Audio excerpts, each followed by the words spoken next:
सदाशिवं रुद्रं मकरन्धरूपम्.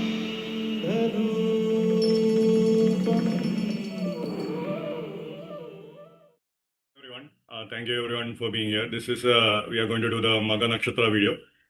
It's great we have the presence of Kapilji here, so it's great actually.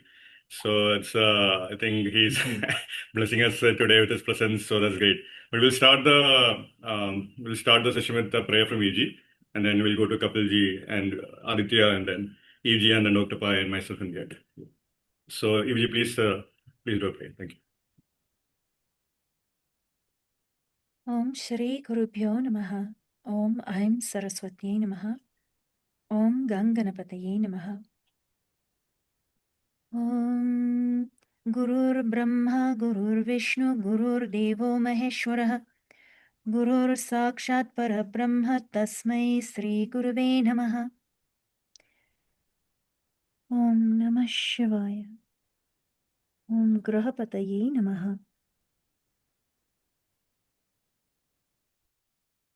Okay, great. So I'll actually invite Kapilji to share his wisdom on Magha Nakshatra. Okay. Yeah. So, see, the thing is with Magha Nakshatra, like as much as we have studied about Magha Nakshatra, we discussed even Magha Nakshatra from many different various avenues. The one thing that you will see with Magha Nakshatra, this is the only nakshatra in the entire cosmic zodiac that you will go wrong. The reason why you will go wrong with Magha Nakshatra, because if you do not have the perception of that third eye, you will lose, because Magha is the only nakshatra that is dependent upon the blessings of its Devi, which is what? The ancestors. You have to know what blessings the ancestors are giving for this nakshatra to fructify. This is why you can't judge the tree this time. You can see that this is a mango tree, this is a guava tree, but this Magha tree, you can't judge it with the fruits. You have to judge it with the roots. You have to understand that without the blessings of the ancestors, because this nakshatra relies on that. This is especially in the sign of Leo, which is ninth from the ninth of the ancestors. This is highest of the ancestors. And so the Magha Nakshatra will give its result based on how well the ancestors have been taken care of, how well they have been managed, and who they really were. Okay, based on that is how this Magha Nakshatra is going to give its results. Like for example, what Magha will do at its most core level to see how great the blessings is of Magha Nakshatra or your ancestors. Magha Nakshatra always starts your life at the medium level, never starts it at the high, starts it at the medium. But it always, if the blessings are not so well there, you will have a major downfall and then a rise up again. Usually you will see always, I have seen, this is how I know this thing, that people growing up in great families, well-to-do families, educated families, they have always filed for bankruptcy or came close to bankruptcy with Magha Nakshatra. Okay?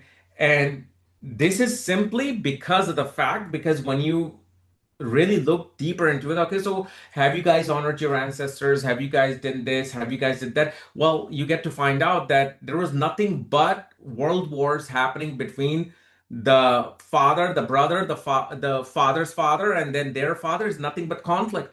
So, and if that happens, if Magha is corrupted by the actions of the ancestors, or by not giving your homage to the ancestors, you will see within the family, there will always be some woman who is never married, never can have children, is absolutely barren, including men will also have mental issues with this particular nakshatra. And you will see that especially in the first and second. See, one thing you got to understand with this Magha nakshatra, this is a nakshatra that makes, if the blessings are not there, or if the blessings are far away, your relationship becomes barren. With whichever house it representing, I don't even care where Ketu is placed, because sometimes you're not looking at the dasha scheme of this nakshatra. So that means Ketu will not play its role. It will be the ancestors. You will see that the person will, whichever house it's in, your relationship with that house becomes barren, bleak. You don't care what's going on with those people, and neither they care about what's happening with you. It becomes a barren wasteland with that particular area. The other thing, of course, this is the throne, but you know what I call this is not just a throne. This is like Game of Thrones. This is like a throne with thorns. That's what this is. It's like you're here to sit so you the one either has to take care of those sins, or you have to be the one bearing those sins with the Magha Nakshatra. And this is why it is so important to pay always some homage to your ancestors, because little, and I've seen this in my own life. That's why I'm saying this. Just doing a little bit of little homage to the ancestors, you can feel it, how things start changing related to that house. But besides that, it doesn't matter where Ketu's plays, what planets it's in, because like for example, if you see the first pada of Magha Nakshatra is really the connection of Sun, Ketu, and Mars. That's if that happens in a woman's horoscope in the seventh house, first pada, let's say seventh lord is in the first pada of Magha Nakshatra, woman will get abused. Physically abused can happen, or the relationship becomes so dry and bleak that there is no intimacy, because it's a hot sign. You've got the first pada of the hot planet, and Ketu becomes then that ruler, is nothing but barren wasteland with the first pada. Okay, and then in the second pada, you see people go a little bit cuckoo. There's psychological issues in the second pada. Third pada will cause nervous issues, or you will see issues in the nerves. Fourth pada, you will see the person has to be exiled from where they are. So you can't really assess this nakshatra unless you have a third eye opening. When you don't, you can simply hope and tell the person, let's hope your ancestors have blessed you with this. And if they have blessed you with this, great. You will go to the top. But you will see Magha Nakshatra is like this roller coaster. They at least one time they will face downfalls. And this is the nakshatra of restarts. They always have to come back and restart something, but they'll always get it. But they always have to restart something. Because again, what is ancestry? Ancestry is about restarting the lineage.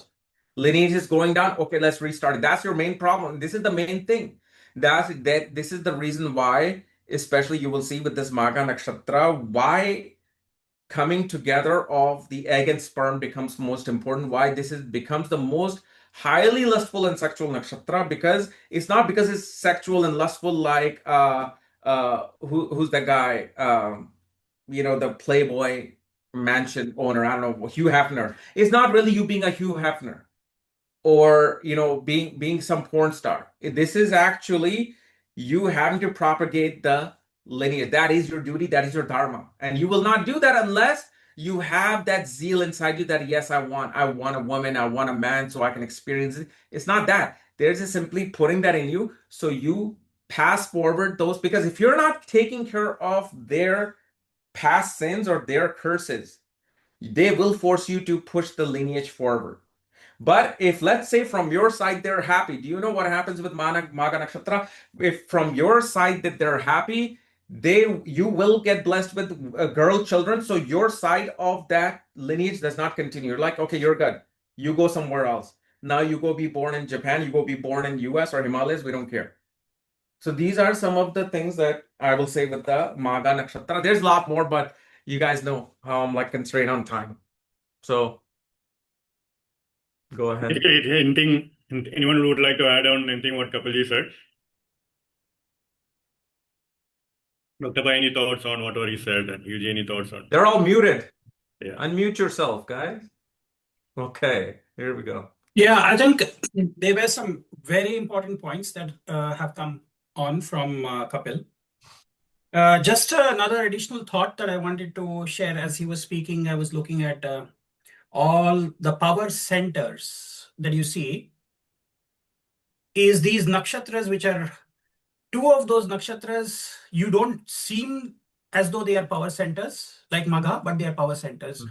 And the theory that I take is those nakshatras which have which are made from 5 stars, which are called as in, if you go into Narada Purana, how many stars?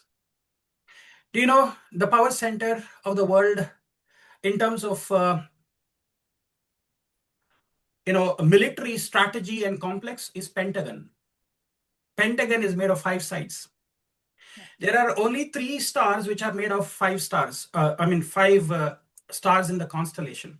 One is Magha, one is Rohini, and the third is Hasta.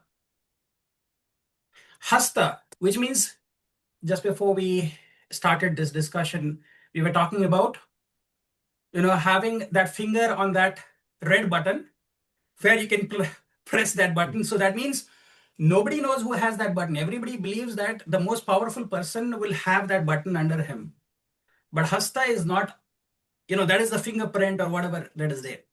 And that is your uniqueness as well. All these 5 fingers define you. It's your like a biometric signature. Rohini also has that same power. Krishna had that power to demolish everything if he wanted to, right? Because he knew the technologies of those era. Magha also has that. But Magha is the one which holds the seat. Rohini and Hasta are the people who guide, or what we say is the deep state. Everybody believes Magha is the deep state. Magha is not the deep state. Magha is the one who assumes the throne and he sits there. And Magha has the throne, as high the throne is, there is a shadow behind it. The shadow is what calls the shots. And that is 2 of Moon's nakshatras, Hasta and Rohini. Sometimes whenever we come to, later on in a discussion, I will explain about why these are powerful. Even though we think, oh, these are, but remember one thing, Rohini is a sthira nakshatra. It's a fixed, which means there are powers which holds whatever decisions are being made, where the war is going to happen, where it is to be stopped, who stops them, is the military complexes across the world which decide. We really think it is the one who has the red button who can press that. So yes, Magha is Regulus, but Rohini is Aldebaran. Regulus is the heart of the lion, but Rohini is the eye of the bull, the bull's eye. So the bull's eye has all what it wants to accomplish is there with Rohini. Rohini is the one of the most powerful in terms of nakshatra. Even though we believe the person who's sitting on the high chair, and he might be given any name, prime minister, president, chief, whatever, they are not the ones who are really calling the shots. Anyway, so that was my take, but great start, Kapil. Yeah, I mean, one thing I forgot to mention is that Magha is a very lonely nakshatra. It's a very lonely nakshatra. Why? Because if it is a seat of power, meaning you are, let's say you're the president, right? That's number 1 position that we call it the first family. For you to be on that number 1 spot, you can't have somebody below you become your friend. Right? There's no number 1A, 1B. It's 1 and then 2, 3, 4. 2, 3, 4, 5, 6, they're all hanging out together. They're playing cards at night, even talking about the number 1 person. But the number 1 person can go there and joke around with those people because then he's not going to have that respect of that throne. Just like the king used to walk in, everybody bowed. Now, if the king is drunk with the guy who's bowing and then he's saying something stupid, they will not have respect for him. This is why the Magha Nakshatra, why it's barren. Why it's a barren sign? Because once you have that number 1 spot, not in terms of you being some big shot, successful, you could be nothing but an average person. But because you have this nakshatra, you're going to be alone. People are going to support you in front of you, but then can talk behind your back, and they should. They have all the right. You are the president, you are going to be hated, you are going to be loved. So it is a very lonely spot to be in because number one is the lonely number.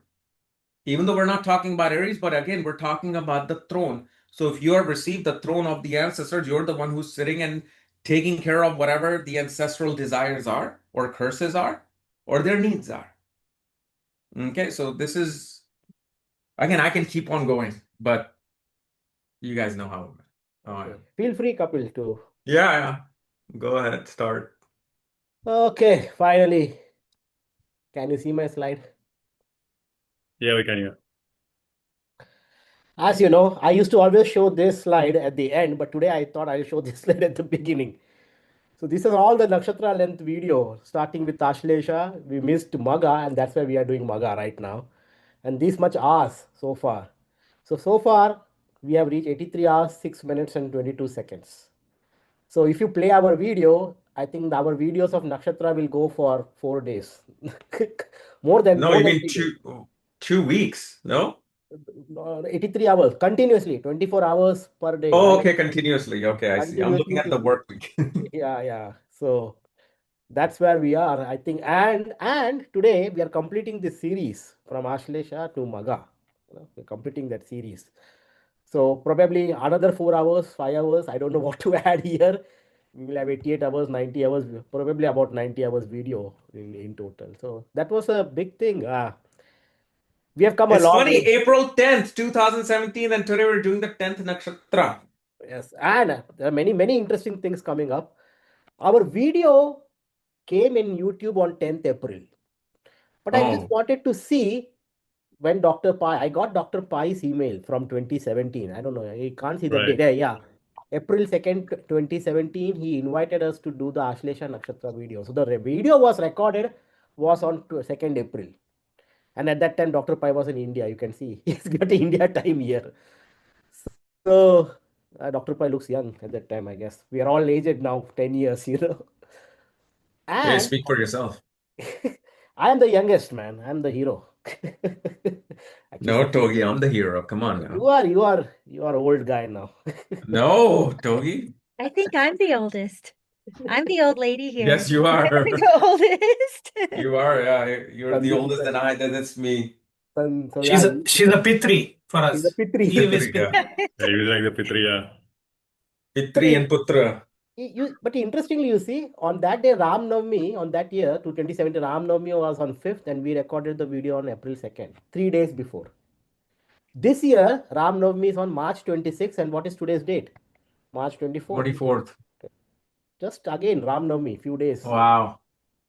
Ram, maybe Ram, Magha regal, royal exactly. individual. Yeah. The king. Exactly. I don't know. We did not plan this 9 years back, but it so happened. Yeah. Right. And then I calculated how many days, how many years. So we are from 2nd April to today, it is 3,279 days. 8 years, 11 months, 23 days, almost 9 years. So we are in the 108th month. 108, it's very auspicious, as you say. We Yeah. are in 108th month. Never planned. If you talk about lunar months, sun, moon takes what? 29.53 days. If you do that, exactly 111th. 111. The world, who said that? Tesla? 369? Yeah. Right. Yeah. 111. If you take the lunar nakshatra, moon takes what? 27.3 days. That's why we have 27 nakshatras. If you divide 27.31 from 3279, it will be exactly 120. Interesting. 120 what? Vimshottari cycle? Are Yeah. we 120 matches to Imshotri length, right? Yeah. Yes. I don't know why it happened. So who thought it would have been? So I really don't know. Is this some divine thing which governs? And I'm sure I think everyone in this team will agree that how we do the nakshatras and what all things have happened in our life with that nakshatra. So the potency of nakshatra, maybe we can have separate video on all this, how things in our own life, things change when we did a particular nakshatra. If that some planet is occupying that nakshatra, and people will have their own stories. Anyway, so it's interesting. Interesting journey. So finally, Magha Nakshatra. I think, yeah, this is Kapil's chair, I guess. Kapil, you have Yeah, a it royal is. chair. So we'll start with that Magha Nakshatra. Fine. That's what the astronomy guy. So this is exactly the nakshatra, the Rashi of Leo. Can you see the Leo here? The head of lion. Yeah. This, Yeah. and then lion is sitting with its tail here. This star is Regulus. This blue line is actually the path of the sun. You can see how the sun is travels very close to the star of Regulus. What it says now, I will say there are actually 3, 4 stars that ecliptic right that path of sun follows. One is Magha, one is Vishakha. That there will be another 2 nakshatra which is coming. So I feel these people are very much particular with time. I've seen with Kapil too. You know Kapil. Yeah. Which I was the time? first one here. He was the first one I actually. was Yes, the first right, one yeah. here. he Yeah. was the first one here. Before even the host, Mr. Host. Right, yeah. Yep. So very particular with time, and and of course people were saying, and remember this is a Leo sign, the alpha star of Leo, and what is the Rashi, what is the sign of planet that rules, or Graha that rules Leo is Sun. So that's why it's a royal star. And that's what Kapil you was saying, that it's the one because he's the government, he's the head. Head is always Yeah. one. You cannot have 2, 3 heads. You cannot have, yeah. What is the degree? But it's just the position is a lonely position because a president cannot have friends. They can hang out. They can only do professional dinners and all of that because they have to stay at that level to show the power of the land. This is why it's a very barren and lonely position. Yeah, I will show you. Yeah, Sandeep, you were asking about degrees and all. Oh, yeah, you'll show that, right? Okay, great. Just give us. I will show that. I will show that. So Magha, which house it falls? 5th house of the Kal Purush chart, And what is 5th house? We need not say to the audience we have here merits and demerits of past life, Purva Punya Sthana, juniors, children, followers, teaching, all this, whatever that 5th house is, that's what Magha Nakshatra will show up. Learning, education, all these things will be connected to Also students also. Just to add to that, students also. And in intelligence, Yeah. Intelligence. some of our intelligence comes through our parents and DNA. Yeah. Oh, DNA, big thing. I will show. Oh my Yeah. God. Oh, DNA is a big thing. Pitris, the deity. Now, Pitris also, we have different, there is also bureaucracy. I think we learn bureaucracy from gods. There is bureaucracy in gods too. Oh, yeah, there is. Yeah, you see all Hindu philosophy, there is bureaucracy. The one is the supreme reality, which is the Brahman.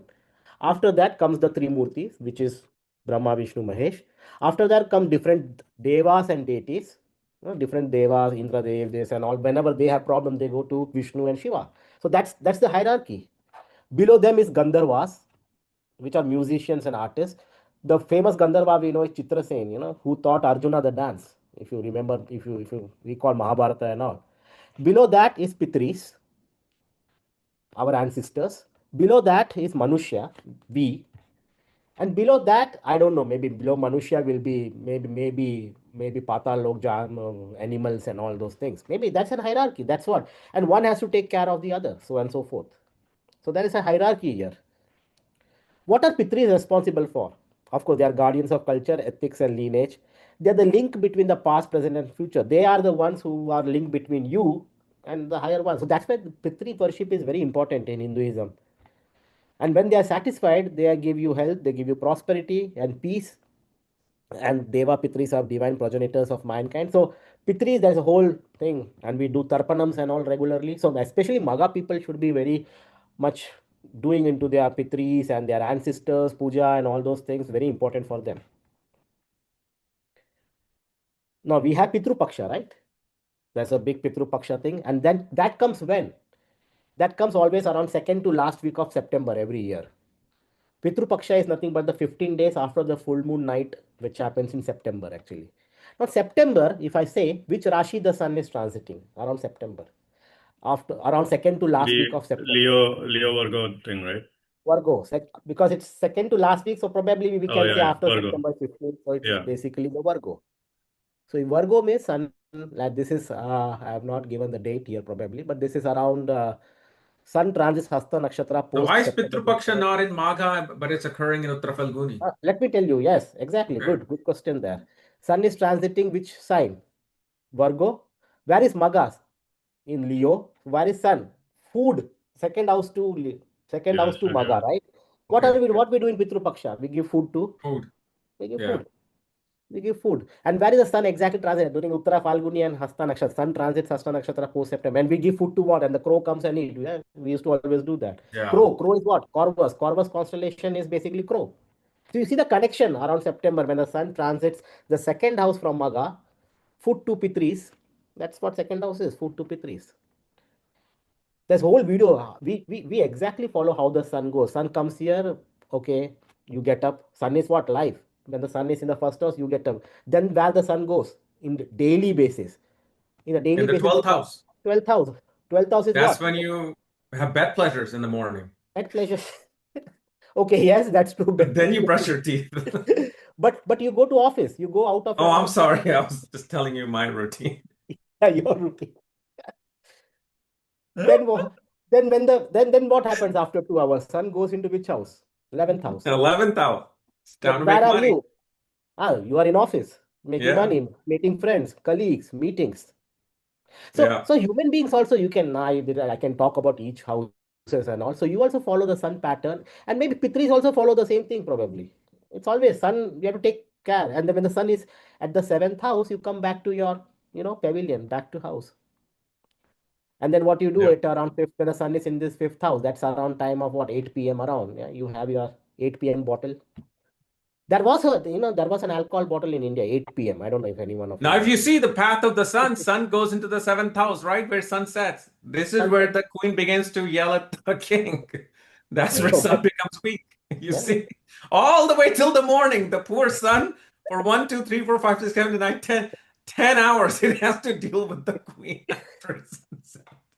And only then it's risen No, again. but that's what, see what happens. I don't know. When you come from office back in the evening, that's what you and your wife will talk about. She'll be right on your ass. That's yeah. it. Exactly, because she's also maybe That's where working sun is somewhere. debilitated, Togi. The king is no longer a king, it's going home. Someone Yeah, else is taking over. at home, someone else is the king, right? You're not the king. Yeah. We get your life, Kapil. But that's what, exactly. That's what we see. Hey, that's how Exactly. you learn astrology through marriage. That's it. That's how you learn astrology. No, that's true, actually. Yeah. That's true. And when the sun is back in the 4th house, 4th house, resting, sleeping, midnight, you also sleep basically. Yep. And then the sun moves to 3rd house, that super consciousness and all. So exactly, each house you can talk about this, how the sun goes and your life. Same thing you can talk about even, okay, sun going in the 2nd house, Pitris, food and all. So that's what happens. Yeah, you are talking about DNA, correct? So Yeah. Pitris. So what is it? This is basically a sperm entering the ovum, basically fertilizing. And when I looked into this exactly looks like, the head, when the sperm meets the ovum, his head is chopped off. Then basically head is gone and the tail is left here. Yeah. And what is this? This exactly looks like Rahu Ketu to me. Yeah. Head getting chopped off. See, our karma. So that's why I think Rahu Ketu, they always say, correct? Generational karma and all. This is exactly pattern. Rahu Ketu. We start with Rahu Ketu process. Head getting chopped off, probably. That's the whole process we start with. And finally, we all know this, how this happens, and then the sperm meets with the egg, the tail is left, the head goes inside, fertilizes the egg, a new And baby if you is see created. Purva Falguni is sacrificed, Sati. The sperm sacrificed itself into the fire of creation, in a way. And how you see you see when you see a father and the son look alike, they say, correct? You see Right. how interestingly that information is transferred. That's such a genetics, So now the Magha Nakshatras can be a good genetics people, Yeah. genetic engineering. Geneticist. Actually, I will show some charts later. They're very good genetics. Yeah, I just add one thing here because they say there is a spark, right? There's some videos out there like they say the moment the sperm hits the egg, there's a spark that comes. Like you can see that. It's Yeah. like you can see there's a spark moment when the union happens. It's pretty, and apparently women feel it actually. Like when the spark happens between the sperm and the ovum kind of thing. All that. Yeah, it's kind of interesting. Just thought I'll mention that also. Yeah. I need to make a child to understand that probably. Yeah, good luck with that, So good for you. Good luck with that. Probably Kapil may know more about that. Well, I mean, Kapil. remember, egg is choosing the sperm. It's not the choosing sperm, the the first sperm making it. No. It's the egg chooses which sperm needs to come to me, which Yeah. is in the 7th house, Chitra Nakshatra. Always a race. It's always Yeah. interesting to see how each one sperm will have so much of information that a new being is created, very much will like with parents and all. And how can that be brought into our everyday life? Remember, it's the desire of the architect. Seventh house. Seventh house, fifth house is the 11th from the seventh house. What is the desire of the seventh house of the partner is what you get. So the celestial architect decides what is going to be my desire to come through this. So Yeah, interesting. yeah. Symbol we already saw, royal throne. The planetary rulers, if you see Magha comes entire thing. Rashi Lord is what? Leo. Rashi is Leo. So the Rashi Lord is Sun. Nakshatra Lord is Ketu. And what are the first pada of Magha Nakshatra? It's Aries. Second pada is Taurus. Third pada is Gemini. Fourth pada is Cancer. So Mars, Venus, Mercury. So the dominant planet here is the Sun and Ketu. So what is Magha Nakshatra? If I ask you what is Magha Nakshatra quality, it will be basically like qualities of Sun and Ketu. What is Sun? Management, government, administration, controlling, all those. Ketu, spirituality, devotion, also restless, we can say. That's another It's like quality of Kirti Dhawaj Yog. Kirti Dhoja Yog. Sun and Ketu, really? Yeah, it's like a politician as well. Because remember, politicians have flags on their car. Flags. Yeah. And it's an important person, which is Sun. So Kirti Dhawaj Yog becomes active heights. Oh yeah. So Sun And and this is why politicians fall from heights. falls from height. You see? Correct. So Sun and Ketu energy very prominently seen in Magha Nakshatra people. Then we see what? What is the Akshar of Magha? Ma, mi, mu, me. So Ma, mi, mu, me. So you can associate these qualities. What is Ma, mi, mu, me? So first pada, second pada, third pada, and Yeah, fourth the pada. modern day Magha people, right? All the Trump Magha, yeah. supporters, Magha and all that. So Ma people for sure. Magha, yeah, Trump, Yeah. Magha. Make America great again. Magha. Yeah, So yeah. first pada, Ma. Second pada might be more selfish. Me. Me. Me. Maserati, correct? That's again Magha. Yeah, Yeah. that's right. Yeah, Maserati. Yeah. Maserati. Maserati, used to- Maybach. Maybach is also Magha. Yeah, Maybach, Mason is there. Yeah. May is there. No? May is Yeah. there. Mercedes. So all Yeah. the Mercedes. The Maruti was a big thing Yeah. back in India. 1980s. Kapil, you may know. Yeah, we used to see Maruti. Oh, this Maruti. person has money. Yeah, Maruti. Yep. Ma. Oh, yeah. That was a symbol of status. That was a symbol of power, back then. And it used to be red color. And different colors, but red color was the Red color is something I also remember. Yeah. A lot of them were red. Dr. Pai, you may remember too. Maruti. Yes. Yeah. Maruti is another name for Hanuman. Hanuman. Yeah, Yes. interesting. Hanuman link coming up here. Very interesting. Yeah. Sun Ketu, right? He also had Sun Karma, right? Yeah. Correct. So when is the sun transits these dates? I don't know whether I have that. Yeah, it may be here. Yeah. Sun transits the dates like Leo 0 degree to 13 degree 20 minutes is Magha, and sun transits between August 17th to August 31st every year. That's when the sun transits Magha Nakshatra. Remember that. So Yoga Tara is Regulus, and exact. So this is your answer, Sandeep, where the Yoga Tara of Magha Nakshatra lies around 6 degrees of Leo. Great. 5 Yeah. degrees 5 degrees. 59 minutes. Yeah. Okay. 5 degree 59 minutes. So easily 6 degrees. we So can say. what does that six- mean if someone has a planet in 5 degrees, 6 degrees? What does that mean? Just for So people to know. probably that planet will show a lot of Magha Nakshatra quality very prominently, we can say. Right. And when was the vernal equinox? At 6 degrees of Leo. Vernal equinox at 6 degrees of Leo was at around 8,000 to 9,300 years BCE, which is 11,000 years from now. Typically around 9,000. So I was looking what happened 9,000 years back. You see, always when I do this type of video, I always show you what happens during that time when the vernal equinox was passing, right? So I just put this what happened around 9,000 BCE in our chat GPT, and then they said Neolithic revolution 8,000 to the shift to sedentary agricultural life created the need for more blah blah blah complex management of resources and labor. So something related to management of resources, complex management of resources. You can see this management factor coming into picture. Do I have here? No, I don't have those. But This is exactly during this period, shift with agriculture, because as agriculture went on, of course, now there has to be resources came into picture, and then management of resources came into picture. That's why they want a leader, tribal chiefs into village. You see, chief is what again shows Magha Nakshatra thing. So I think the community or the society was trying to basically have a structural frame where there is one head sitting there, which is exactly a Magha Nakshatra thing. In today's world, it's politicians. Back then, it was kings. Before that, it was tribal chief or something, but some head. And this was the thing I was telling you about which ecliptic is here. So you see Pushya star, Magha star, Vishaka star, and Revati star. These are the stars that follow. Exactly, those stars are very close to the ecliptic. Other stars, some fall. Even Yeah. Chitra is not that close. I thought Chitra was close. Interesting. Chitra is not close to ecliptic. It's close to that half part of 180 degree. Interesting. Okay. Okay. But close to ecliptic. Latitude wise, I'm talking about latitudinal division, not longitudinal. Right. Yeah. Latitudinal division. The Yogatar of Pushya, Magha, Vishaka, and Revati. Those are the stars which very close to the ecliptic, the path of sun. What is the characteristics? The star of power, of course. Magha, we are talking right from time one. Star of power. The power is to leave the body. Basis above is morning. Basis will leave the body. Flourish in the world of ancestors. Ancestors coming to the picture. Shakti, the power of this nakshatra is Tyaga Shepmani Shakti. Power to leave. So like a lot of leaving the body concept is coming. So Magha nakshatras can have outer body experiences. That can be one thing.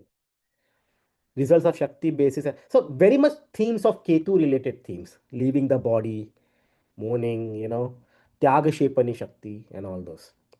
Yeah. Ladhu Baba, can I just mention something really quick on that note? Because Yeah. Dr. Paiji is right. Like he mentioned that in the south, it's the Naga Devata for Rahu, right? And in the Navgraha Suktam, it's pulled from various areas. It's the Pitris, right? So we all know that Rahu deals with this ancestral thing, but Rahu and Ketu, they say grandparents, right? So if you look at the sperm cell, it does look like a Naga. Very interesting. And then the Pratyali Devata is Nruti in the Suktam. But Dr. Paiji was saying it's Bhadrakali in the south. Is that correct, Dr. Paiji? Yeah, they say it's either Durga Yes. or Bhadrakali, because yeah, that's what they say here in the south. Basically, whenever you come to down south, you will see we are worshippers of Sarpas and Nagas. Yes. So our lineage is like, for example, Santip. Many people in Kerala call as Nagavamshis. They are called, their names are Nayars. Nayars means they are from the lineage of the Nagas. So is that our Pitris? That's my question. See, the thing is, Are the Nagas our Pitris? It makes it very interesting. I just wanted to comment on that way before you moved further, because that's interesting. No, I'll tell you, in the system, there are 7 kinds of Pitris that we have, out of which 4 are said to be the Sthula and 3 are said to be the Sukshma. So Sthula means they which gave us the body. They are the 4 Pitris. The 3 are the invisible ones who never incarnate and come within us, but they are like, do you know, in our tradition, we talk about Adam as Manu Rishi. So the word Manushya comes from Manu, Manushya, which means we are Homo sapiens, which have come from Manu. But who was one of the oldest, the most advanced form, was the first mortal to die and to go to the other realm was Yama. Yama. Yam, exactly. So Yam and Yami, if you go to Buddhist traditions, you will see that where you will see them like a buffalo with a horn, and Yami as being his, even though they say they are brothers and sisters, but you see them always in a union, and they are standing on a buffalo, water buffalo. If you see the Buddhist, Tibetan depiction of Antaka. So Yama is the first person to go. That's why he's called as the king of the ancestors. because he's the first mortal to die and to go towards the other. And here, Yami feels very sad about it, and that created the night, they say. She was crying, and that is Nairuti, basically, the darkness. Beautiful, Dr. Paiti. I haven't heard it from this Okay, angle. now So I one wanna- more angle. Yeah, They, interesting. in the biblical traditions and Abrahamic religion, they talk about the apple that they ate, which had a worm. That is a naga. The worm in the apple, which made them do things which, is that not what the biblical... It's like a dragon, and it comes off of the tree of knowledge, Gyan. Gyan. And it after Adam and Eve eat of it, they realize they're naked. They didn't know they were naked before. So what was that which gave them the dragon? That's a naga. It's Which a made naga, them and it gets realize- cursed. It gets cursed to fall to the earth with no wings, no Exactly. whatever it had before, all the paraphernalia it had before. So there's very intricate stories that seem like the Nagas were involved in human beings. And the DNA structure. Yes. I want to get. Yeah. So it just, when you said that, because I've seen Nag Devatas, or everyone's seen that with Rahu Ketu, but Nakshatra Suktam, just a traditional version, says Pitris, Yes. and says Nruti, which is interesting because there's some other stories I'll talk about. But have you seen the Navgraha Mandalam where Rahu and Ketu are bowing to Shanidev? Shanidev's looking west, and Rahu and Ketu are turned inward looking at him and bowing. They're the only two. They don't have a noose. They don't have anything. They're just Shani. He's Adi Devatas, Prajapati, not Brahma, Prajapati. It's a different version of Brahma. And his Pratyadi Devata is Yama. So exactly what you're saying. So both Rahu and Ketu's Pratyadi Devatas, Chitragupta. So he's bowing to Yama. And then Nriti is bowing to Yama. So they say she rules over, she or he, they change this in different texts, is ruling over Naraklok. All those, this punishment realm of these so-called hell states and all the lower places of Yamlok and the Pitrulok, where the burning off of negative karmas come from. So this is it's just very interesting because it's all, the North and South are never that divided. They're really not. People do this, but it actually is not. So it just caught my interest about the Nagas. I thought people might want to know how connected that actually is. Even the story about Yummy going into grief. Yes. I didn't correlate that. So you just taught me something that opens up a whole other door. So the serpent in the story of Adam and Eve, and then they vilified the Naga. The Nagas are always getting vilified at some point. So it gets cursed, and it has to be on the earth with Adam and Eve. And it even gets its venom to strike them. That's in the curse, that it will strike their heels. So it's a very, maybe it's a literal story more than we know. I don't know. Anyway. Yeah, See, there is definitely. also... Yeah, go ahead, Go ahead. please. Yeah, that's fine. No, I just wanted to add one more thing. Actually, in the traditional things that if you really go into deep in the depth of it, Magha is not given to the Pitris initially. It was given to Indra. And the name of Indra was Megha. Megha means clouds. Okay?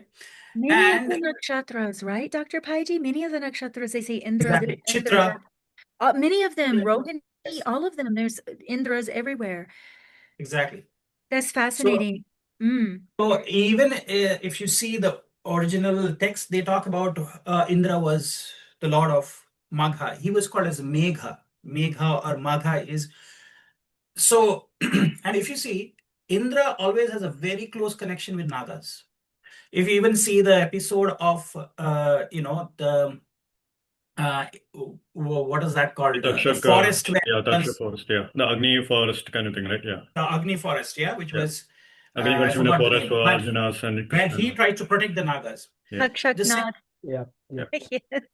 Yes. And the second thing is what many people do not know is his elephant is a Naga. What we call as Ahir. Ahiravata. He was called Ahir. Ahir Budanya. He's a Naga. Ahir Avata, if you go even to Wikipedia, just Google it. I'm not saying this. He's called Naga Malla. That was his other name. So he is from the Naga clan. He's not an elephant like we say, he's a huge naga with multiple like hoods. He has multiple trunks. So if you Wikipedia, Ahir Avata. What is Ahir Vata? Vata. Ahiravata. Vata means too much of wind. So he's like a cloud, like we have the great other dragon, Vritta Asura. He is also a kind of a great cloud dragon, which was slayed by again Indra, isn't it? So why am I bringing this context is somewhere I feel the Pitrus are nothing but it is between the Devatas and the Nagas who wanted to create an experimental race which would die and resurrect and other things. So we are an experiment, I feel, and there could be many, many lokas with different living creatures, and this might be an experiment which have come up. Again, if you want to cut this from the discussion, Look, knowledge is power, and it's also concealed. We don't know our origin. Every religion tries to explain it.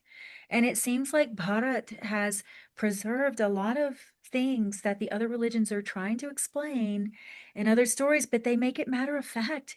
Purans, like Mahabharata and the Ramayana, are called itihasa. It happened this way. It happened this way. So I don't know, Dr. Paiti, I don't think we should cut it. I mean, look, we need to be broad-minded here. because you know what? If you think about it, they wanted to create a one more loka. You had the heavens, we had the Naraka, where the Nagas are in the Patala Loka. The You have Patala, the heavens. yeah. Yes, they wanted to create probably somewhere a mediatory position. That's why you see the Shakti of this nakshatra is called as Tyaga Shepani, which means the power to leave the body. And I want to tell you, there is also this power with this nakshatra, which was there with Bhishma. Bhishma left his body in Magha Masa, Bhishma Ashtami. Bhishma Ashtami is when he chose. So he was Ichha Mrityu, which means wishful he could leave his body. Yeah. Why did he choose in Uttarayana? Why did he choose the holy month of Magh to leave his body? That's called Bhishma Ashtami. On Ashtami Tithi, which Ashtami Tithi is associated with Rahu. It is. Yes. Yes. Amavasya as well. Exactly. Amavasya, where you do That's where we do Tarpanam and all of these things. exactly. Yes, no, Lot Rahu of is very good. Yeah, I the wonder often, sorry. the Nishta is also opposite of Magha. Just want to add that. So makes sense from that Bhishma perspective also, yeah. It's very fascinating because you have the story of Rahu is very interesting because they want to become immortal. And then the head gets cut. So is that birth in some way? Were they telling some story of birth? Like Togiji, when I saw that image, Yeah, same thing happened to me. it's very fascinating because we're all little Ketus. Like we're all produced out of the genetic material. And I mean, there's so much about the Nagas. It doesn't seem like I don't like it when people say Itihasa is myth. It's convenient to think that way because it preserves the little reality bubble that we're all born into, and they catch us as kids and they tell us what to believe right away. They catch us really fast and they put you in school and it's like you don't even have a chance to contemplate, what is this place? Who am I? Who are we? So anyway, I don't know, Dr. Paji, I think that's very connected. I actually think I don't think it's a mistake. They're saying Pitrus in one location in India, and then another location they're saying Nag Devatas. They're the same, actually. Yeah, it must some connection. So it's interesting. Yeah, go ahead. I know. I was just saying, even if you see the influence of Nagas is there, even in Mayan, Aztecs. You go to Mexico, you will see those dragons, flying dragons in Peru, Machu Picchu. All of those have a lot of influence. The area I was born in, and that side of my family, the lineage, that side, in that whole area, Alabama, Mississippi, they had all of this, Dr. Paiji, and they even did a swastika with snakes, with a serpent, winged serpents. It was all over. And something happened where it's as if you're not allowed to have that knowledge anymore. Something happened. Yeah. Yet, yes, Santipji, if you have something to add to that, Yeah. because it's all over the world. There's a lot, but I'll just add one thing. Definitely, it seems like this knowledge of the Nagas has been, cut out or eliminated, for lack of a better word. That's one thing. But then, well, in Kerala, they say you worship the Nagas as part of your, because the Nagas were original progenitors of the earth, or like they were the original inheritors of the earth. So they are the much more fundamental natural forces. You kind of have to honor them no matter what god you belong to, you worship, kind of thing. So Naga, rather than they famously say Nagas are, you have to be much more stricter when you're handling Nagas also, because they are much more older, much more ancient, no BS, follow the rules, that kind of thing. Then the other thing which is very interesting also, which I want to add, was that it said that apparently there was an era when Nagas intermingled with the humans. And it said that, famously it said that, Krishna famously said that no more intermingling between the Nagas and the humans because the Kali Yuga was kind of happening or so forth and all that. Something like that is also claimed from Ityasa perspective, which is very interesting actually. And then with regard to the question whether Nagas whether there is any clan claiming some ancestry of Nagas, I'm pretty sure there are some clans there. I believe in Kashmir and all, there was like some kingdom. What about Nagaland? Yeah, Nagaland. What I about was the tribe? Nagaland. Could be that land of Nagas and so forth. But there are certain races, there are certain groups out there, clans out there who claim the progenitor to be a Naga. Definitely 100% there are clans out there in China and all that who claim their ancestor was a dragon and all that. So, I mean, we are talking about Nagas and dragon, both are more or less similar actually. But in the hierarchy, they do say, there are people who say dragons are the feathered winged serpents, whereas the Nagas could be the featherless or the wingless serpents kind of thing, which is also very interesting. So I thought that was also interesting. But it's like I said, when Krishna said that no more Nagas mixing with the humans, the Nagas were like out, then the Yuga was turning Kali Yuga and all that. So could have been very real also. So that there might have been an era when ancestors might have been Nagas kind of thing going on. So if at all you kill a Naga, if at all a Naga is killed, a big first thing that is a first prediction is that the progeny does not happen, right? So it's a very direct Magha thing, fifth house kind of thing going on. If snake is killed, if there is Sarpa Shapa, Naga Shapa and all that, 100% progeny, and that's a perfect thing for Ashlesha Magha kind of point, where the child is not coming through and all. And 100% you can confirm. Look at that Gandanta right Exactly there. correct, yeah. Gandanta, yeah. The Ashlesha to Yeah. Magha. Yeah, exactly. And So it's the motherhood. exactly correct, yeah. So But yeah. just to add, do you know, in our the land I come from, Nagas, when they do the samskaras of Nagas, are exactly like how a human being is given a samskara, same samskara. No other animals get that. Only Nagas, serpents get that. Yeah. I think Aditya, you should be knowing this, and I think some people also. Yeah. Sarpa samskaras are like how you give the Tarpanam to our ancestors, and the same things are being done for the Nagas. Yeah. So why? If they were not our ancestors or Pitris, why would he do samskaras if a snake comes and it's a king cobra, it dies because, then there are, rituals, just like a human being is given a death ceremony, the same things are given to the king cobra. Not all serpents, but certain serpents which are revered. No, I've not seen. My father used to say, because he was an electrical technician and all. So sometimes, because of the short circuit and all, something will happen, and then the snake will die. And then he used to go, because he was a technician, correct, electrical technician. So they will find a dead snake. So they used to always do that. He said we have to perform the same ceremony as exactly like a human thing. So I've heard from my father. It was exactly that way. He had told me few times. Oh, I said, why you are late today from the office? What happened? Like, you generally come, oh no, we had an accident, so we were doing those functions. Tarpanam was a snake. Yeah. So I have heard 2-3 times from my father. So yeah. So I think it could be I have real. not seen it. Yeah. I've heard it. Yeah, but also the other interesting thing is that one of the first shapes that the human being, human egg as it grows, is that of like an amphibian reptile kind of thing initially, and then we become like human and all that. So it's a very worthwhile thing to say that there might be an actual Naga-like energy linked to us, or there's a genes linked to dragons and so forth. Very famous. They say there is a dragon genes within us which is still hidden, which we can activate, all that Kundalini and all that stuff, right? All that kind of stuff is there with that. Very fascinating stuff for that. I think without a doubt, I do think there are Naga genes, dragon genes within us. That particular part, I'm pretty sure. But whether they are immediate ancestors or not, because that Kali Yuga thing and Krishna thing, that could be a very worthwhile thing. But yeah, And look what we did, guys, with the videos. We started on Ashlesha. Yeah, that's right. Yeah. And now we're coming around to Magha. We just did the full. Yeah. We're in the Gandanta. Yeah. But actually that's really significant. I don't know. Dr. Paiji, thank you for saying, because I I will never. say I want to reveal something. Whenever I do this nakshatra videos, maybe a week before I start, right? I always tell you guys, give me a week. And in that week, what happens to me is I will come across many YouTube videos and all, Yeah. like YouTube videos, Facebook thing. And from that, I will get ideas. Some of the slides, I got ideas from that. I don't know why it happens. Exactly for that nakshatra, I will get. So this time I got a video of, you remember Sandeep, that Manar Shala, that Yeah. Naga woman, Right. Yeah. that old woman. Yeah. Always that video will come, which I don't know why it used to come. It Yeah. showed in my YouTube, in my Facebook 3 times. I'm like, Yeah. why this woman is coming? It did. I saw her videos long, many years back, but it never came.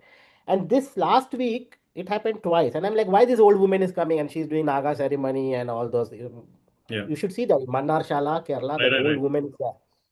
They did Manashala, not the understand. legend goes that the Vasuki came there and it Yeah. was worshipped, and you worship the Naga there. They I still did continue. not understood The it. main person Why there was it the happened. female priest, actually, the female lady, the Female next priest. It's a generation. female. That time, Yeah. Nagas is mainly matrilineal culture, Yeah, actually. that's correct. Yeah. Well, it's Ashlesha. Hey, Nayars Yonyi is a stuff. matrilineal culture. Do you Yeah, know that's that? correct. Yeah. Yes. Matrilineal. Yes. Nayars in Yeah. Kerala. And Kerala. now Matriarchal society. Interesting. Yeah, Brihat that makes sense. Samhita says that Magha affects the south of India. Yeah. Actually have it in my.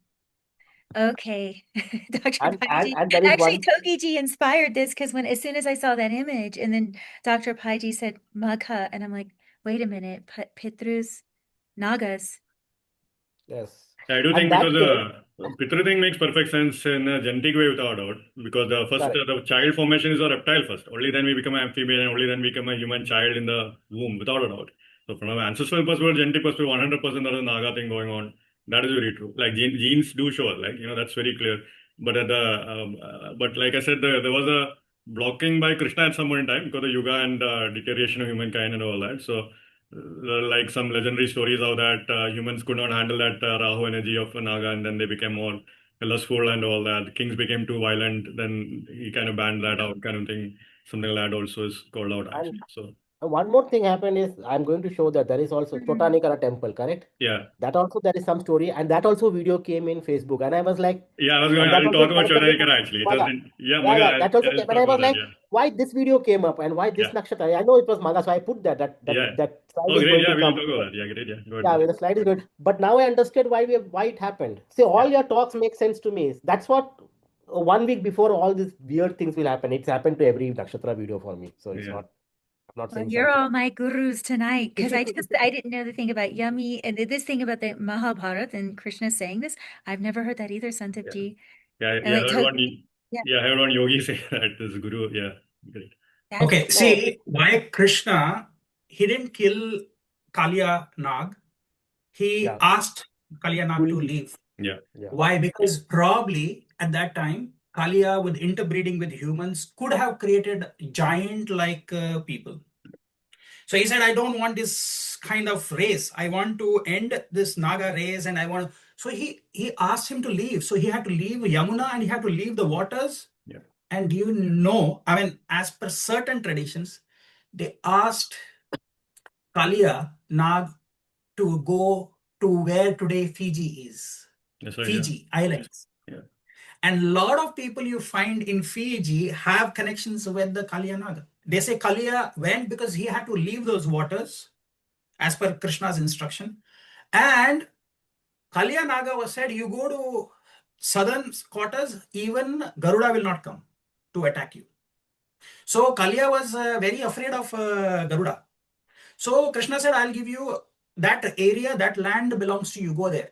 Certain traditions of Nagas went to Latin America. See, I'll also give you one more thing.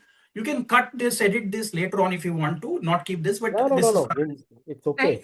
I think we should just leave it. Yeah. Yeah. Right. This is first step. I Yeah. mean, Nagas were all male and they had only one sister who was a female. You know, they had only one sister, all the Nagas. She's called as Mansa Devi. Mansa Devi. And she's the mother of the great Rishi because she has another name as well, Jagat Karu. So she married Jagat Karu, another Rishi who had to have a lineage and he was resisting. But his ancestors said, Pitris said, if you are not going to have a child, we are suffering here as Pitris. So he was compelled by his Pitris to have a child, but he put a condition. He said, I'll have a child with only that woman who has the same name as my name. So Vasuki said, my sister has the same name, Jagatkaru, even though her real name is Mansa Devi. Jagatkaru. So he said, okay, I can get married. So after that, you know who is born to them? Rishi Astika. Yeah, the Naga. Astika Rishi. Yeah. Of course. And can you imagine the name of Aztecs comes from Astika Rishi, who safeguarded from Janmajaya and said, okay, I'm going to take all of these populations somewhere that they will not harm you and poison you. So let me take this population. So where is Aztecs? Is Aztecs and Astika is the lineage which Astika Rishi protected the massacre. It's called Sarpasatra Yagna, which Janmajaya was doing. The ancestors of Arjuna, Parikshit, and his son was Janmajaya.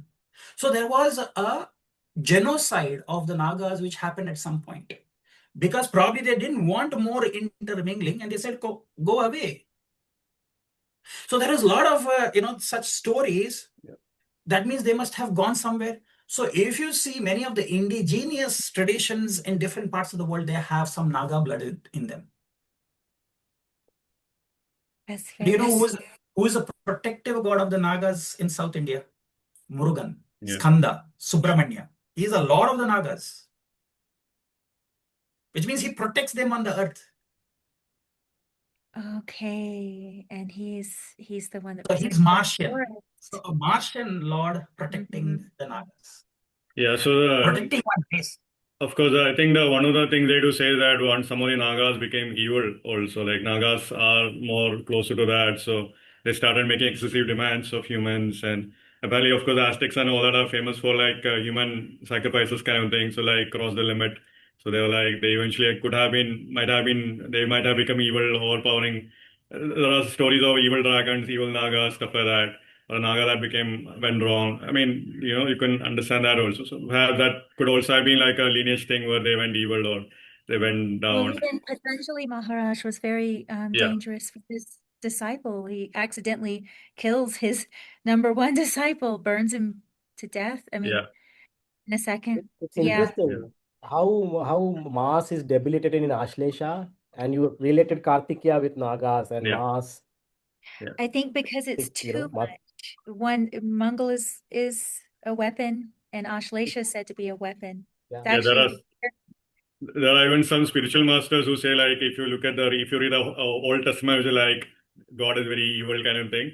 Apparently there are some like God is literally telling do this, do that, I'll screw you, I'll kill you, I'll destroy you kind of thing. So they say Oh, that Old that's actually Testament, terrible. everyone hates Old Testament, and Jesus comes in New Testament kind of thing. So the Old Testament, there are people who say actually what they call as entity called as Yahweh is apparently like a dragon and all that, like negative dragon, evil dragon, someone that went wrong, stuff like that. So it's like very interesting thing. So you never know. So could have been very real also. It's very interesting about Naga and so forth from that perspective as well. Yeah. But no matter what, every Loka does have a king Naga. That is a standard thing. Every Loka like has a standard Naga, like some Naga who's ruling, watching over every Loka. So even Shiva Loka, everyone has their own Naga also. Like Vishnu has his own Naga, Shiva has his own Naga. So that kind of thing is very interesting also. So perhaps there are some real righteous ones there, but like any normal human beings, there are some problematic kind of thing going on also in the Naga race also. It could be very real thing also, yeah. Well, this is interesting. Now we've hijacked Togi, so I'll be mindful of that. But I think this must have been meant to happen. Forgive me, Togi, for hijacking your that's beautiful fine, that's presentation fine. with genetics for whatever reason. But I can even show you all. I think I will, since I think we should just leave this in. I want And to then what I would suggest is when we edit this, we'll put this in the end so that we'll have a No, flow let of. it be. Well, let it uh, be. We'll be natural. Let's not. Exactly. Yeah. I want to show you something because this is Shukra chart, Shukra, the Navgrahas. Now, he has a serpent.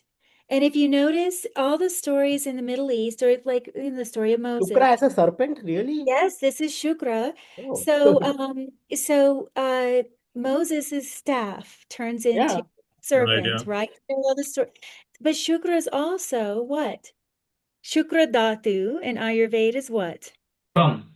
Oh. Interesting. Yeah. Yes. And he is holding the serpent. You see? So just to say, to add to that, even Kartikeya is holding the whale, which is actually a sperm. Interesting. Yeah. He's Yeah, the they say person. that. They say that. Yeah, it's the procreative power was considered very sacred. It wasn't like today, it's a disposable, like a paper plate. You just, but yeah, they considered it very, very sacred. So anyway, I wanted to show that because this is actually Shukra. And see he's this born too. in Magha. He's born in Magha. Interesting. Yeah. Oh. Remember, this is, yeah, so Yeah, Even yeah. His birth star is Magha. this one of Varuna also has a serpent. Yeah. Varna's stuff. Yeah.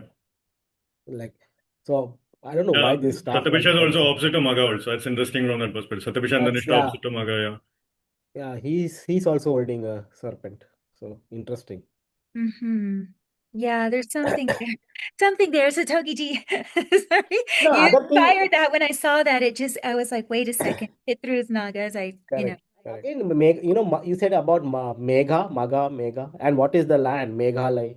Yeah. Meghalaya. Yeah. Meghalaya. Naga. Yeah. Meghalaya is a state. Because there is, Meghalaya has the most amount of rainfall Rain, area. Yeah. Interesting. Cherrapunji, Yeah. and exactly that Cherrapunji. was my point. Yeah. Cherrapunji So and that is Wasundhara. Indra's a lot of fresh waters. See, Interesting. Meghalaya, the word Meg, clouds. Alay means what? Home. Yeah. So Meghalaya means home of clouds. Maybe some Meghalaya. Nagas are there, right? Cloud Nagas, Cloud Dragons could be there actually. Yeah. Could be there. And they also follow matrilineal lineage. Many of the communities, Interesting. tribal Yeah, that communities, makes sense. And now that makes sense. So, a lot of matrilineal thing happens in Kerala where I'm from. So, like, Right. it makes perfect sense. It could be a Naga thing to be frank. Yeah. Yes. Because, like, And if you look Nagaland at, is near yeah, to Meghalaya. This has to be a Nimitta. yeah. So, from I mean, also this from was a, not planned. yeah. So, This was also not from a planned. matrilineal thing, like, normally your sister's child, that's the thing. So, like, your sister's child, even or the nephew niece energy is usually Virgo, which is a Rahu Kolot kind of shift thing going on. So that's the thing. So that's the matrilineal follow that actually. They actually in matrilineal society, when you don't have a daughter, it's considered to be like there's a curse of a Devi kind of thing going on. So it's like completely opposite to how it's in the north. Not like, okay, you have a daughter, you're cursed, like you have to spend money kind of thing. But in south it's like it's your family is getting blessed by the presence of a Devi kind of thing. It's very interesting from a Rahu perspective. Rahu being considered the call out of Virgo, as Yuji mentioned some time ago. It could be that also. Maybe there's an emphasis on Naga energy. That's why the matrilineal thing had its own thing, which Dr. Pai mentioned, Naya societies and all that. Some society do follow that. Now, but it's interesting now in the legal thing, like it's all just like you follow the patrilineal thing. So now there's a legal thing, some energy, some Naga Shakti variations are happening. Now it's like, the entire thing is being changed also. So very fascinating from that regard, actually. Maybe something ancient might have been, they're trying to capture something ancient to the matrilineal thing, like a Naga energy. Then now it's like now people are losing sight of that. So it could be that also. It's very fascinating from that perspective. Yeah. Yeah, And if this you is see the Egyptian pharaohs and deities, they all have a naga on their forehead, Yeah. on their Well, crown, like that's- Cleopatra. yes, because normally, like Vashishta, when he defeats Vishwamitra, I've always said Brahmadanda, that's your Shishumna Nadi. So when Moses actually turns his staff into a serpent, this sacred science of, things involving the Shishumna Nadi, which is all of Yoga Shastra. It's not only Kriya Yoga. That's a big mistake. All of Yoga Shastra goes back to your spine. It all goes to your Shishumna Nadi. It's considered the king of all nadis. And there's a Chitra Nadi. The most subtle part of the Shishumna Nadi is a Chitra Nadi. And very little is said about it in, when Kapil was talking about the Chitra, the divine architect, all this. I mean, it may be the way we were designed. That spinal column literally could be from the Nagas. This whole thing, we don't know. I mean, it's a mystery. It's a mystery.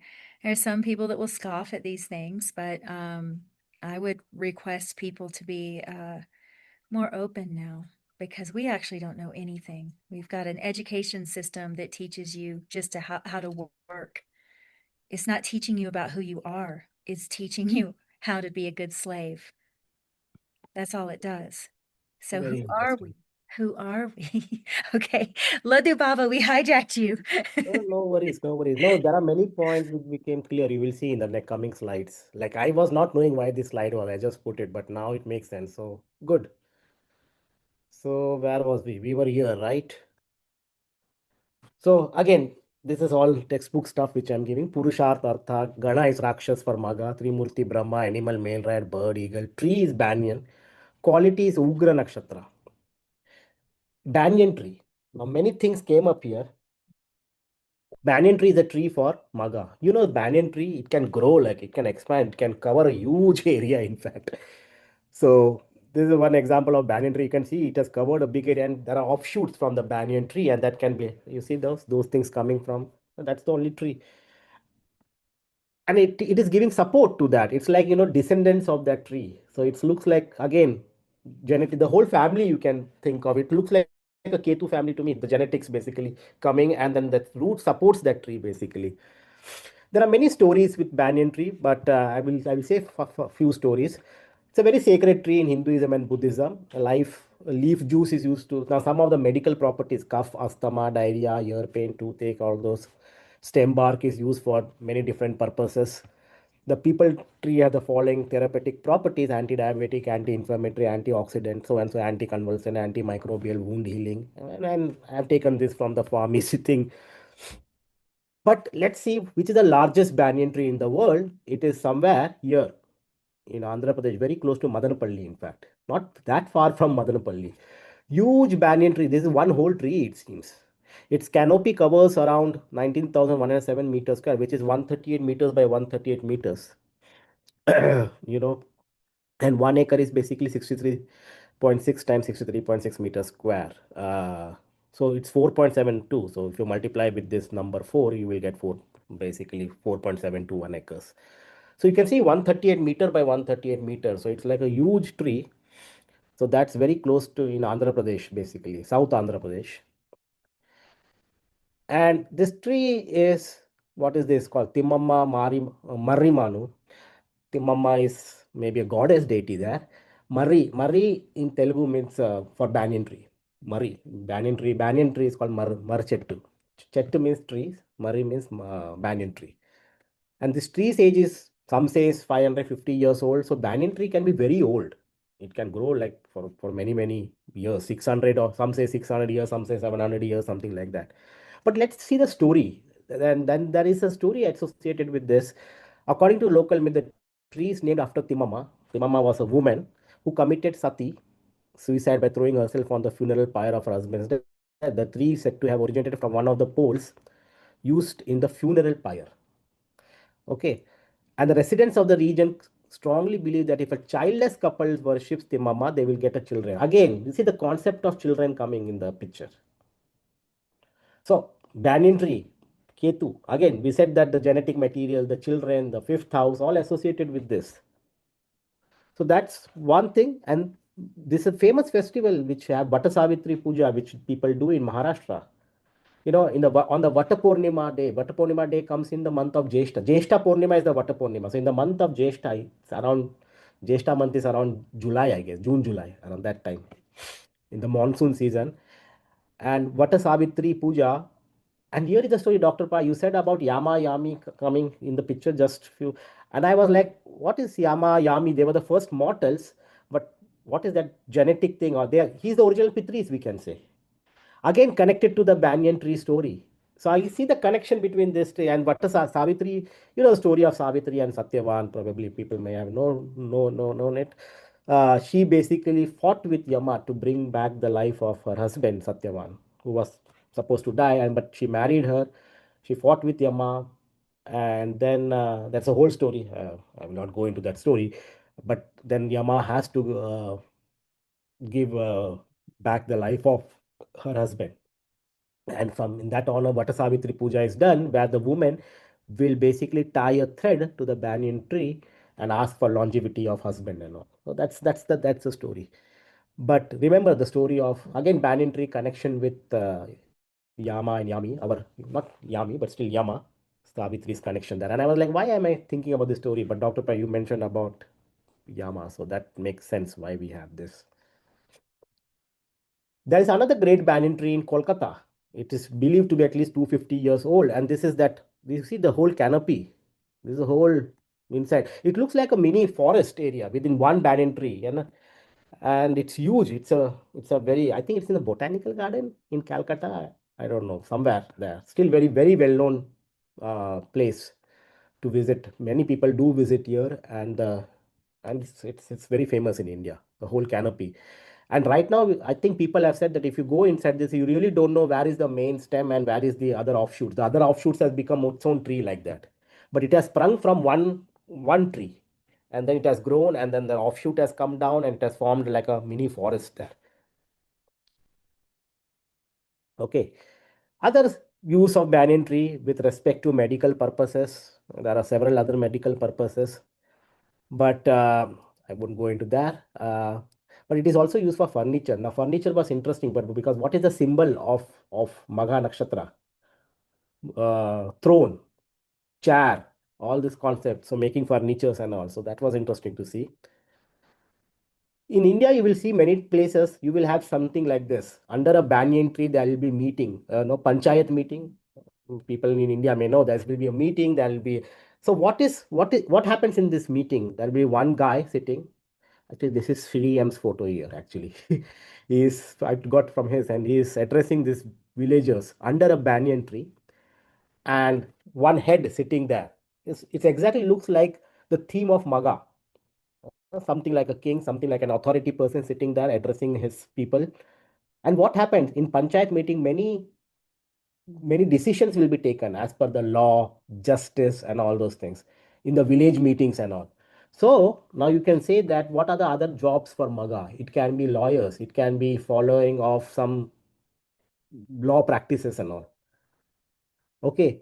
Uh, So like so modern day community hall meetings, right? You have community hall meetings and so forth these days, yeah. exactly. Remember that is opposite of 11th house too.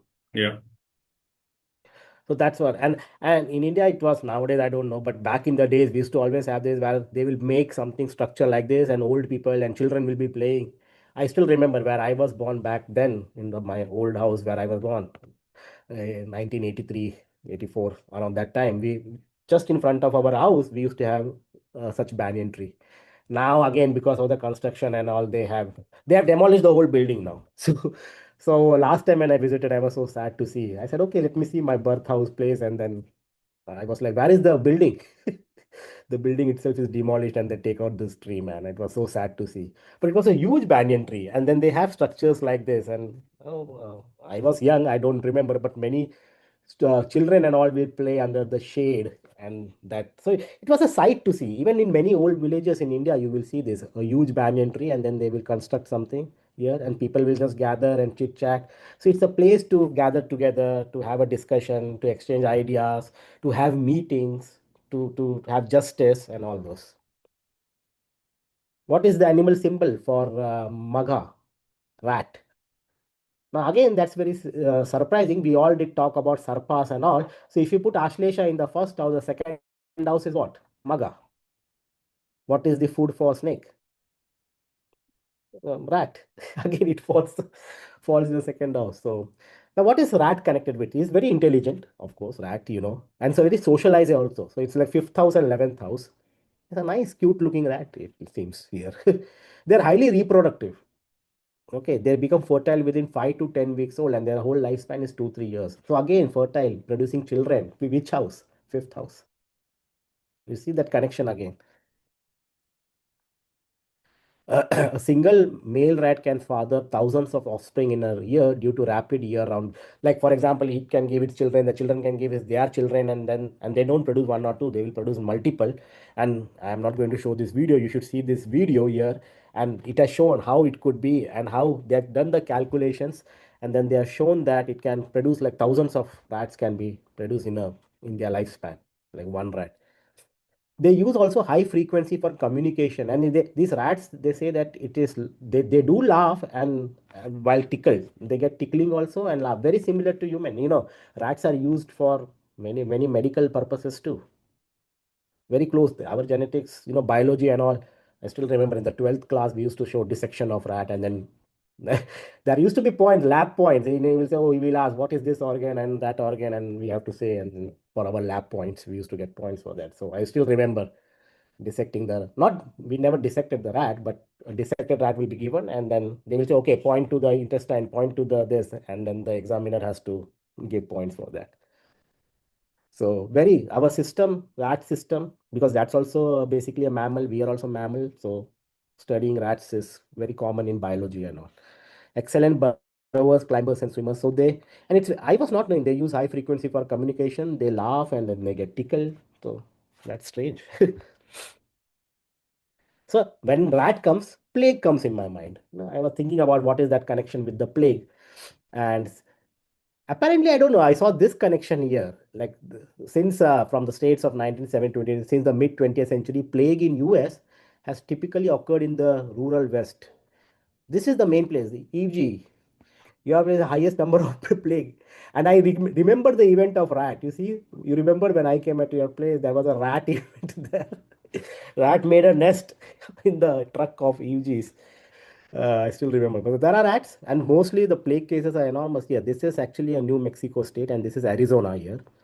So this is north of Arizona, north of New Mexico, basically. That's where the highest number of plague, and we do. And apparently, there's nothing here in this side. It's like just mainly concentrated here, and again, southwest region. Rahu. This is all southwest region here, and that point also got clear why we have those southwest plague. I wanted to do some study on rat, in August 26. I wanted to study, but then I was not able to find time, so I will just skip that part. Like, what is that plague has to do with rat and all, but something can come up. It's yet to do. Did not got time, so I will just skip it. But anyway, what are the careers for Magha? We saw that Maghas are very administrative, so they can go in politics, they can go in government, they can go in management, business, law. Banyan tree example we gave, leadership and law, creative and media, that can be another, and lineage, so historical and heritage roles, that can be another thing. They can be archaeologists, they can work in museums and all, that can be another place for Magha natives. So all those different careers for Magha. Let's talk examples now. People with strong prominent Magha. I think the entire world is talking about this person now. So, and you can see his ascendant is in Magha, Mars is in Magha, so both planets are in Magha, and did not say he's apparently the most powerful person today currently at Carolina News also, right? Yeah. he's always in the news this day. I'm not going to say whether his decisions are right or what is his wrong. We are not judging the person. We are not judging anything here. And apparently Ketu has entered in Magha. I don't know what his decisions will be, how his decisions will be. Yeah, headless planet, right, Ketu? So yeah. Ketu, I think Ketu is entering Magha a week from now. It's 2 days from now. already in Magha. Yeah, I think True Note was me not a singer there, but yeah, but it's already in Magha and True Note kind of thing. Yeah. Okay, yeah, or maybe depending upon whether you take mean node or true node, so accordingly. So that's what. Anyway, I won't talk much on this. What will happen, and this is not a place or time to talk about his chart and all.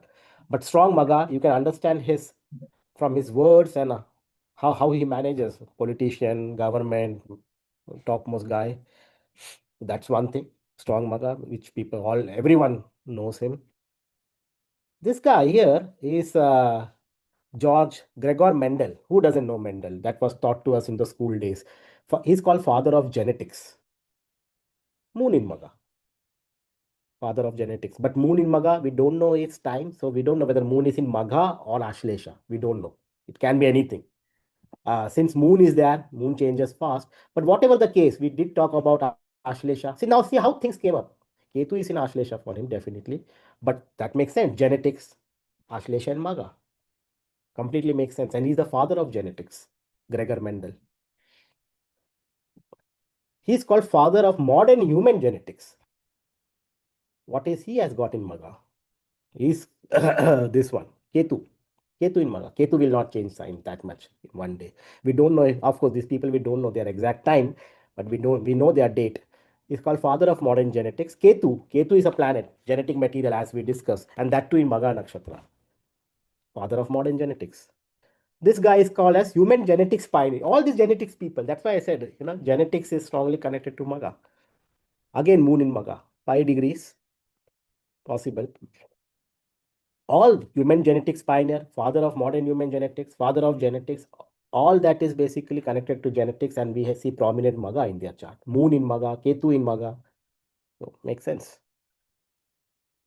Who is this? Sambasivam Swaminathan, and he was a plant-based genetics again.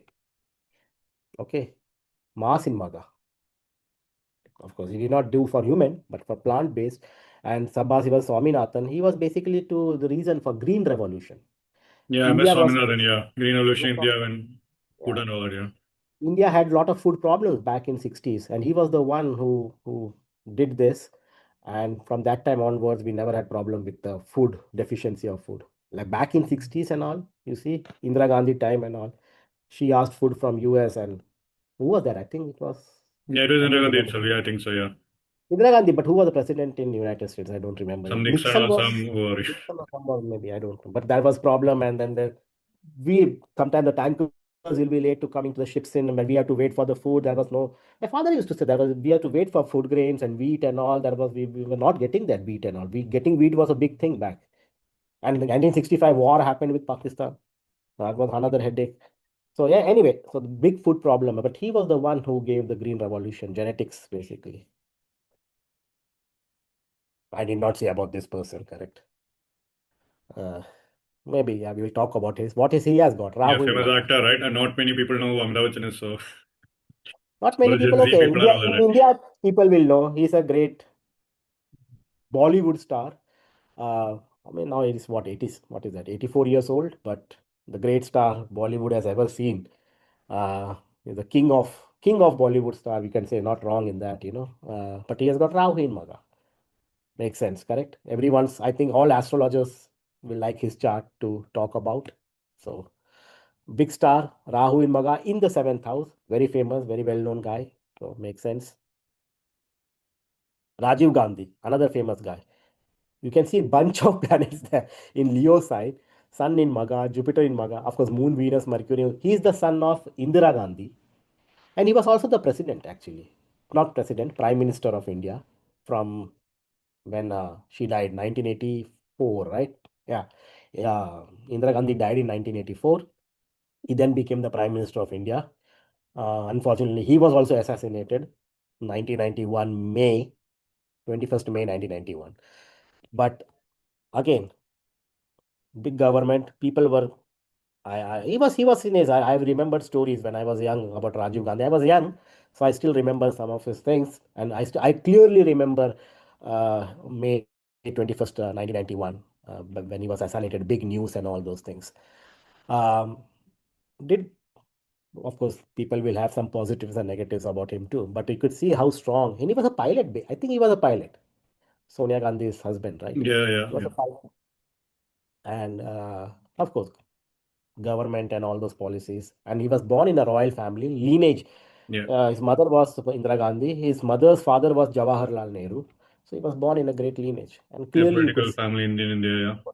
political family. His son is Rahul Gandhi these days. Yeah. I won't comment about all those politics here, but anyway. We have studied about this. Have you heard about this? Piper of Hamelin? The guy who The did not poet. get paid, and so he brought the rats back and kind of thing, right? Some He got story. the rats back. Correct. There was a town in Germany, Yeah. and it was like infested with rats. And then the poem. I was young. I think I read this in second Story grade of of fairy my tale, yeah. fairy tale, and then he was supposed to be in charge of driving away the rats. So he did that job, but then the mayor of the city was little bit not he was not good person. So he said we will not pay him, and he promised 1,000, something like 1,000, I don't know, money, but he Yeah. gave him only 50, 20 times less. So he became very angry. So on one Sunday, when everyone had gone to church, he had a magic pipe. Like he started to his with his magic pipe only, he drove away those rats. So with this magic pipe, he again started to play, and all children started to follow him, and he locked all the children. You see how this rats, children, fifth house themes coming again. And then when people came from the church after some Saturday on Sunday, they were like, "Where are the children?" And children are locked up. And then it was like he asked, okay, so his money was paid and all. But anyway, that's the story. But who wrote this story? Though this poem was written by this Johann Wolfgang Goethe. And if you see, and he wrote this Magha themes and all those things. And what we see, Mercury in Magha, writing. Mercury is again writing. So his poems were basically Magha. And I was surprised to see that. Also interesting Yeah. that Piper, right? Pipe is like a flute, right? So it's like opposite True. themes of Dhanishta, opposite Nakshatra Dhanishta also. Yeah. The flute guy Yes. literally doing all that, interesting also. So that was interesting to see this picture.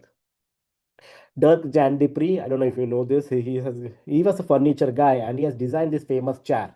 As what we said, Magha, throne, chair. Makes sense. But he has got Mercury and he made a business out of it. Mercury, business, chair. So yeah, apparently, again, so that's what you should see. Which planet in Magha, take that theme and use that in your life. You will grow. Simple. What is this guy? Larry Sanger, who co-founded Wikipedia. Wikipedia, source of knowledge. Jupiter in Magha. Makes sense? We had this chart before too. I was discussing in Punarvasu or something where we had this. But Jupiter in Magha makes sense. Wikipedia, these days, if you want to find anything, what we do? Wikipedia. That's what Jupiter in Magha. Wikipedia is the largest source of knowledge. Knowledge, Jupiter, Magha. Anyway, all these examples of Magha. My last part, festivals always, So let's see what are the festivals. As I told, Sun transits Magha in the later half of August month. What are the festivals? Ganesh Chaturthi. That's when and what is his Vahan? Rat. And his Ganesha. Ganesha comes from the word what? Gana plus Isha. Gana is what? Shiva Ganas. And he's Ishwar of Shiva Ganas. Ishwar of Shiva Ganas means who is the head of Ganas. So he's the head. Head is what? Again, Magati. So again, Ganesha is, and he's the first worship, correct? That was a blessing given to Shiva. He should be the first one to be worshipped, basically. And his Vahan is right. So he is basically epitome of Magha example in among the gods. And his festival falls when the sun is going on the Magha Nakshatra around August, September. Magha or Purva Falguni or something like that. But mostly August last week or something. That's when you have Ganesh Chaturthi. What are the other festivals you can think of? Krishna Janmashtami around again coming on August. And I did a calculation. Oh, they say Krishna Janmashtami is Nakshatra is Rohini. So I was thinking where his sun should be.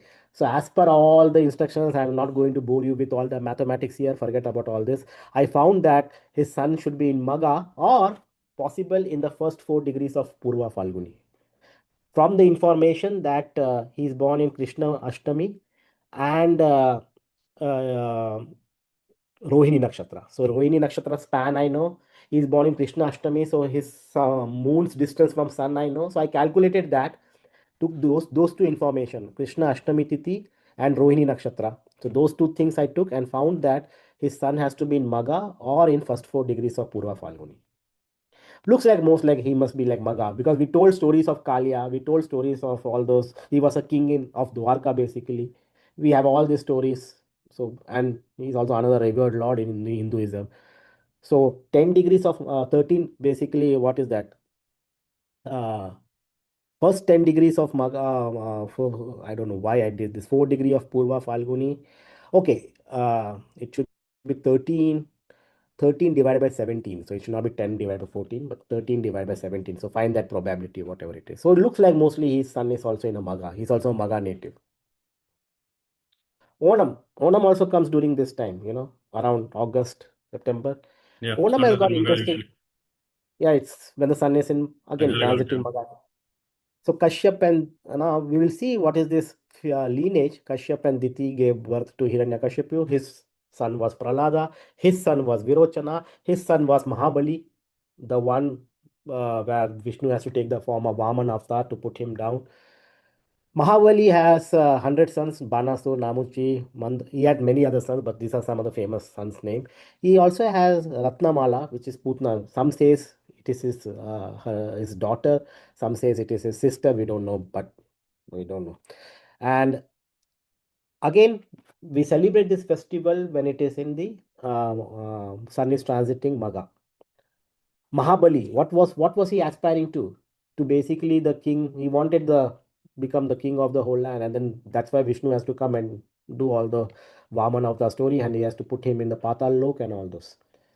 So Magha Nakshatra again theme looks like what Mr. Trump has to do these days. So we need a Vaman avatar, maybe someone coming.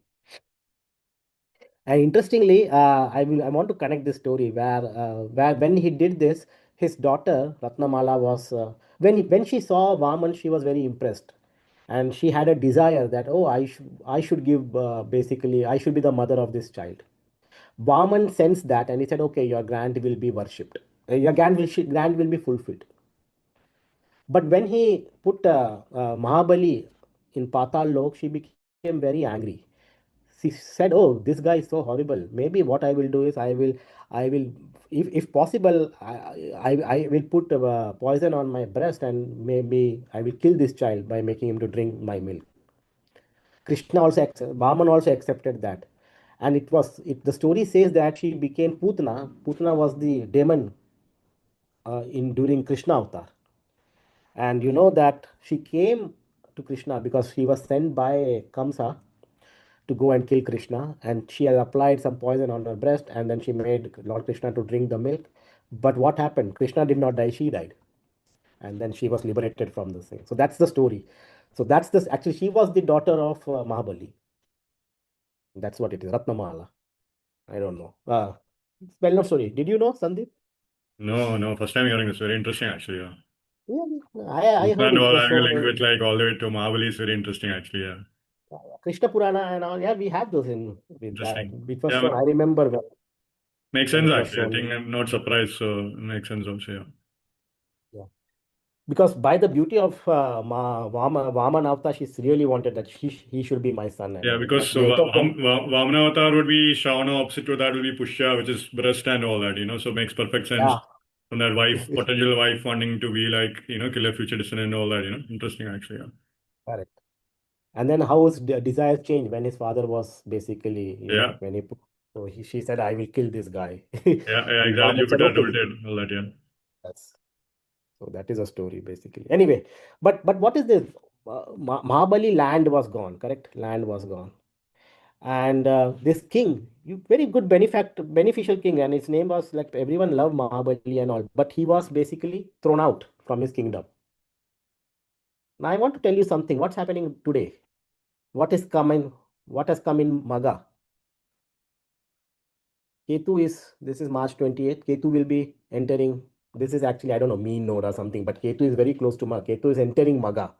Correct? Ketu, separation. Yeah. All the things, all these people have problems these days. We know this guy. I don't know, Venezuelan guy, right? Yeah. Yeah, no, this guy is Maduro. Maduro, yeah, Venezuelan president. Maduro.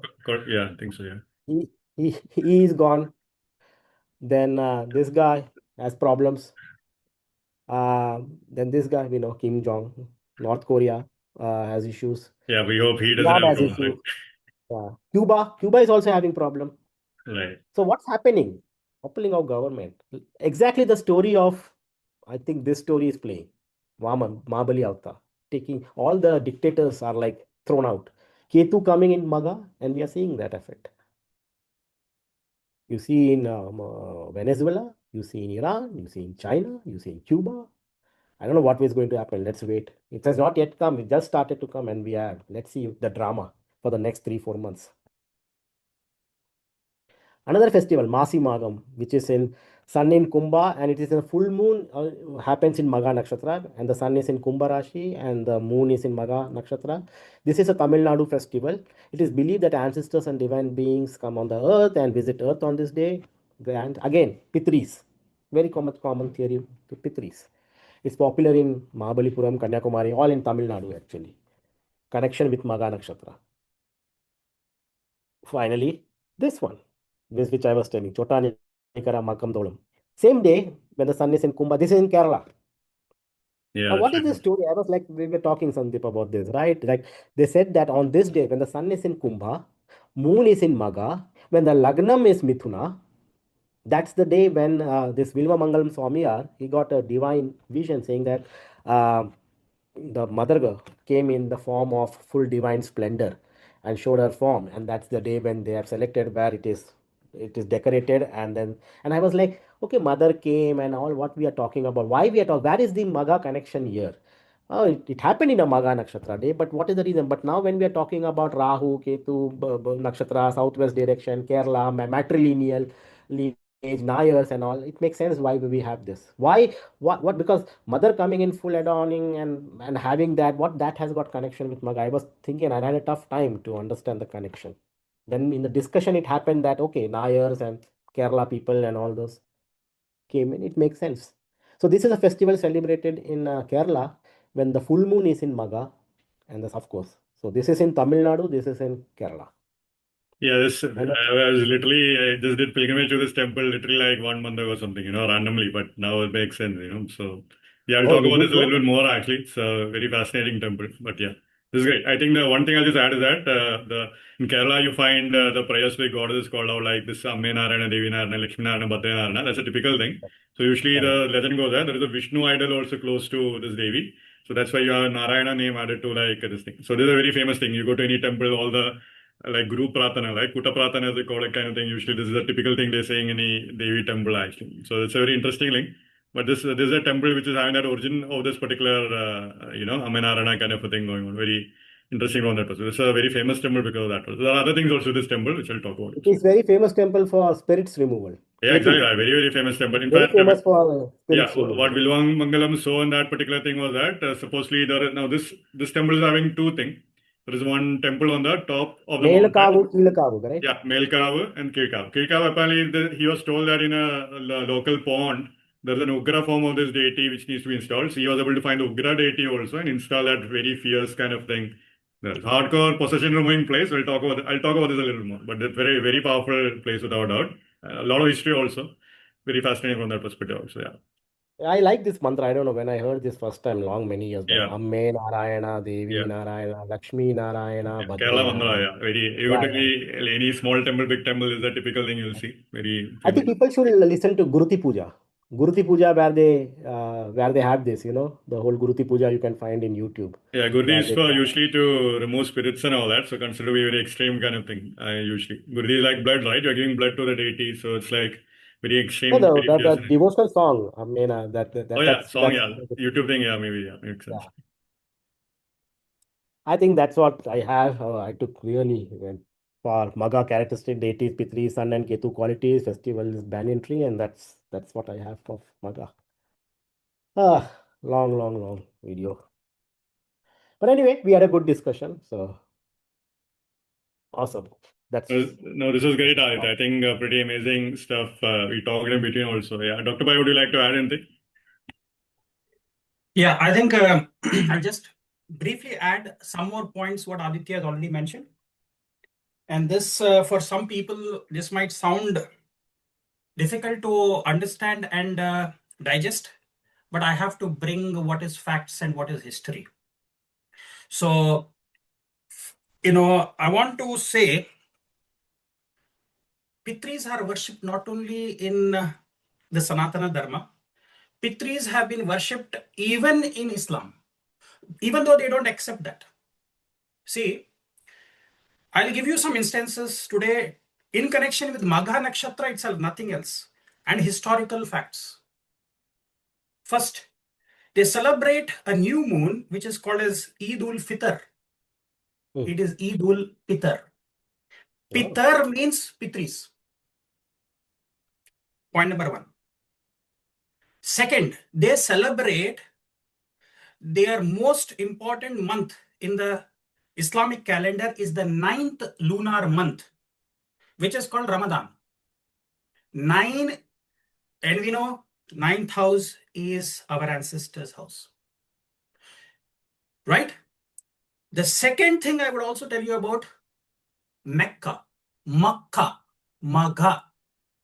They are the same. And if you go to any Hindu Shraddh rituals, you'll always wear white colored dress and you'll go. Makkah is the only place where they wear white and they go to Makkah.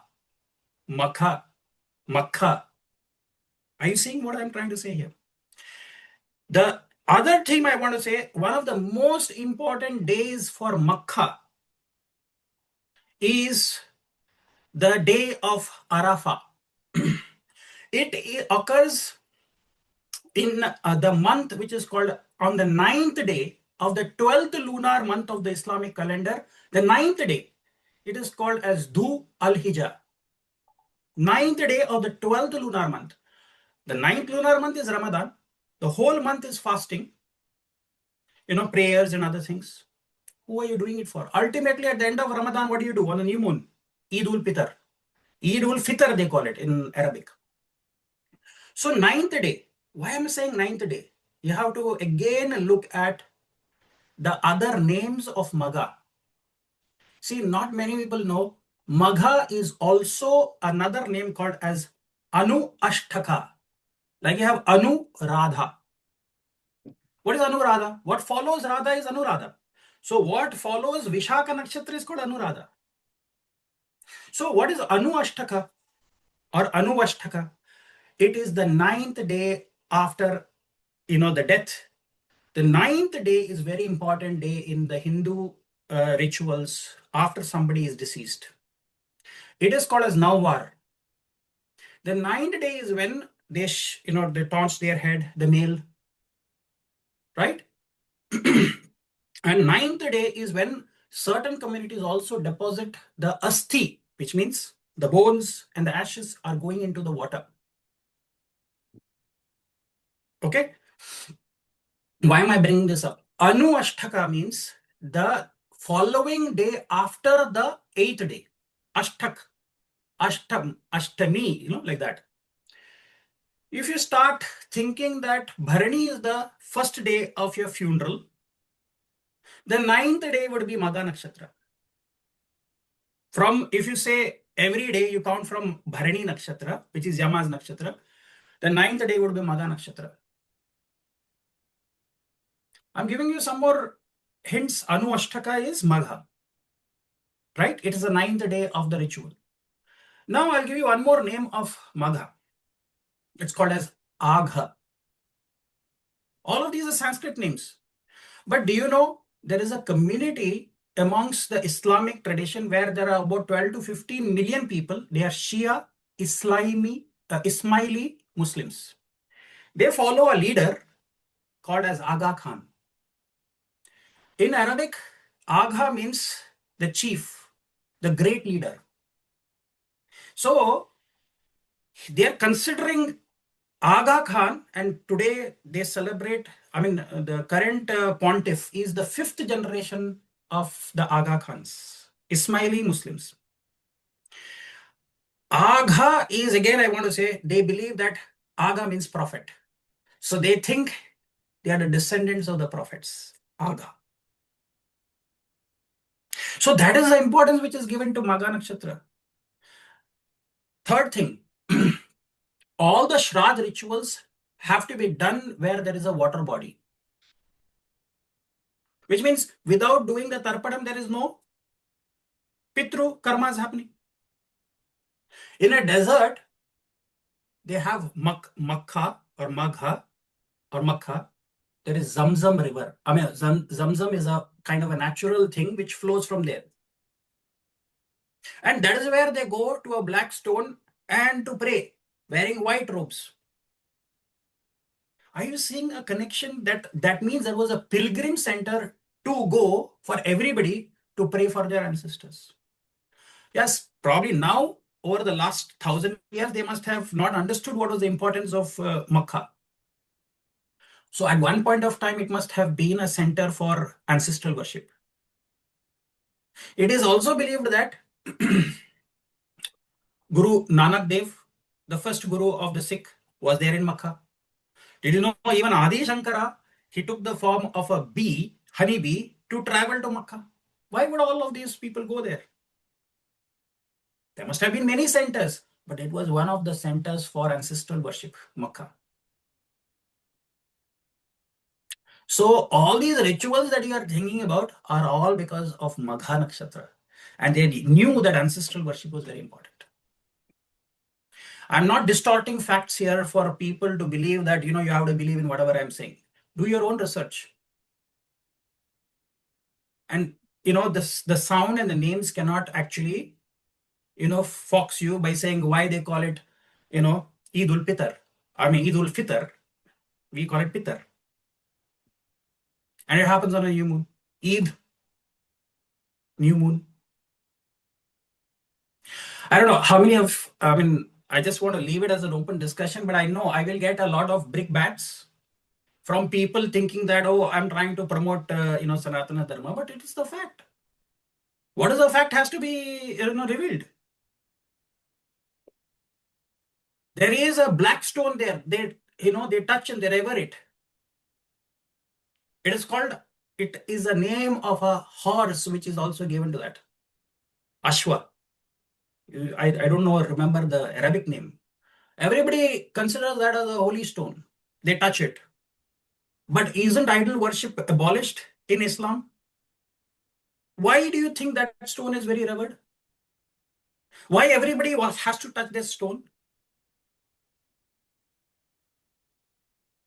Why do you go around the Kaaba while you say no other place? Everybody bows down and faces Kaaba and they bow down and they pray to the Kaaba, the black stone, the cuboid. What is a cuboid? How many faces does it have? The cuboid. Anyway, I just wanted to share this, that there is a connection of Magha also with ancestral worship in Islam. No other place, to any mosque, you would go with white dress. Only you go to Makkah with white robes. White? Why white? Where everywhere else people wear black and they go.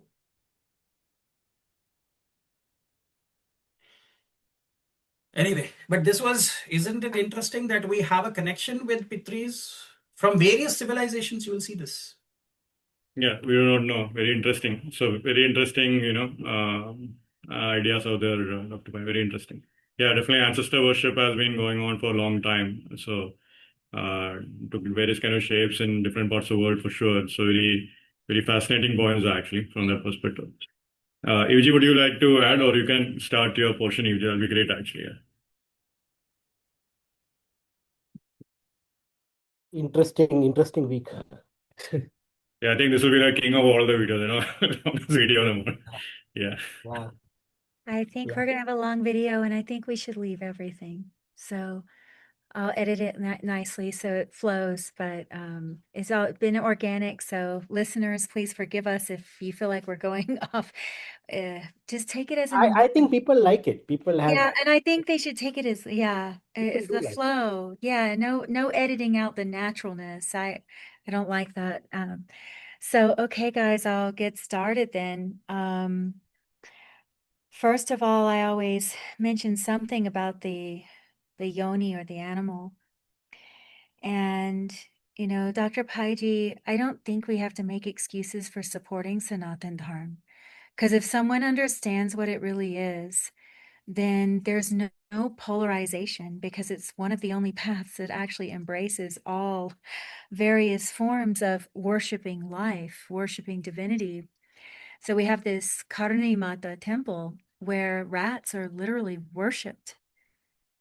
And, we have our religion of modern science that doesn't even consider their pain.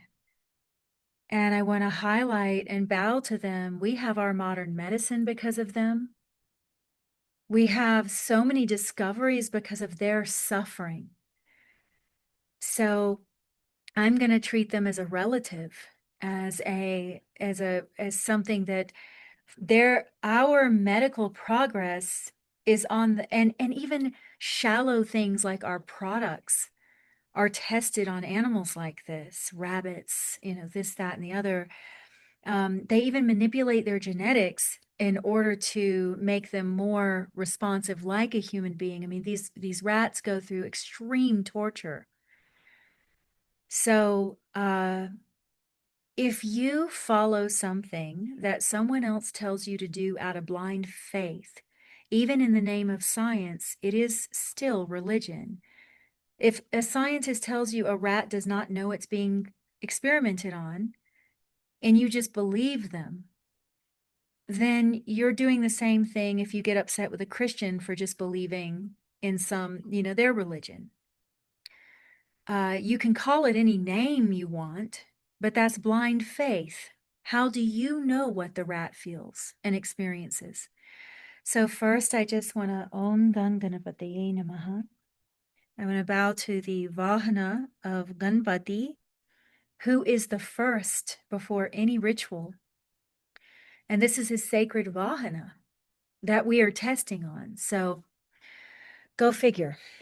All right. So we need to rethink that. Okay, guys, yes. Just before you begin, can I add something on this Of Karni Mata? course. Of course.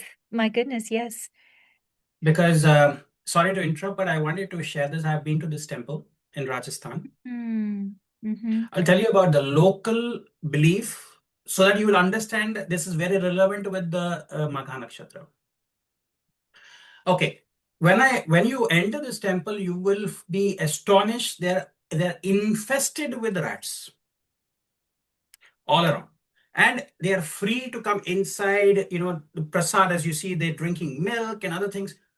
There is hundreds and thousands of rats. They can run over your leg everywhere. They are hanging. They are free because they feel no fear there. The locals who take Karni Mata as their Kuladevi, they believe Karni Mata was one of their own ancestors who became a Devi, and all the rats in the temple are their ancestors, which means everybody who dies becomes a rat and they come into that temple. So that means every rat there is a ancestor. Okay, they have taken birth as rats to come to Karni Mata. Yes. That's point number one. Wow. Second point is that temple, you can see all the rats. There is only one rat which is white. And they say if you can find the white rat, you're very lucky to find that rat. That means you're, and then you have people who will, amongst millions of rats, you will not see that one white rat. Probably you'll have to look, but you will not find it. But somebody who sees it is lucky. So when I went there, I was very lucky, and somebody actually showed us, look, there is a white rat. There's only one white rat. So if you see the white rat, that means you have the blessings of Karni Mata. That's what the locals believe there. Then that temple has no birds. The other belief is as you walk out of the Karni Mata temple, if you can see one single eagle, that means it says that you don't have to come back to the temple. Karni Mata has supremely blessed you. And why a eagle? Magha Nakshatra's bird is an eagle, even though the Yoni is a rat. Yes. Do you see what I mean? So when I came out of the temple, I was looking for the eagle, but I couldn't find an eagle. So that means I have to go back again in case, I would have, but I've seen the white rat. There's only one single white rat. That means it is actually what do you say? Is that like a pigmentation, like an albino? What do you call it? Albino. Yeah. It's an albino. Only one of them is an albino in that entire, and they're so much at freedom. You will feel some rats have eaten so much of prasad, they are tired and they're sleeping. Look at this. They're in the prasad. They're crazy. And probably you can love see it. Karni Mata, white rat. Probably you'll find that. That was interesting. I mean, I've been to many temples, but not a temple like this. That's why I remember very vividly. Oh, There's the only white, one. the There's only white one. rat. Look how Yes. cute. Oh my goodness. Okay. I 'Cause wanted you to continue, but I wanted to share this because this is you can see there's only one white rat. That's the albino. you guys can interrupt me anytime, you know that. This is wonderful. Actually, the hair grows white with age. So white was originally associated with death and age and wisdom. And actually, black was associated with fertility. If you read Srimad Bhagavatam, there's a woman, a girl that personifies desire, and she's given black skin. So all these things, if Srimad Bhagavatam has every looking kind of person and all are beautiful, and then all of a sudden you get this strange stigmatism that comes, I don't know. I think sometimes we need to just stop and ask ourselves what we've been taught. Is that And white so, rat the Pitris? Oldest right. maybe. That's what I'm thinking is the one signifying death, perhaps, but death is sacred. Death is the transition. Why are we so, I didn't even think about I changed to white before this video. I had no idea why I was wearing something else before. It's just, we always do this with nimittas and all of this. I mean, for those of you who are just listening to this randomly, we have so many things happen around these nakshatras. And I was actually just cold and I had this white sweater and I had my white pants and I'm in complete white right now. Interesting. And I look like the grandma, Yeah, it's with interesting. our glasses on. Yeah, Very market interest. so the white color is fascinating because there are many legends of seeing white colored animals becoming very auspicious. You have the white deer in some traditions, the white panther in some traditions, white White elephant. camel, yeah, white elephant, white camel, White elephant, white tiger, yeah, white tiger. tiger, yeah, all White this tiger. very fascinating to see that kind of thing. Seeing also the rats also, so it could be very real. So there might be something special to it also, yeah. Yeah, there's something there. There's something with this whole flow this evening that I was not expecting. And you guys are becoming my gurus tonight. So I want to bow to you all as gurus. And I also want to bow to the Grahas as gurus. And before I start my presentation, I wanted to show the listeners, those watching actually, some additional karakas of the Grahas. We're going to bow to them as gurus because this is a nakshatra of the Rishis. And the Rishis were saved from Matsya avatar, who is the avatar of Ketu. And this is the remaining portion left over. See, the Gandanta point for us nakshatra jyotishis is very different. It's not so much about the Rashi fire to water. It's Bud, multiplicity, the population grows in infinite number. Then the Shiva Trimurti activity of the Bud cuts that excess population off, and we have the little remainder left over. And that's the Ketu. And that's where we start with the Magha and the Rishis.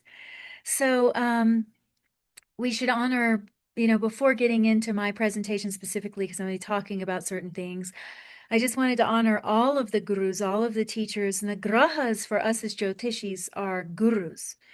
And we should always be asking, not seeing them as just lifeless rocks in the sky, and ask them to be active in our education and bow to them instead of talking all. We basically, what they call something I won't say, but we crap talk, I guess you'd say, Shani, Rahu, Ketu. Is all you hear is negativity and all this horrible. No, Shani is Ayush Karga, Seva Karga, Shanti Karga. If you have peace, it's because Shani is letting you have peace. This is a boon from Shani Dev. He's in the heart of all of the nakshatras, Moksha Trine. He's in the heart. We have Rahu as Mahabhoga Karka. I mean, this is actually in religious songs to Rahu. They call him Mahabhoga Karka. Ketu are Moksha Karka. So you guys can take screenshots here, you listening to any of these karakas that you may not have known. And just familiarize yourself with the fact that these grahas have multiple karakas, and Shani Dev is so vilified.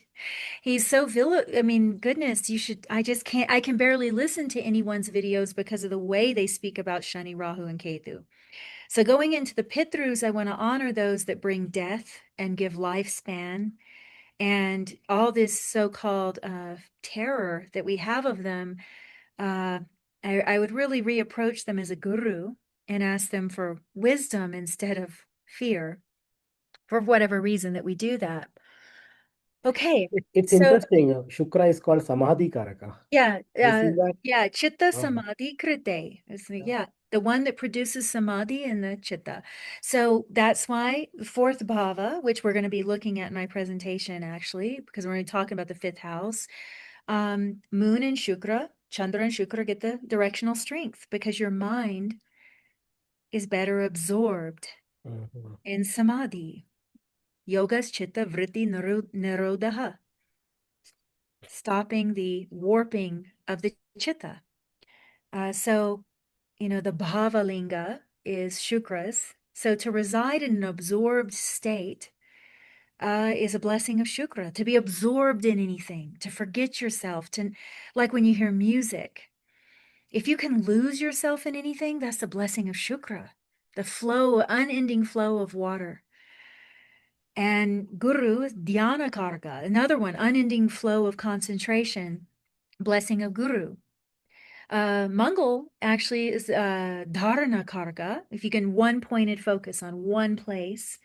So, they have a lot of these additional karkas. Mangal, Gotradi karka or Gotra karka. So he gives the bloodline and all of this. We're talking about Magha.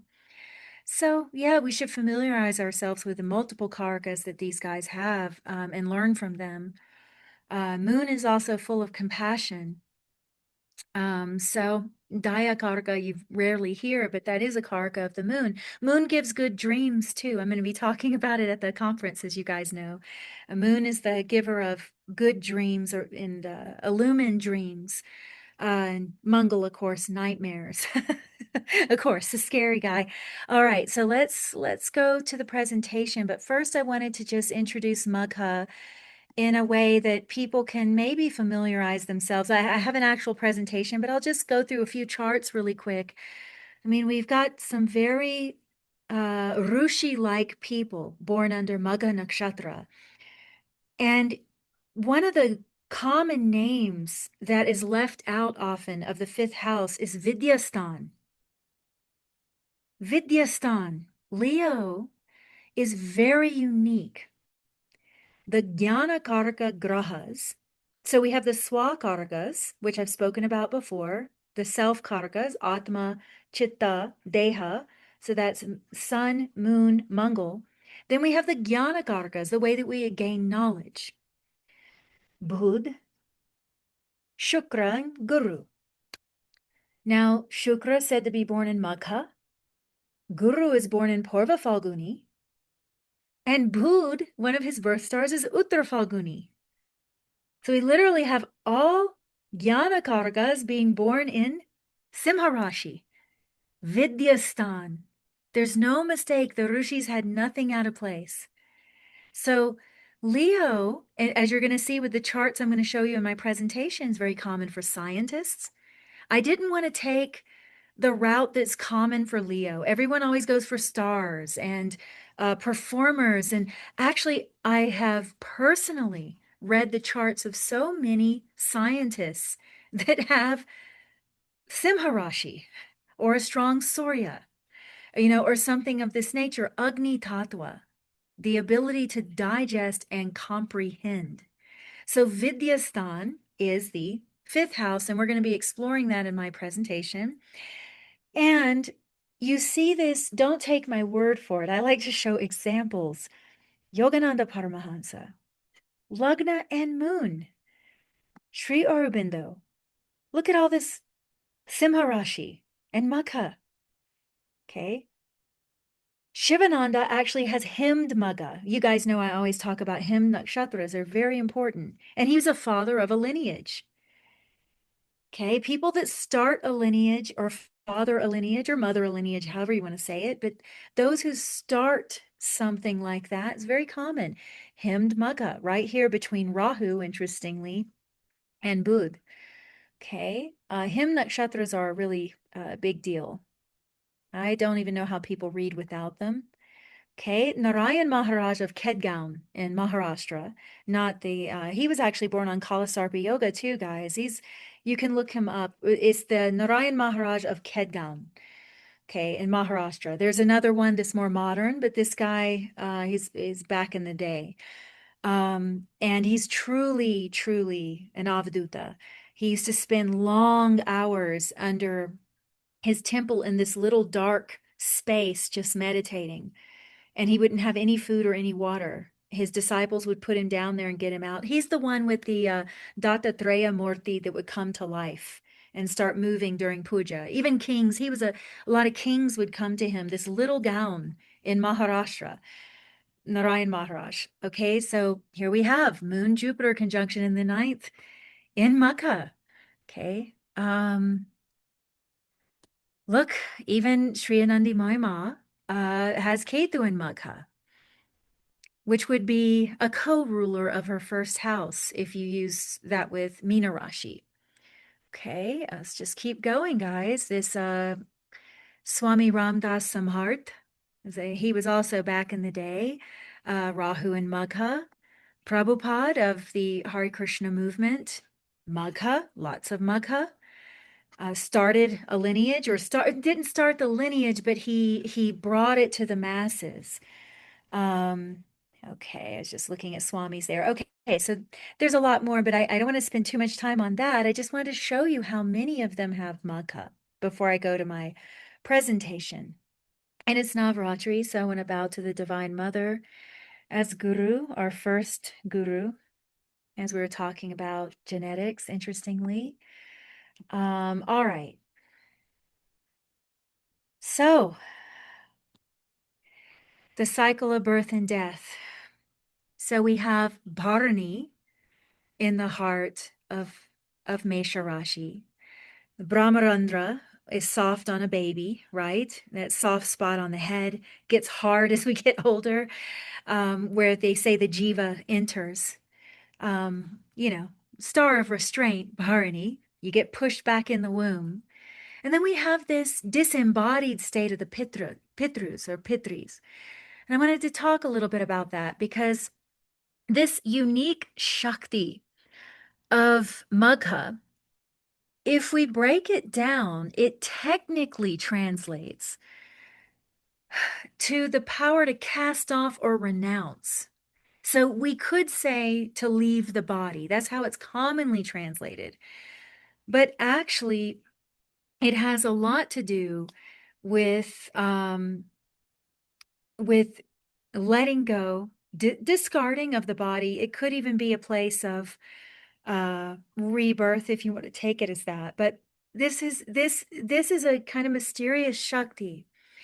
It does have the capacity to leave the body. That's a big thing of Magha, like near-death experiences, those kinds of things where people leave the body and they come back and they testify to what they saw at death.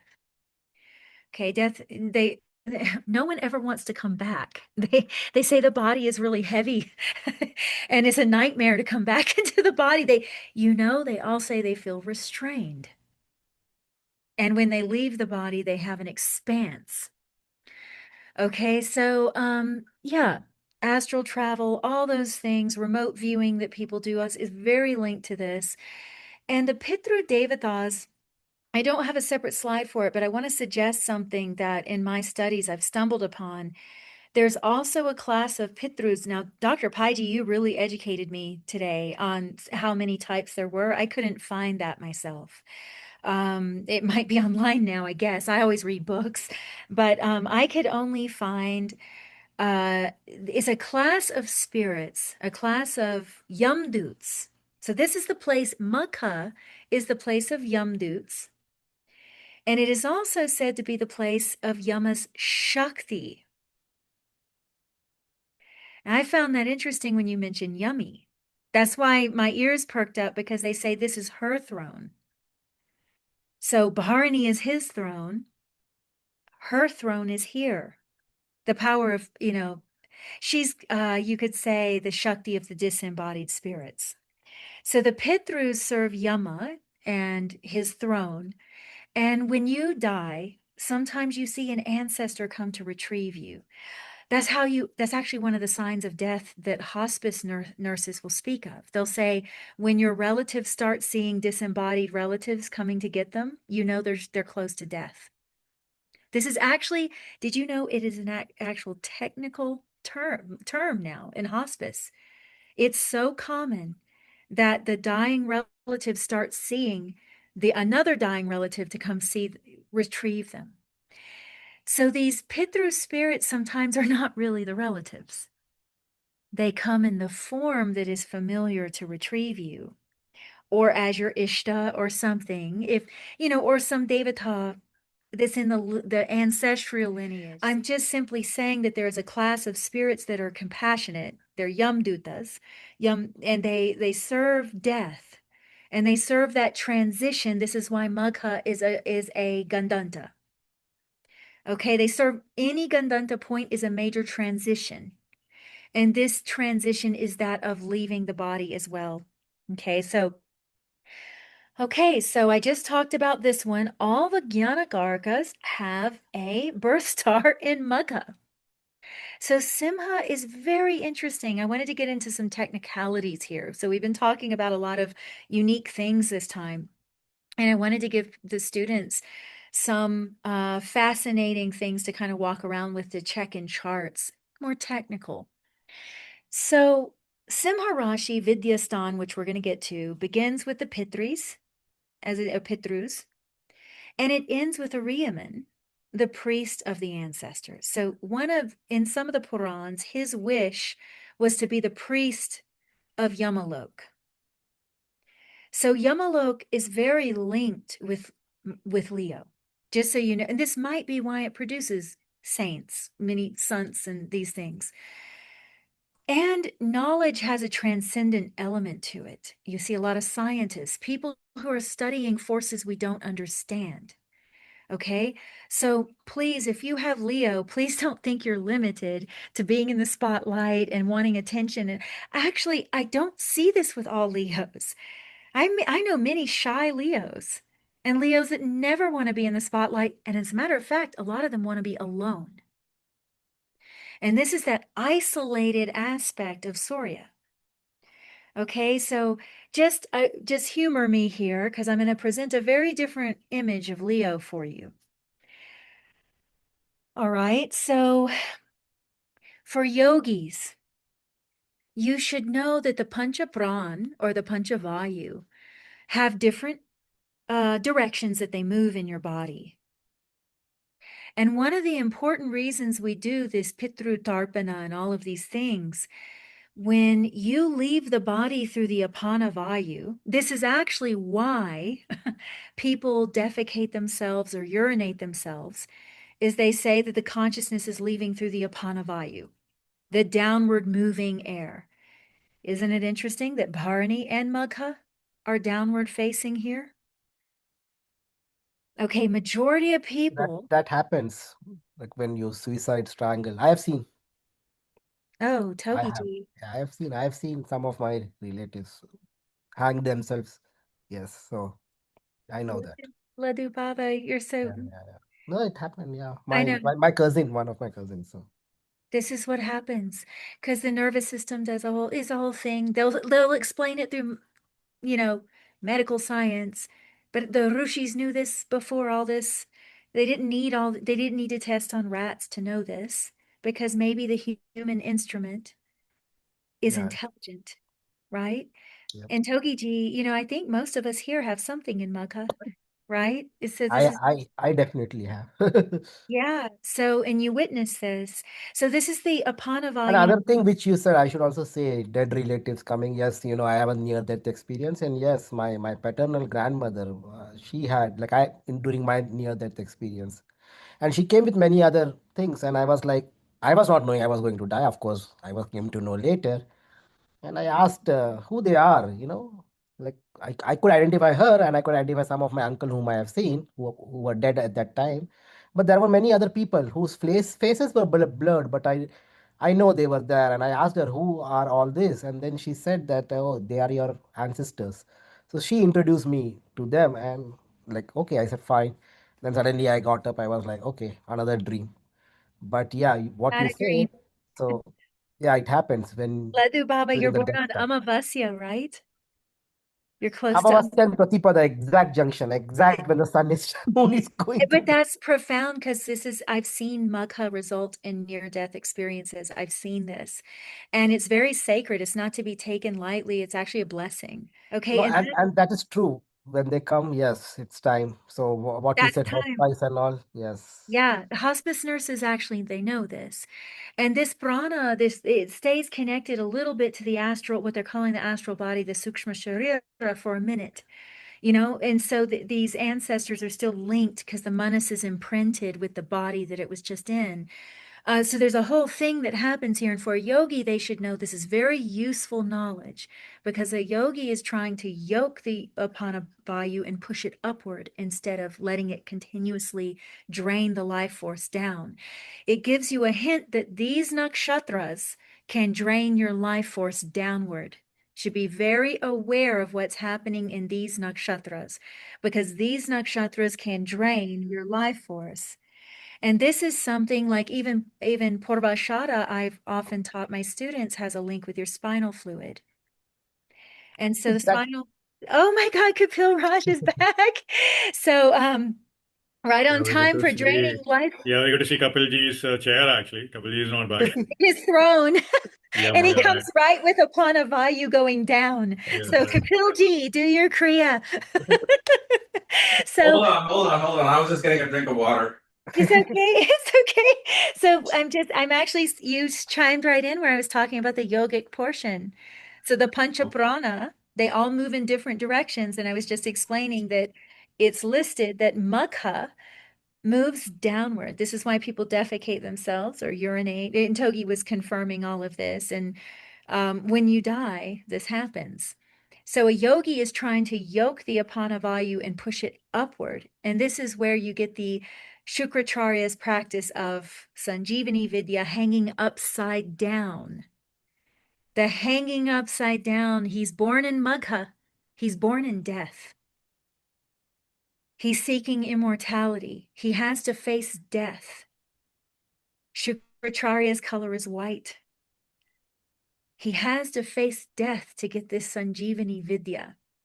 So these nakshatras have a greater ability to drain life energy and age you quicker if you continuously spend their energies.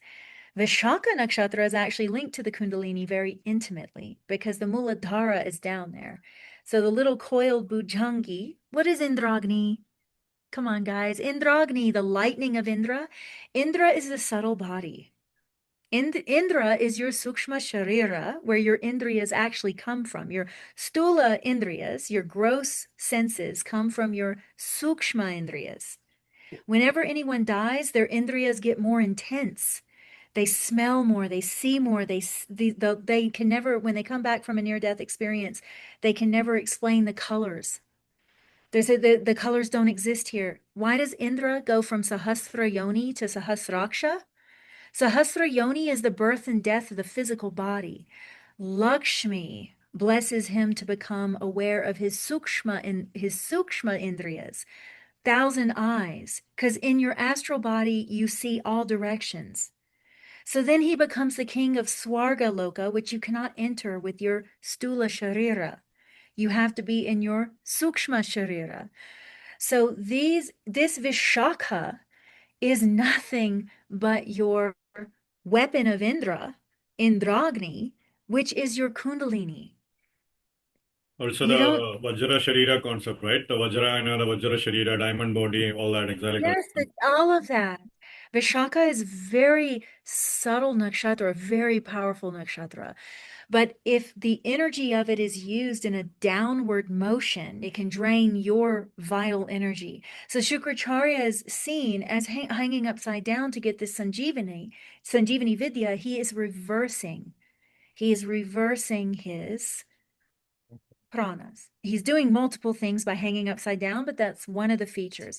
Okay, so this is a really important part there's a reason why they call the Mahavrata, the vows of yoga. Patanjali Maharaj says that the yamas and niyamas are vows for a yogi. He doesn't say they're things to be posted in a yoga studio, that you just are a good boy or a good girl doing it. No, they're vows for a yogi if you want success in the path of a yogi. Okay, so that's something that yogis should know. And let's take a look. Let's take a look at what Magha was like in Brihat Samhita. What was going on with Magha?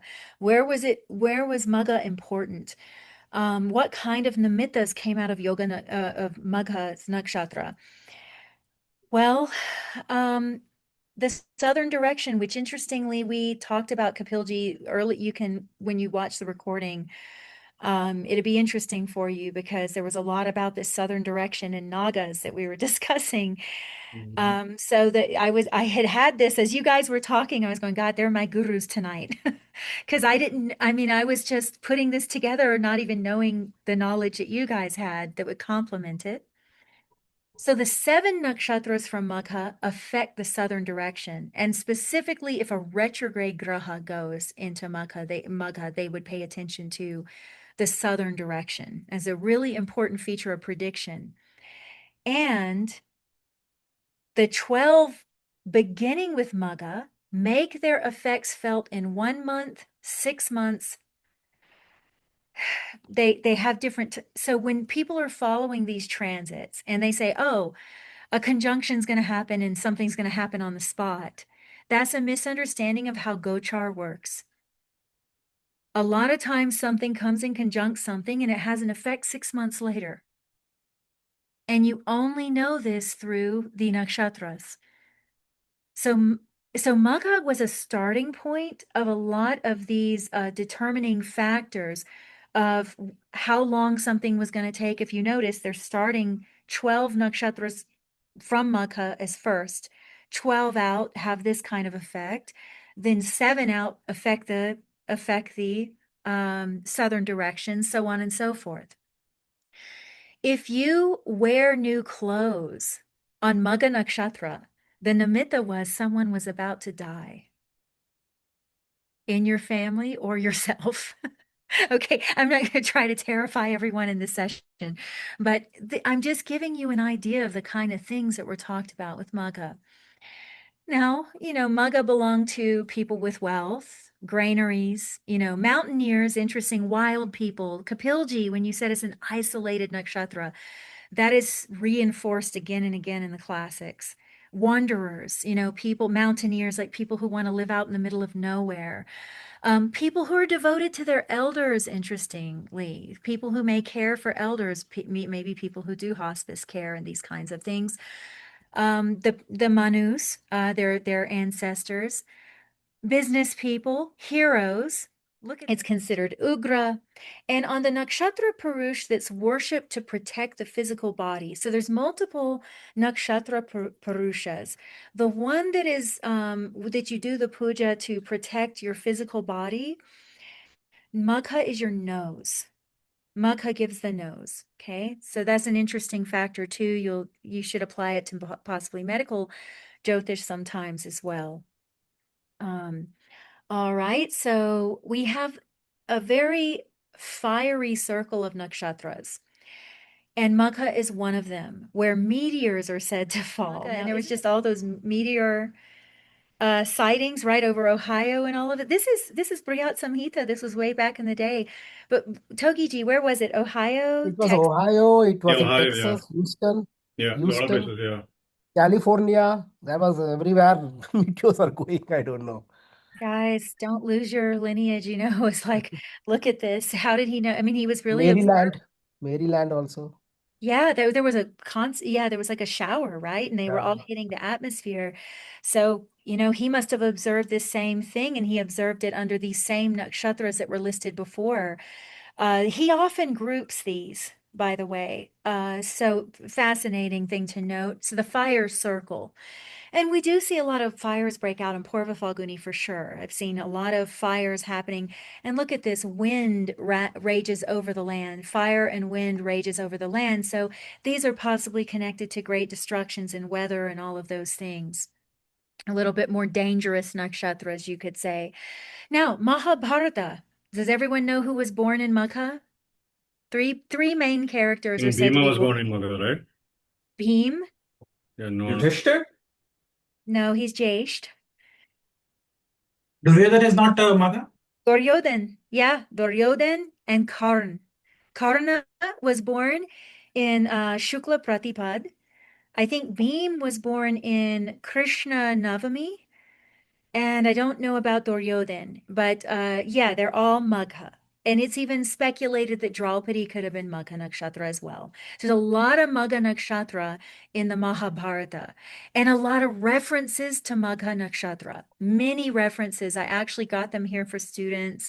Bhishma Parva has a lot about Magha. It's interesting that you mentioned him, Dr. Paiji.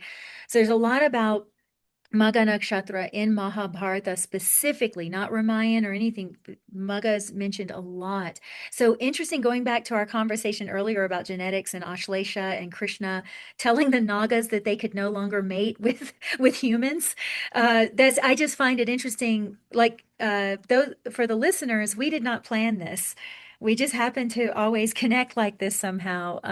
So that's interesting. It's one of the main places in the Itihasa that Magha is mentioned again and again and again. And these are probably not the only places that Magha is mentioned. These are just some of them. Okay. So, and we have Karna, you have to think of his story. He's very isolated. He's given away at birth, he's kind of rejected. We have Duryodhan, who has just this constant chip on his shoulder. Some people relate them to three gunas, the three gunas of Magha. Some people do that. I've heard this before, like Duryodhan being the tamasic version, like the bad ruler. I don't think he was really considered a bad ruler, but he was just constantly jealous and constantly this and all that. But I don't know much about that, where that source comes from, so I don't want to talk about that too much. But okay, so let's get into some technicalities. And I mentioned earlier, Rahu's Adi Devata in the Nakshatra Suktam is the Pitris. And then then Dr. Paiji said Nagas, which we had a whole conversation about how that's similar. All right, so in that Navgraha Mandalam I was talking about, both Rahu and Ketu are bowing to Yama, whose Pratyadi Devata is Yama. Shani, whose Pratyadi Devata is Yama, and his Adi Devata is Prajapati, who is the physical forms of Brahma on the earth, meaning they progenate, they populate the earth, right? So the Adi Devata of a Graha is always linked to the genetics. It's always linked to the Pitru Tarpanas and all of those things. It's always representative of the karma that you have with relatives and these things, worldly karmas. And the Pratyadi Devata is what liberates you completely from this place. So interestingly, the nodes, all the Chaya Grahas are together. They're all heavily connected to Yama. And not only that, Rahu and Ketu are actually bowing. Ketu, Chitragupta, bowing to Yama. And Nritti, who Dr. Paiji illumined us, that was Yummy, is bowing to Yama. That's Rahu's Pratyadi Devata in the Navgraha Suktam. Okay. So when we look at the nakshatra dashas, how would we use, let's give you something to look at and use as a tool. So understanding Gandanta, like I mentioned earlier, is very different through nakshatra point of reference than Rashi. It's like I said, Bud, the multiplicity goes out of control. The Shiva Trimurti element of Bud decides the numbers. He's the auditor. He decides the numbers have increased too much. He cuts it, and you're left over with the little Ketu. The Rishis getting saved by Matsya avatar to repopulate the earth. Okay. So the Gandanta point has a much different meaning through Vimshotri Dasha that applies to everyone in the Kali Yuga. So we have this whole pralay element. We have a pralaya. We have a pralay in each Gandanta. We have a complete removal, a complete transition in those. And Ketu here, starting Magha, is going to be very fascinating when we start analyzing this. All right. So I would encourage students that are interested, please take a screenshot. It has not worked with people downloading the PDFs from my website, so I had to take them off. I was getting too many emails about that. So please take screenshots. All right. So when we're looking at the karma phalita, or the fruit of karma that would be coming from a nakshatra, one of the first things we need to understand is that the rashis are soil. They're like land. And in one jungle, you can have a banana tree, a coconut tree, and a pineapple tree. The distinction of the tree is the nakshatra. It's never the rashi. The rashi is just the land. So the Rashi's a jungle and it's got 3 trees growing out of it, or a desert and it's got 3 plants that bear fruit growing out of it. So we have to understand Leo a little bit because this is the head. This is the head. This is the entrance into Leo. This is the entrance right after that Mercury Nakshatra. We have the Ketu Nakshatra, Vimshotri Dasha only. Dashas, all the other dashas are, they're conditional. People keep saying Ashtotri belongs to that now, but it's a very conditional dasha. It does not work for everyone. It has different lordships, and Ketu's not even involved. Magha is ruled by Moon. You know, it's completely different. So in Vimshotri dasha, which most of us are using, we need to understand that it's that Gandanta point, that cleaning off of the multiplicity that was happening in the Mercury Nakshatra, that auditing process that took place, and now the selective genes are there. So this is clearly the Gandanta where life is happening. This is clearly, Ashlesha and Magha is clearly the feminine masculine principle coming together to produce the Purva Falguni, which is the child. Now, the Magha being the first entrance into Vidyastan, we need to understand the bhavas a little bit better. So we have something called, we have these vibhagas of the Kundali. So for your horoscope, you have 4 quadrants or 4 vibhags. So you have the Swa vibhaga, which is 12, 1, and 2. That's Swa, that's self. Then you have the Chitta vibhag, which is 3rd, 4th, and 5th. Then you have the Siddhi vibhag, which is 6th, 7th, and 8th. Siddhi, because for yogis, we're using procreative power that's happening in the 7th house to push it up. Okay, so it's a Siddhi vibhag. Then we have the quadrant, you'd say, of the world, and say of the masses, and that's the 9th, 10th, and 11th. And that's all above the horizon. That's where Abhijit Muhurta is and all of that. So these vibhags, these quadrants are really important because the soil of the Rashis imprint on the bhava. The bhava is what allows the consciousness of that area to grow. Bhav, you're residing in, you're in a mood. You're absorbed in that. So the Rashi is absorbed in that bhava. The bhava is the very Shakti allowing that Rashi to even be a land that the nakshatras are growing out of. So the Chitta Vibhaga, we have the Buddhistan, 3rd house. We have the Manastan, which is the 4th house. And we have the Vidyastan, which is the 5th house in the natural Rashi of Leo. This Gandanta point, therefore, is extraordinarily psychological, intimate. Oh my God, Kapil, look at this. See, he's loving something. This is the quadrant we get love in. Intimacy, whatever we connect with. What's his name? Stewie. Stewie. Yes. Okay. Hi, Stewie. So we got darshan of Bhairav. So we have this Vidyastan head. Let's take Magha as the head of Vidyastan. Okay, so this little DNA intelligence, well, it pervades this Rashi. And people born in it very commonly, like I mentioned earlier, Leo is a sign of intelligence. Look, all of us here, besides maybe Santipji, I'm not sure, but all of us have something significant in Simha Rashi. And look at the science we're studying of Vidya. We're studying Vidya, and I think most of us here like to be alone, right? I mean, we are literally close friends, I think, because we have we're just laid back and we all like our own space.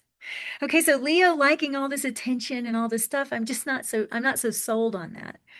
Okay, so you guys can take a screenshot of that and read the additional stuff. I don't think I need to say this, but the one part I want to amplify here is this Trimurti element, because every Rashi is going to have all 3 Trimurtis, but not every Vibhaga has all 4 Purusharthas. Okay, This one is missing Artha, is missing earth element because it is the Chitta Vibhaga. It does not have an Artha Bhava within it.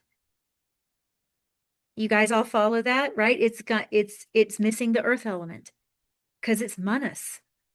It's the territory of Chitta.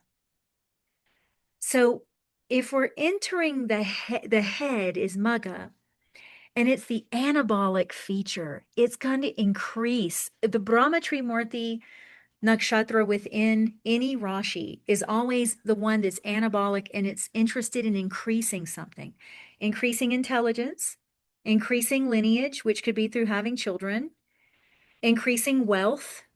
Okay, because Magha is an Artha nakshatra, interestingly enough. There's just no Artha Rashi there. No Artha Bhava, sorry. No Artha Bhava. Okay, so it is interesting because Magha is going to increase something. Whatever it does, it could even increase isolation, but it is going to increase something. So I thought what Kapilji was saying, it was interesting earlier when he said that they'll have to file bankruptcy or they'll have to do this, because yes, Magha will increase the bad luck or the good luck. It will increase something. It is going to behave anabolic because it's the little leftover portion of the rishis that have to repopulate, and it's going to repopulate. Okay, so that's something that we should understand about Magha is it can increase illness, it can increase happiness, it can increase health, but it's going to increase something. Something is going to go to an extreme. Okay, let's look at some charts. And I have an interesting topic for us here tonight, which is lifespan. Very few people know that Magha is one of the nakshatras that can increase lifespan, even if the person has a lot of Akala Mrityu all over the chart, and even if they have a malefic conjunction in Magha, even if it's like Ketu moon, Rahu moon, Shani moon, Mars moon, I have all examples here. Doesn't matter. Magha is commonly behind a life over 70 years lifespan. Okay. Now, it's not every Magha person.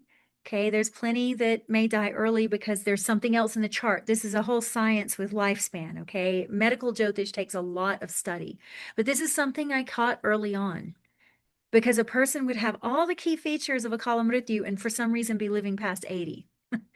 Okay. Or they'd be ill. They'd have physical illnesses and all this stuff. So look at this. And a lot of these guys are going to be scientists. So Togiji, now you know. You got all that Leo, and look at that.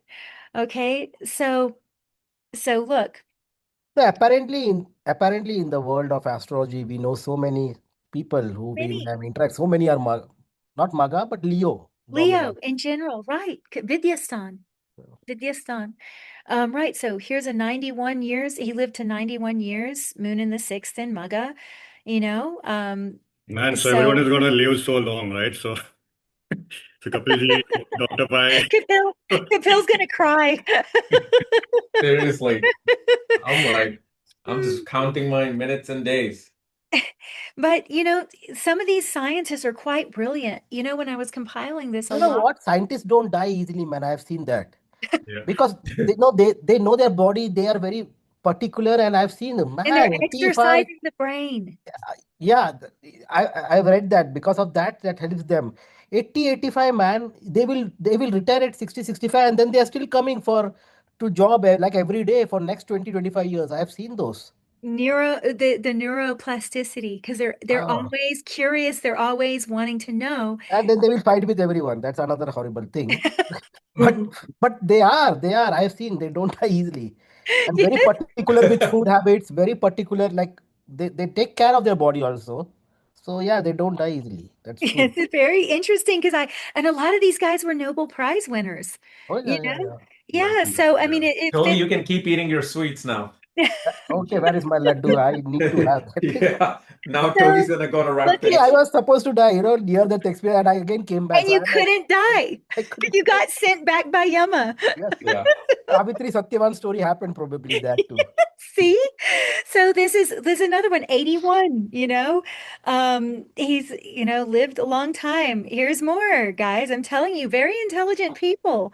Writers, very, very intelligent people. Now, this guy had an accidental suicide. He probably would have lived longer. He was already 72. His family think it was So an what we are saying on an average. On an average, I have seen that. Yeah, Yes. the Some average. will die early and some will, yeah. So on an And this average, was they live. this was the family thinks it was an accident because he was heating up his bathtub, in Japan, the hot baths, and the gas thing had come off and it poisoned, but still it was at 72, you know? Enough, So man. Enough. 72 yeah, is I mean, look at very. this moon Mars. It probably was an accident, Mars, Isn't that like a Mumble. 20 years kind of thing? So I think everyone live 120 years, right? Yeah, just right. Not 120, but they are like 80, 85, Yeah, 90 I also mean, I've it's seen. unbelievable, some of Yeah, these guys. And here's another astrophysicist, Togi G. Look at this Moon Rahu conjunct in Magha, astrophysicist. And he Oh, also lived a long life. These guys are all living long time. So if you guys are wanting to die, I think he's a famous writer. Once again, very intelligent. And look, he almost lived what? Is that almost Yeah, that's 90 years. 90 90 years. years. Once 90 again, years. and look at this. Look at this cluster in Leo. Okay, look at this Mars moon again with Ketu. Mars moon Ketu is supposedly like a short life thing. Okay. And he does have an Uttara Shani. I mean, Shani does play into lifespan. We have to remember that. But I'm just saying. Okay, now this guy too, I can't remember what he was, a historian. So another intelligent person, another person that works in Vidya, right? Also Moon Shani and Magha in the 12th. Okay. These guys are living a long time. I think I accidentally put his chart twice. And then we have this gentleman this was an odd gentleman. He started a museum and he was interested in all technologies. He had all these models of old cars and stuff. So once again, an intellectual person. He's very intellectual and he started a museum. And here we have Moon Rahu again in Magha. And look how he's almost 100 years old.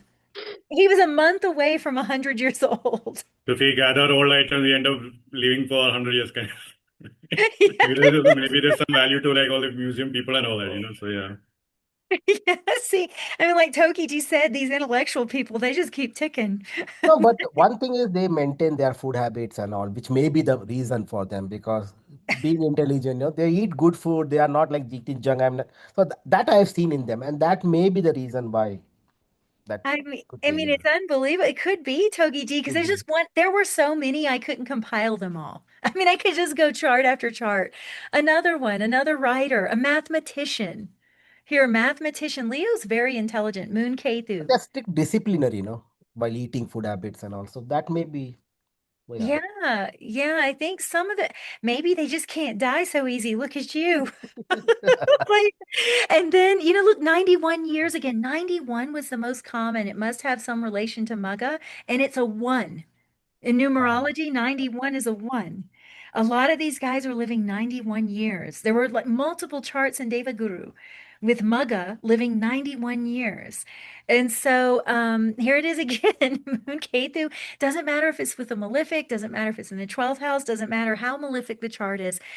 Scientists often have malefic charts, by the way, because that grit and, like you said, discipline to study and even the interest to research and tear things apart, and even the courage to let go of what you think you know and to be, all of that takes a malefic grit.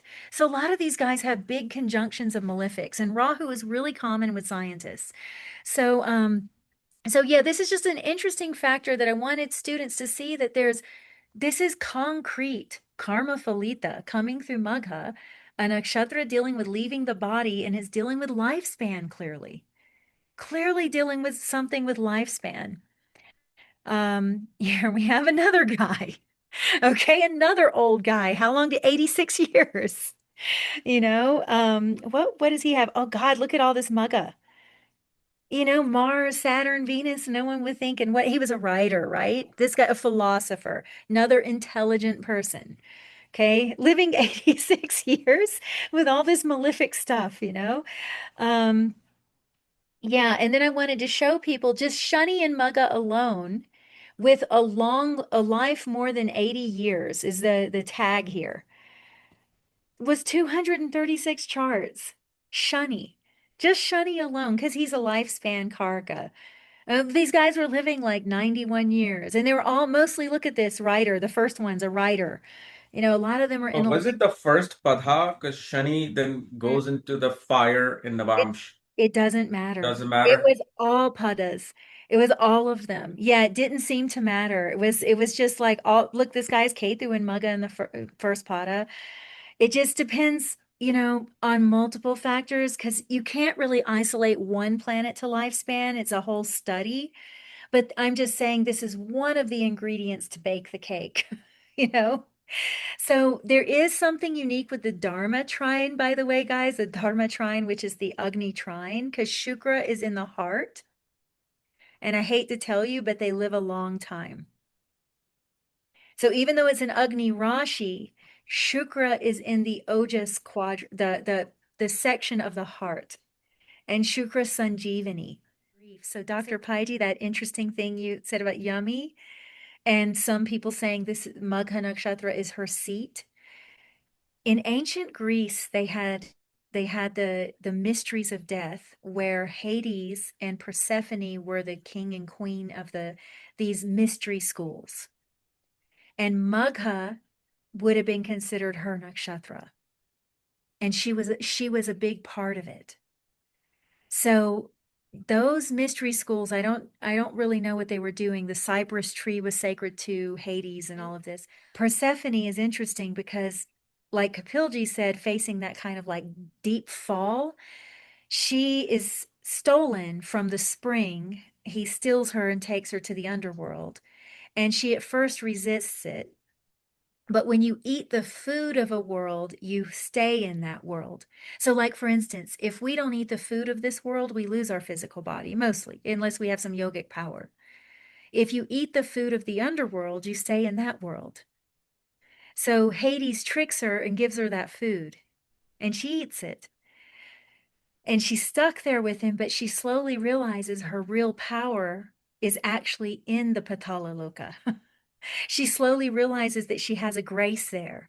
So Magha could have some of these themes where that might have used to be an understanding of this nakshatra, that it has some kind of fall, but then it realizes its authority through that. Okay, it realizes it goes down, but it actually, like the people that have the near-death experience, that's the fall of the body. So it has some kind of thing where it faces an extreme and then comes back into its seat of authority. No, that's true. Like you eat the food and then you come back. That's true. Like for example, when you drink too much or when you have, a lot of partying, what do you do? How do you come back? Next day you drink too much water, then you are grounded actually. So Yes, to get it rid kills of your this, buzz. yeah, to get rid of this place, definitely you have to abandon that. That's a technique actually. I discovered that after having a lot of parties and all. No, it's there is something there. To get rid of this world, first food is cut off. That's why the yogis would That's fast. That's why why the the yogis mystics fast. would fast. Exactly, exactly. And I've seen that when I don't know, when you are like having too much of partying and other thing, the next day you are in the air, you feel light, you are high and all those. How do you come back? By eating food. You're grounded actually. Because when you do all this, you're in the vata. And That's for the because that chitta vibhaga has no artha. It has no yes, earth no element. grounded, yes. It's you're now exploring the realm of the sukshma, the Right. sub. So And if so you want to really leave, basically you have to cut down that. So that I'm not saying that everyone fast and all, but don't take good care of health, but there is some secret there. Yeah, and so for even from longevity perspective, also fasting is considered to be a normal thing for longevity, right? So that's also like an actual thing, yeah. yeah, and for a yogi, they're trying to not overwork the body. They're trying to not overwork the body by eating too much and wasting the vayus and the agni on digesting the food. And then they're trying to trap that upon a vayu and direct it up.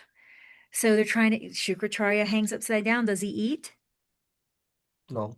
He doesn't eat. What does he eat? He inhales smoke, which is bringing you to the brink of death. It's actually bringing you to a brink of death. He's probably inducing, there were some yogis that would stay in the dark, and Buddhist monks actually too, for what is it? So many days, and then you start producing DMT naturally. Yeah. If you don't have any light hit. So this descent into the underworld is necessary for a yogi, actually. These rishis, what they were doing was actually, they were using the human technology. They didn't need AI to do this. You are everything you need. This is the Vidyastan, Leo. You are everything you need. You are complete.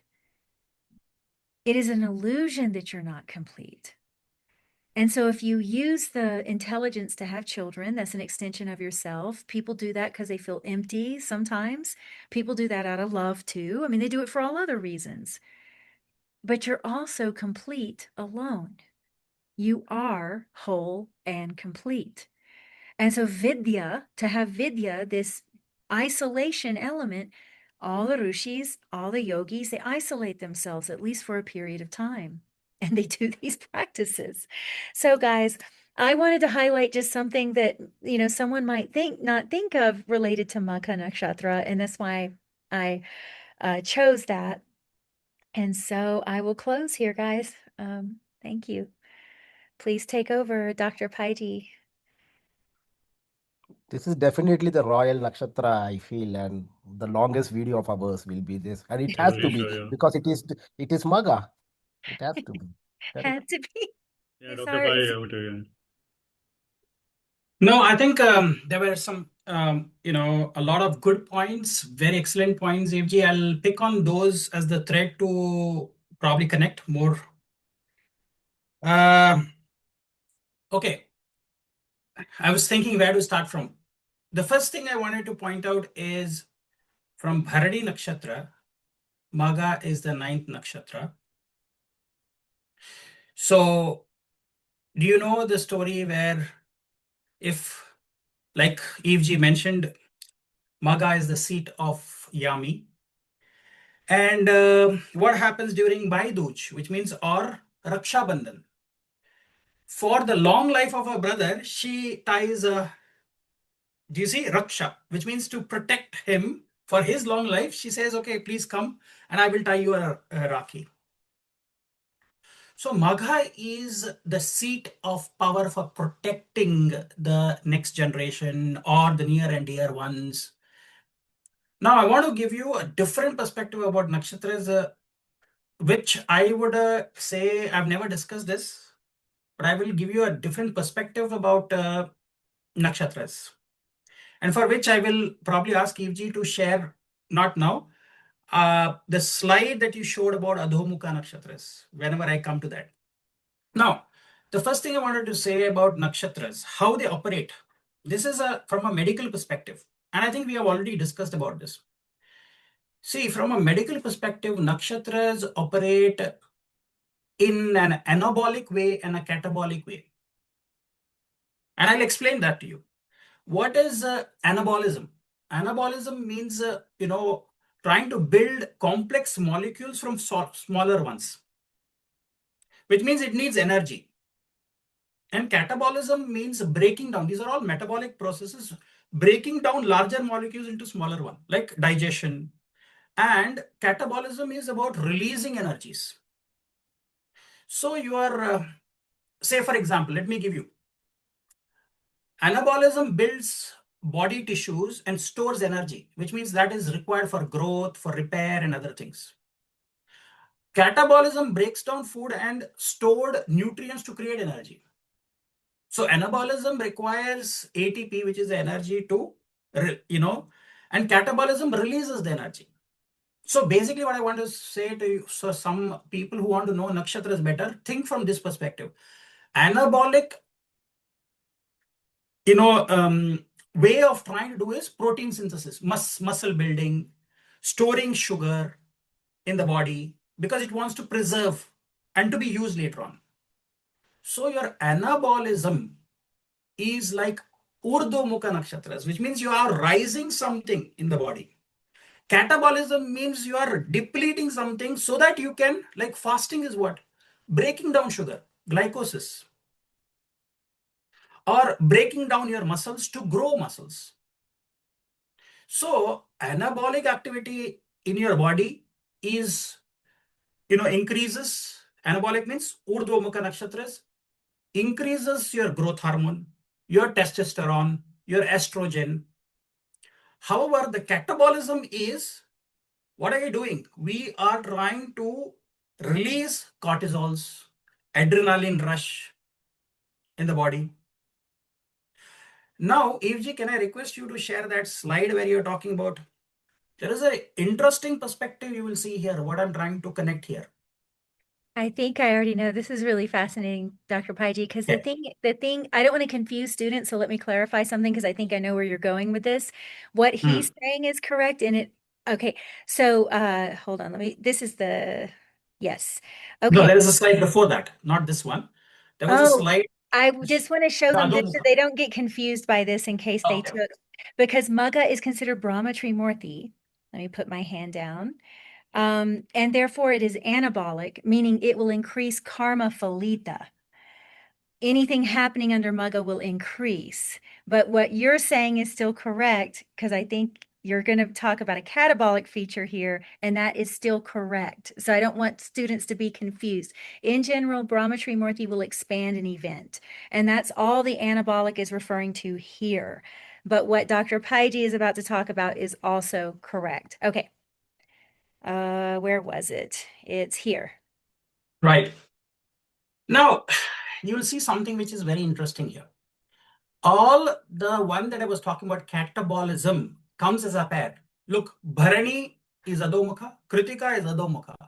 Then after that, Rohini is Urdhvamukha, which means you have to raise the ojas in the body, you fast and you burn, and then you again increase. Now you look at the next pair, Ashlesha, Magha, Purva Falguni. 3 nakshatras which are there are all Adhomukha. But after that, your Uttara Falguni is anabolic, not catabolic. Do you see what I'm trying to say here? Then you look at Mula and Purvashada, they come as a pair. So these are Adhomukha. But if you see, the most surprising ones are Vishaka and Purva Bhadrapada. There is no consecutive catabolism. It is Purva and Uttara is anabolic. Before that, there is a catabolism. So now very interesting point I want to highlight here, why I brought this up. Look at all the Shukra's nakshatras are Adhomukha. Bharani, Purva Falguni, Purvashada. Okay. 2 of Jupiter's nakshatra and Vimshotri is Adhomukha, Vishaka and Purva Bhadrapada. But they do not have 2 consecutive catabolism before the anabolism. Are you understanding what I'm trying to say here? Because that's why Jupiter has a very great ability. Why I'm saying all Shukra nakshatras are Adhomukha, because there is a power of resurrection which is there. But by fasting also you can increase your lifespan. No, but so that was one point that I wanted to mention. The other is Leo as a sign. If you see, there are 2 kinds of drishtis. One is called as a Graha drishti, other is Rashi drishti. And many people confuse what is the difference between Graha drishti and Rashi drishti. Graha drishti is your Ichha Shakti, and Rashi drishti is your Jnana Shakti.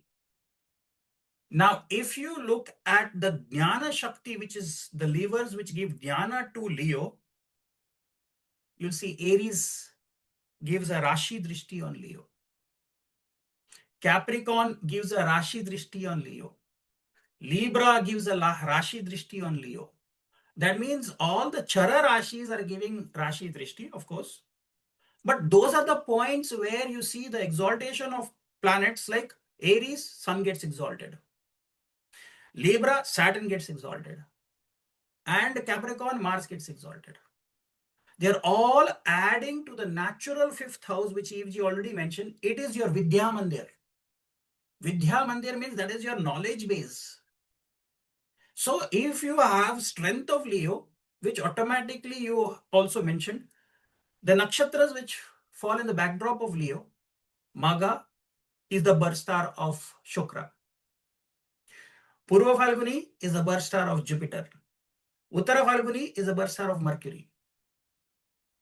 So Shukra and Brahaspati, you know how the war which happened, Tara Sangrama, which they say, where there's a battle that happens, which for moon, Shukracharya comes and supports moon because he's eloped with Brahaspati's wife, Tara. And Brahaspati is supported by the Devas. There is a huge war that breaks out, and Brahma has to come to broker peace. But what is the result of all of that? Shukra and Brahaspati are fighting for their ego because they are the teachers. But the result is Budh, who is born illegitimate. Isn't it? So basically, I'm saying that is the Vidya, which means you need two teachers and a student. Budh is the student, and Shukra and Brahaspati are the teachers. That is why you see Leo is the high seat of Vidya. Everybody thinks it is the center of power. Yes, it is the center of power, but it's inherited power. Magha means it is inherited center, which is centralized power. What is Satabhishak? Varuna? Distributed power, decentralized power. Magha is Indra, which is centralized power. What is Shatabhishak? 100 healers means 100 people who are helping you to govern that. So just remember the difference between Indra and Varuna. Varuna is distributed power and Indra is authoritative power. Magha is authoritative power, inherited power, dynastic power. So what do you think must have given Bhishma the Ichha Shakti to die whenever he wants to? That should be these gurus must have been aspecting his nakshatra, Brahaspati as well as Shukracharya, giving him the Ichha Shakti to decide when he has to die. That's why you see Aquarius is Kumbha Rashi, from which the water has to flow, which actually means if you really want to learn, you have to empty your cup. If your cup is full, which is Leo, you will not be able to add any more thing into your cup. So Aquarius means empty your cup. What is Leo? Full. Cup is full. So you will see one very important connection that you will see with Leo and Aquarius. When Sun is in Leo, Krishna Janmashtami is celebrated. When Sun typically is in Aquarius, Mahashivratri is celebrated. Are connected to each other because for Krishna, Somanath, Shiva is their Kula Devata. Who comes to protect Shiva? Who comes to protect Krishna? Shiva comes. The first day when he was born, he is put into the cradle, his father has taken him across the Yamuna river or whatever. Shiva comes and leaves a flute and a peacock feather. So in the morning when they see, oh, there is a peacock feather and there's a flute, because these are protective shields for him. Why the peacock feather? People have forgotten. Because peacock feather is Krishna is protected by Ma Kali. Kali's another name is Krishna. And she went, and because she has to be taking avatara as Krishna in the male form, she had to leave her yoni.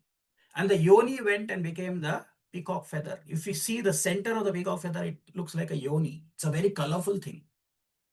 Remember, the peacock feather falls in the tail of a peacock. What is tail?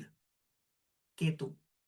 That's why peacock is also called a Shiki, which is Ketu. So are you saying the connections what I'm trying to bring in? The peacock feather for Krishna, sun is, Aditya also mentioned, right? Sun should be in Leo for Krishna. Because if his moon is in Rohini and he's born on Ashtami Tithi, Shukla Krishna Paksha, sun should be in Leo. And Mahashivratri will always happen opposite sign. Anyway, so I think I don't want to, there are so many other points that I wanted to discuss, but I think this is going to be an extremely long video. So I wanted to see what is your inputs, and then Santip can take over. No, Dr. I think the peacock feather part is interesting because even with Kali also famously she's linked with like Shakti. Shakti is also like, dissolution, the white color distributing itself into the rainbow color of peacock and all that. Makes perfect fit for Kali also because Do you know one more thing? With Krishna Avatara, Yoga Maya yeah, is born with. yeah, But he is ferried across for safety, and the girl child is kept there when Kamsa comes and tries to fling the child and crush her by slamming it to the wall of the prison. She just slips from his hand, flies, and there is a Akashvani, which means there is a broadcast. She says the child who is going to be your killer is already born and is safe. So she comes as Yoga Maya. So Krishna is protected by Yoga Maya, who is nothing but a Kali Avatara. In fact, there are in India there are people who consider that Yoga Maya to be like the Kuldevi and all that. One of the things that is one of the goddesses linked with that is called as Vindhyavasini Devi.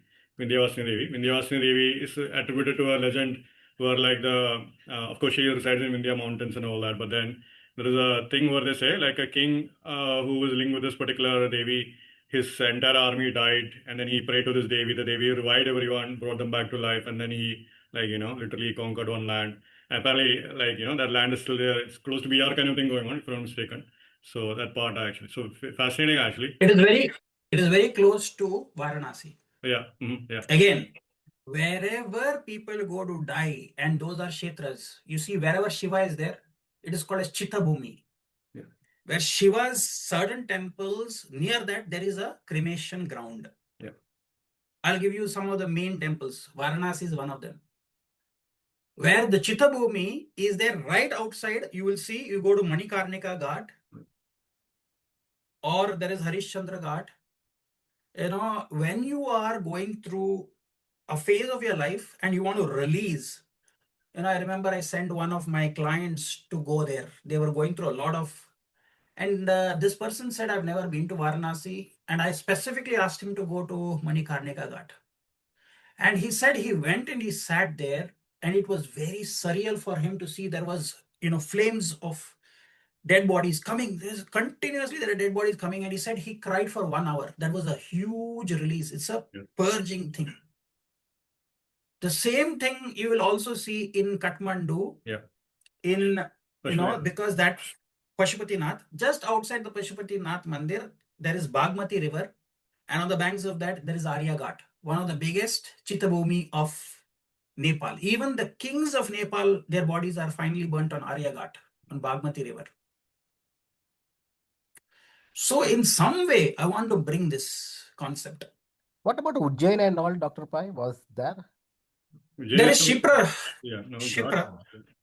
Yeah, but there is, I don't know if there is a Ghat, but these are two big places I know. There might be other places as well.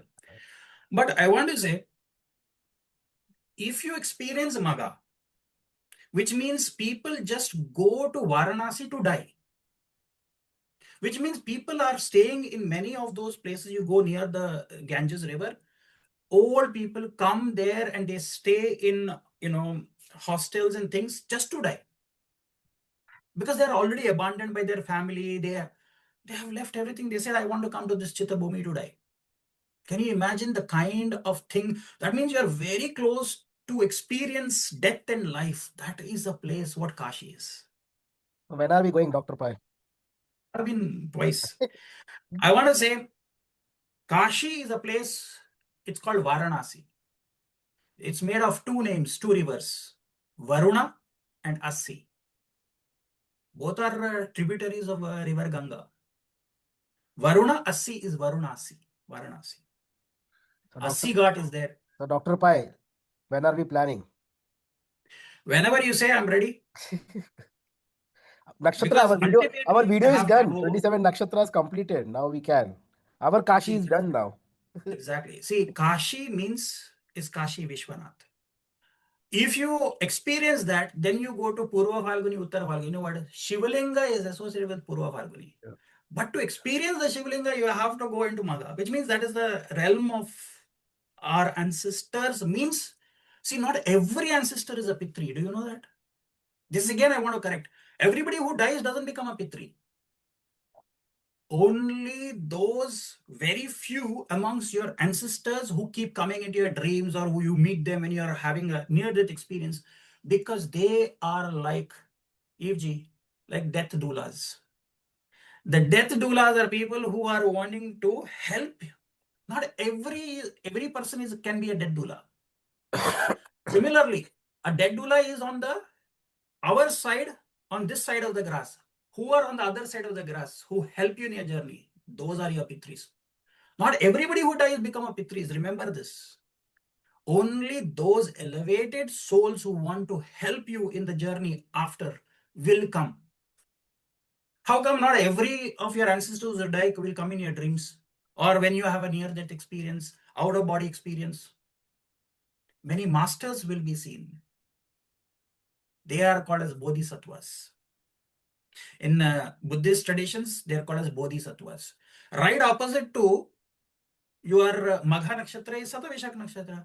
Who is Sattavishak? These are your bodhisattvas, the 100 spiritual light masters. You talked about Vajra, body. Light. They have already turned into light. And they want to help many souls to achieve that light. Not everybody is able to achieve that light. So that's why if you know the nakshatras, going from Kritika Nakshatra to Vishaka Nakshatra is called as Devayana Nakshatras. Going from Anuradha Nakshatra to Bharani Nakshatra is called as Pitriyana Nakshatras. So that means Anuradha is, if you're going in that path of the Pitris, then you have a pit stop. What is your pit stop? The dark side of the moon. Do you know the moon is locked? The phase of the moon is locked with the earth. There is no living human being has ever seen the other side of the moon. We will not be able to see it. Because who goes there? Why is that side is not visible to us? Why during a new moon day, they come onto the earth plane? Because, Aditya, you can correct me. On the new moon day, the dark side of the moon will have the full light of the sun. Yep. So then that means they cannot be on that, because there is not even one place, edge where there is darkness. It is completely dark side of the moon is lit with the sun. That's why they say I am coming to the earth. Because it's darker here on the earth than on the darker side of the moon. Are you understanding something? This is very fascinating. But as soon as the new moon is over, they go back. Because there is one part of the moon which again goes into shadow, which means it goes into darkness. Am I correct, Aditi? Yeah. Astronomically, am I saying the right thing? Yeah. 100% right. That's what So happens. that's why Amavasya. That's why Amavasya, they're coming here. Because they cannot stand the light on the dark side of the moon. That's why Amavasya is very important. So that's why I want to say one more thing. When can you do Tarpanam? Tarpanam is our technology to connect with those bodhisattvas. Not everybody who dies cannot be a Pitri. That's what I said very clearly. Those bodhisattvas who are going to help us to move towards different layers. So Tarpanam is usually done at points like Amavasya. So there are 12 Amavasyas. Tarpanam can be done when there is a Sankranti, which means the sun is moving from one Rashi to another. Then you have Uttarayana and Dakshinayana. That is when also you do. Plus you have 15 days when you do Pitru Puja, which is Pitru Paksha. 15 days. Isn't it? So these are the See, I want to share something more important here. Do you know the technology to connect with our ancestors is different from the technology to connect to the devas? The technology that is used to connect with the devas is Agni, fire. And Agni's concert has to be asked for to connect with the devas. Swaha. Any mantra, when you're putting something, we say Swaha. So that connects you to the Devaloka. But to go to Pitru Loka, you cannot use Agni. You have to use water and Swadha. Swadha is another wife of Agni. Swaha, Swada. So if your Manipura chakra is Agni, below the Manipura chakra is Swadhisthana chakra, which is water, which is Swadha. And the chakra above Manipura chakra is Anahata chakra, the unstruck one, that is Swaha. So there is a mudra which is called as Apana mudra. Evji was talking about Apana Vayu, Apana mudra. This is Apana mudra. Do you know what is this mudra? This mudra helps you, this is like a deer mudra. It helps you to detoxify your body, remove the toxins from the body. So whenever a yagna is happening, you know what you do? You take the rice with these two fingers, you touch it to your heart, and then you put it to fire. Swaha, swaha. Like you are a petal you are picking up. How many petals are there in the heart chakra? 12 petals. 16 petals. Manipura, 10 petals. So just by doing this, you cannot have a yagna, you can have a candle, you can have a lamp. Just touch your heart and you release. So you're plucking every little flower from your lotus and you're offering it to Agni. Swaha. Very beautiful technology. If your ancestors, you have to offer water, the water has to flow from the index finger and the thumb finger. And the water, if you're facing east, it will flow towards the south. That's the direction of Yamaloka. That is called as Pitru Tirtha, Pitru Tarpanam. Deva Tarpanam, Rishi Tarpanam, Brahma Tarpanam, Brahma Yagna, Rishi Yagna, Deva Yagna, Pitri Yagna. What a beautiful system. Just from how the water flows from your palm, it's going to different directions. Because if it flows from the tip of your thing and you're facing east, it is going to Indra Loka, Surya Loka, to the Devas. If it is going towards the north, from here, it's going to Rishi Loka. If it is going to the south, when you turn it, Yamaloka, to the, and if it is going towards the west, Brahma Tirtham. Because that is Varuna. Because of Varuna, the Saptarishis are riveting and they are standing here because of Varuna. It is not Indra. Varuna has asked the Saptarishis to come and guide us, our consciousness. These are the guardian angels of our. That's why, remember, Evji, I said 7 Pitris? The Rishis are also 7 Saptarishis. They, for a Manavantara or for one Yuga, they become the guiding forces for us. They are our guardian angels. They are all Brahma's sons, mind-born sons. They are called as Prajapatis. Out of 10 Prajapatis, 7 of them come down to guide us. For them, who is the guide? Dhruvatara, pole star. Did you know how the sailors used to actually sail from India? They used to have a very simple tool made of wood and thread. And what they used to do, they used to look to see the directions and move in the directions. They used to look at the Dhruvatara, and with that weapon, not the weapon, that instrument, like a yantra, they would know how to sail, which direction to sail. Such a simple technology, just to look at the Dhruvatara, from there you can actually look. And you know what was that apparatus, the simple compass that was used at that time called? In Hindi, they used to call it Kamal. Hindi, they say, right? Kamal ho gaya. Simple tool, Kamal ka tool hai. So that means anybody who is sailing and is not knowing the direction, Dhruv Tara can guide us. Otherwise, there was no compass. How did Indian sailors have so much of trade across, whether it is, do you know, even the sailors, when Vasco da Gama was coming, the Indian sailors actually helped him to come to India. They had no technology at that time. But the Indian sailors had done a lot of trade with Africa. You go to Southeast Asia. One of the largest temple in the world, Sanatana Dharma, Hindu temple, is not in India. It is in Cambodia, Angkor Wat.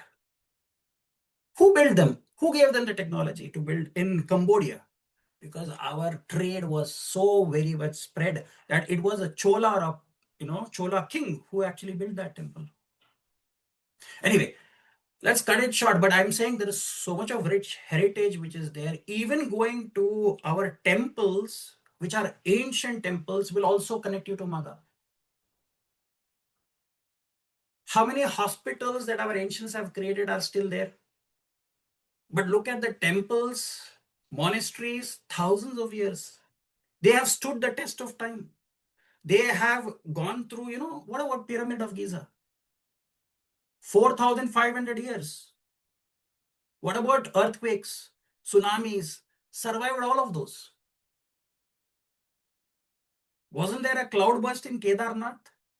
And surprisingly, a block of stone just comes and diverts the huge cloud burst, and the temple is safe. Some people can call it a coincidence, but how can it happen? It's such an old temple of Kedarnath, and that block of stone is still there if we go now. They have not moved it. That is the technology of our ancients. When we didn't have drill bits and other things, they were creating such wonderful, architectural marvels across the world. I'm not talking only about India. Go to Mexico. How many wonderful temples you see there? For one moment, can we really stand there and say, wow, this is Magha? Magha is that which says you wow. That wow feature, Magha can bring you. You should see the Brihadishwara temple. Beautiful. How they created that marvel. Exactly. Go to Sri Rangam. Do you know the towers, the 4 huge towers? With that kind of height, an earthquake could easily shatter it and fall. It is not. Do you know there was an earthquake in Nepal? The entire city of Nepal has fallen down, but what happened to the Kathmandu temple? Has it been any damage? No, that's what I'm trying to say. That technology, you will not even be able to recreate. That is Magha. Magha is, you go to Padmanabha Swami temple. On an autumnal equinox, you will see the sun when it sets. You can see the sunset through the Gopuram, the east Gopuram. Every little step you will see the windows and you will see the sunlight coming from there. That is exactly what I'm saying. Look at the autumnal equinox picture on Padmanabha Swami. Say autumnal equinox in the Google. Yeah, autumnal equinox. Now look at this. Wow. It's a sunset and it goes exactly through the middle and it will set the sun. Isn't this our architectural marvel? This is Magha. Even the Konark, you see that on the specific day, the sunrise, when the sunrise happens, it falls on the sun god image. Yeah. With primitive tools, 1,000 years ago, when sailors didn't even know how to sail without a compass, they have created these absolutely magnificent things. Do you think they really had primitive tools? That's what I'm trying to say. They were not, they were super advanced, and that is what we want to connect to. So that is why I am very convinced that Magha is also AI. Artificial intelligence that you are thinking, it is not artificial. It is the supreme intelligence of the human consciousness, which we are tapping in is not human. It is something which is, You can't even think about it and fathom. I'm not saying only India. You can go to anywhere. Go to Mexico, go to Latin America, Machu Picchu, go to Stonehenge. Those were all planetariums, right? Observatories. See, what do you say? Hats off to the architecture of Sri Padmanabha Swami Temple. Look how 12 p.m., where is the sunlight? Look at 2 p.m., the second window is lit. Then 4 p.m. and 6 p.m. the last. It doesn't happen every day of the year. It only happens on autumnal equinox.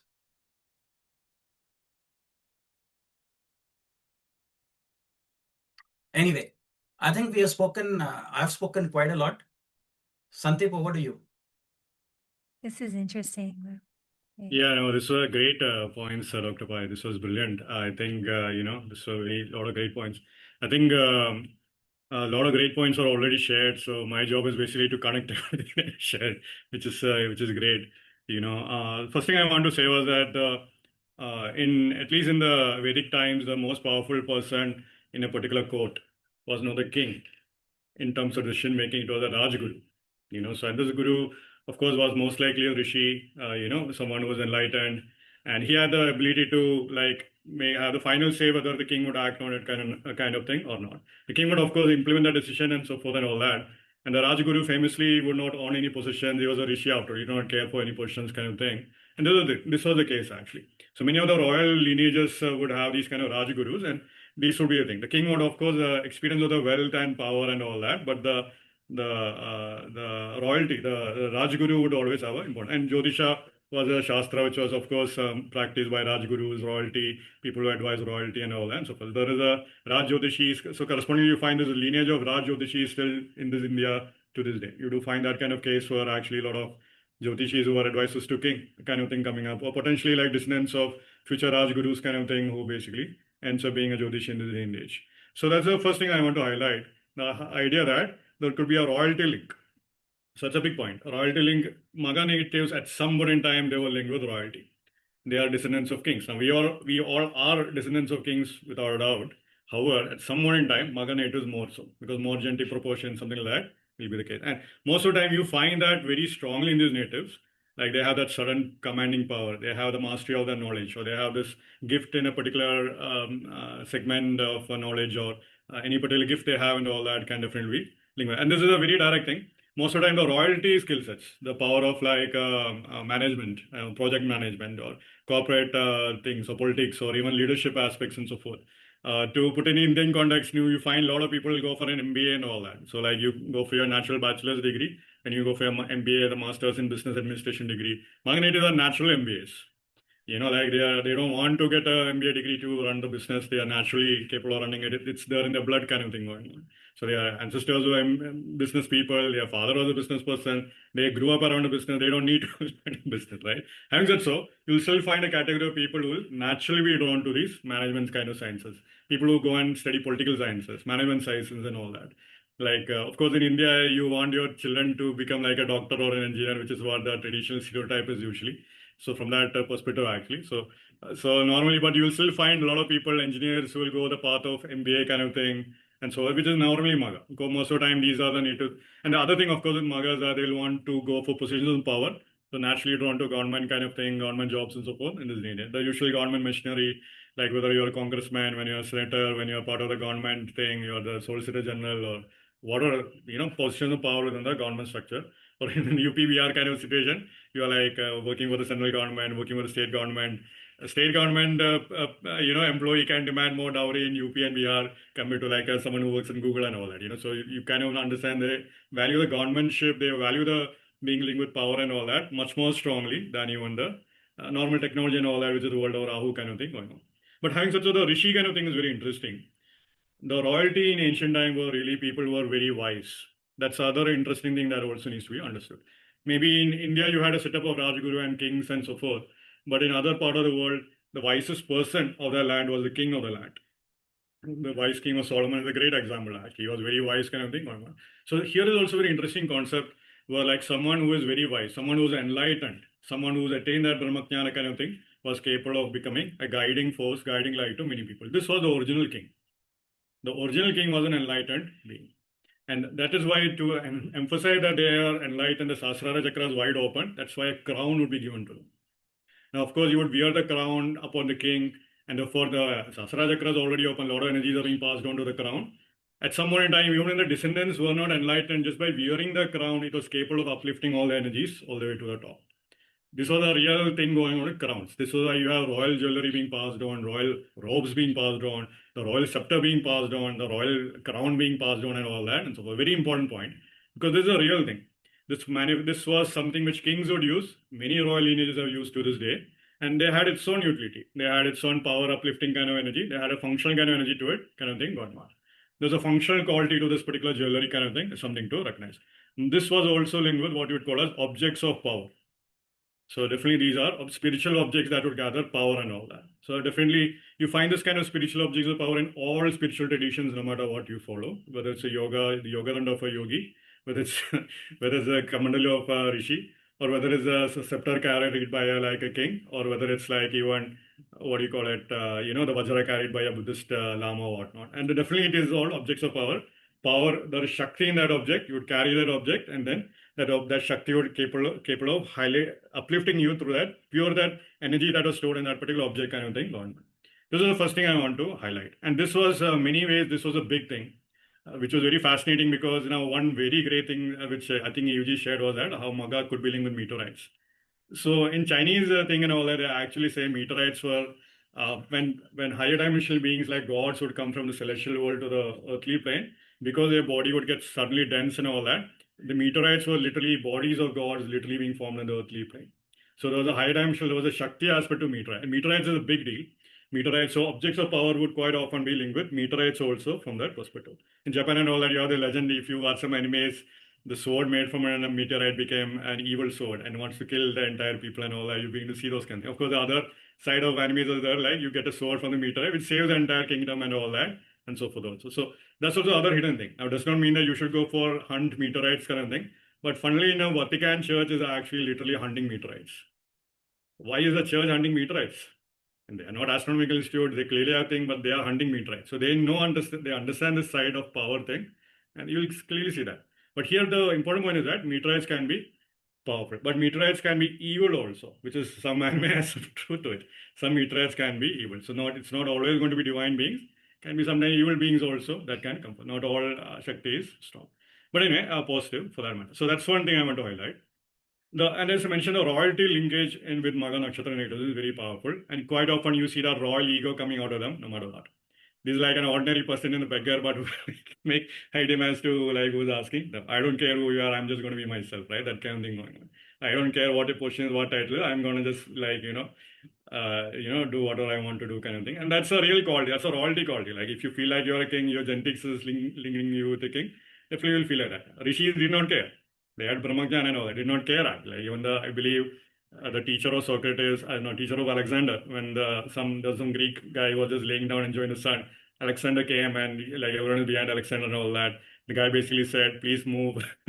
You're blocking my sun, to the king of Greece and all that. So you find these kind of people actually. Did you have something to say, Easy? Go ahead. I was going to say it's Diogenes. Oh, Diogenes, yeah, thank you for that. Yeah, Diogenes, yeah. In case someone wants to look him up, yeah, it's Diogenes. Yeah, Great story. the Greek Avduta kind of thing, like, who was like, who did not care for the king. So you find that called in Magha. Most of the time, they have that genetic linkage going on. They have that link going on with an ancestral greatness. An ancestor was achieved greatness. That kind of energy can be claimed in Magha, kind of thing, without doubt. Now, this ancestor might have achieved his spiritual powers, can attain Brahmanyana, can be like a master of wealth. And depending upon the karma of the ancestors and all that, that can be different also. Sometimes it can be Vidya kind of thing, as Evji mentioned. Sometimes it can be a Shakti kind of thing with some kind of domain knowledge or domain kind of ability. Or it can be like something else also. It can be like management skills or corporate ability or political kind of thing going on in their blood. And this is a big thing. And this is one of the first things which Kapilji mentioned actually. You have to acknowledge the force of their ancestors.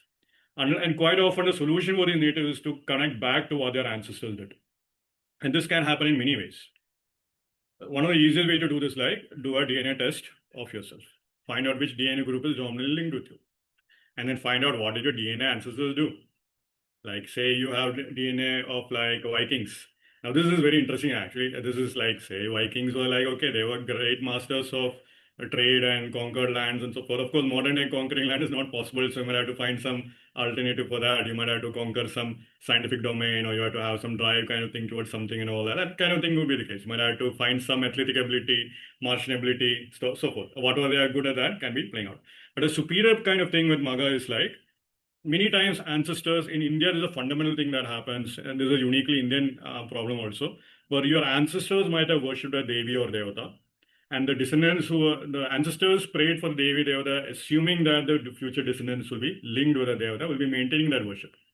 But at some point in time, this Kuladevi or Kuladevata, the Devi Devata who blessed that original ancestor, who gave multiple blessings for multiple generations, because of the other economic forces that would come, people would move away from the village, people would actually be in a different town. They do not have the link with the Devi Devata. And this is a uniquely Indian problem where many people have not had a link with Kuladevata and Kuldevi. And this is literally, you see in a lot of people get stuck in their life because they don't reconnect with the original deity or Kuldevi or Kuldeva whom their ancestors originally worshipped. The moment you link with that deity, though, everything opens up. Because it's like that blessing was just waiting to come into your life. That blessing which you had, like the original ancestor might have developed Shakti, say, to the Manipura point or to the another point kind of thing, and you are still stuck in Muladhara kind of thing. The moment you go to that particular temple, that originally that 4 chakras is already opened up, you go to a temple, suddenly you're feeling an easy boost kind of thing. A lot of problems are getting resolved because that energy is established at that particular point.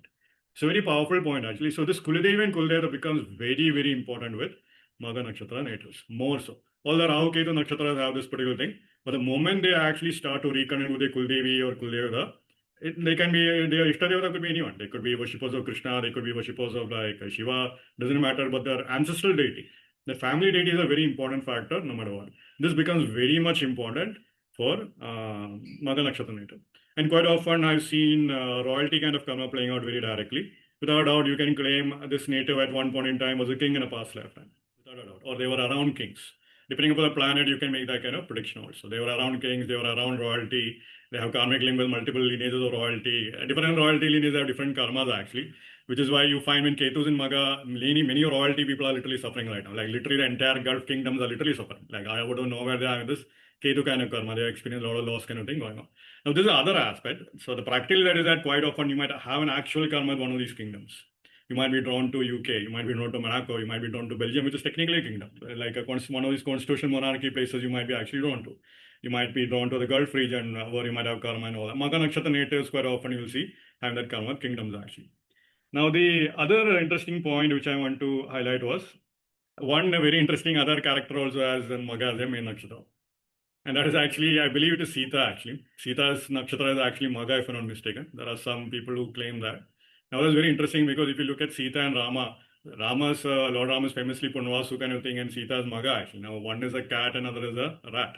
But famously it is said that when you do the Puritam kind of thing, Punvasu and Magha Nakshatra natives, apparently for Lord Ram and Goddess Sita, the Puritam, the marriage matching was like perfect, like 36 out of 36 kind of thing is what was argued actually. Something like that, that is a typical argument you see. But however, their married life was challenging. So Sita got kidnapped by Ravan and all that. Lord Ram literally had to fight for this thing. And this can be a theme for them also. Magha Nakshatra native might have to literally experience challenges on a marriage front, and so forth. They might have to go through that kind of karma. And there might be some distance karma coming between the marriage, or some distance energy coming to the marriage once the marriage happens, because Shani is the 7th lord after all for these natives. So that kind of thing can play out actually. But Sita kind of thing is interesting because Sita is definitely lingua royalty. She was found by Janaka and all that, so that kind of thing is also there. But one interesting thing here is also that Goddess Sita is also definitely, having a famous husband. The king was her husband kind of thing going on and so forth. She also gave birth to twins also. So those kind of teams and all that you can link here. Ketu Nakshatras can have a twin kind of linkage also. So you find that particular love push kind of thing was children of Sita. So that kind of aspect also you can see. So Sita kind of thing is also interesting. So you find that particular Sita-like qualities also. So like doesn't matter, you might have Ravan in front of you, will still be like, I'm still, my husband is greater than you kind of thing going on and all that. So that kind of thing you'll find also. So that kind of thing, you will see that kind of quality, that kind of behavior from these natives also from that perspective. It's like a normal Sita-like thing. So just to explain that. The other big thing I want to share was the idea of like, the idea of like the Regulus star being which Aditya mentioned. Regulus was a very important star in ancient times. extremely important star to the point where ancient Egyptian kings would wait for Regulus to rise so that they could be coronated. Actually, they would literally wait for Regulus to be rising the eastern horizon. Only when Regulus was risen would they do the rituals, would they do the initiation ceremony, would they big projects and so forth. And this was a very powerful thing. Regulus is a very powerful star when you want to achieve independence and when you want to have your own kingdom. I cannot say that enough. If in this day and age, a lot of people want to develop their own businesses kind of thing. You want to have your own independence kind of thing in this day and age. The moment you connect with Magha, the moment you meditate upon Regulus, this is the fundamental energy you will access no matter what. Meditating upon Regulus is one of the best things anyone can do. And there's a lot of occult work that used to happen around Regulus and all that, to the point where a lot of people would actually wait, when would big transit happen on Regulus and all that. Or Jupiter is now on Regulus in 2 years' time. Literally, I can create some potion, I can create some jewelry, I can do some magic and tantric thing and all that. I can create a ritual, I can whatever many occult rituals can be used for that time. Literally to start a thing and all that, when you target big movements and so forth, this was a big thing. The other thing I want to highlight, and Regulus was a huge deal. I cannot emphasize that. It's a huge deal to the point where Magha was so important that they understood the power of Magha. They understood the ability, the creative power of this nakshatra, their ability to create something new, conquer, to be superior to that, to the people around them, and to actually attain a lot of greatness kind of thing here. And without a doubt, these natives are capable of achieving greatness as well, without a doubt. A lot of rishis definitely attained Brahmajnana and all that and so forth. Now, the rishi thing is very interesting because UG mentioned in one of her classes how the Magha being a Brahma Nakshatra, if you start from the Brahma Nakshatra of Prajapati, and then she said the first progeny of Brahma Prajapati, the Prajapati was basically the Sanat Kumaras who did not want to have children. So they were like, we are done, we don't want that. Then Yuji mentioned that then the next progeny whom Brahma created was the Rishis actually. Rishis were like, okay, fine, you have to now create the so rishis were now like, okay, now we will populate the human race kind of thing going on. So this particular karma, which Kapil also mentioned, and definitely like, Evji also mentioned, these natives will have a karma with the next generation, whether they like it or not. Either you will propagate a generation forward, or you'll have to create something new for the next generation. You have to create some assets, some wealth for the next generation to experience kind of thing going on. And quite often it might be their own Purapanya kind of thing, why they are experiencing, they are born into big family, they're born into wealthy family kind of thing as well. Now, quite often the wealth that is given to the next generation is not always physical wealth. It can be the wealth of knowledge, wealth of behaviors, wealth of samskaras, wealth of rituals. Wealth of rituals is a big deal. Wealth of rituals is a big deal where rituals are actually valued based on your ancestral lineage. And this is an actual karmic thing, by the way. A lot of temples do require certain specific blood descendants to do certain rituals and all that. Those kind of temples are very much there in India and all that. And that descendant has to do that ritual, only then will it be satisfied. Because the original energy was bought by their ancestors actually. That only when that particular descendant, or there has to be like a verbal agreement where a Shakti transference will happen from one group to the other group. Unless the Shakti transfer has not happened, this ritual will not fulfill. And this is a real problem actually. Because quite often people will be like, why do you want these kind of particular descendant? Who cares? Like, what is special about this descendant and all that? But it's like a fundamental energy problem. Like the original energy came because of this original descendant doing the sadhana and all that. Only their descendant is capable of actually utilizing the DNA energy to maintain that energy and handle those things and so forth. There are a lot of temples like that, a lot of blood-related temples, a lot of Kulachara temples, as it's called. Kaulamarga and all that famously linked with blood-related thing. That is a DNA kind of thing going on. And this is the temple where even if you hire a pandit to do the ritual, it won't be satisfied. The deity will not be satisfied until you yourself do the ritual directly. And there's a natural inclination of Magha natives to do the rituals directly. That is a big thing also being received. A lot of Kaula people, hardcore, they are into rituals. They'll end up doing those kind of things anyway. But this is a big thing actually. Because quite often you see that technical thing falling upon Magha natives in many powerful ways. And quite often when I ask them, is there a ritual and all, they'll say, yeah, there was a ritual I'm expected to do, and I couldn't do it or so forth. And all the problems are also coming when they stop doing the rituals, kind of thing also. That's also one more thing you'll see going on. Now, the other thing, which is a big thing with Magha, is basically the idea of magic and spiritual power and all that. So this is a real point.